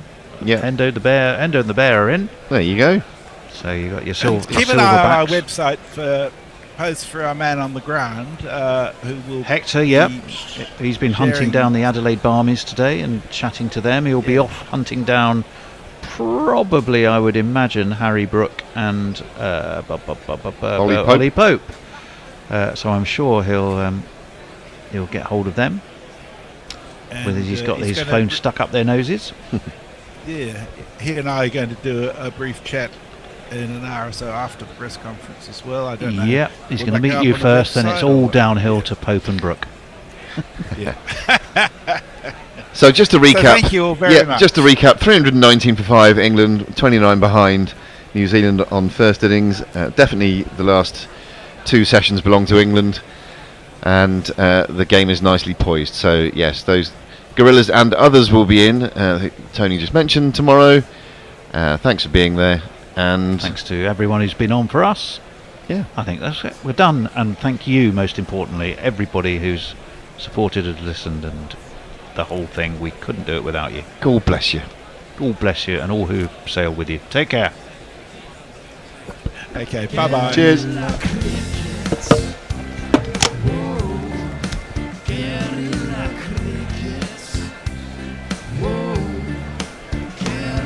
Take guard, man the barricades, patrol the cover boundary. At last the time is come, this is a cricketing emergency.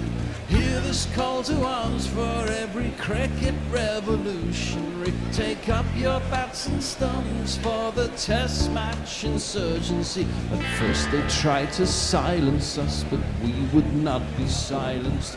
They threatened us with lies, so we threatened them with violence. Che Guevara, Sangakkara, Joseph Stalin, Douglas Jardine, Robespierre, Darrell Hare, Vladimir Lenin, O'Brien Kevin, guerrilla cricket. It's not about the winning, it's about how many rules you break. Even in cricket commentary, this is the best advice to take. Pick guerrilla cricket, it's the finest choice you'll ever make. There's so much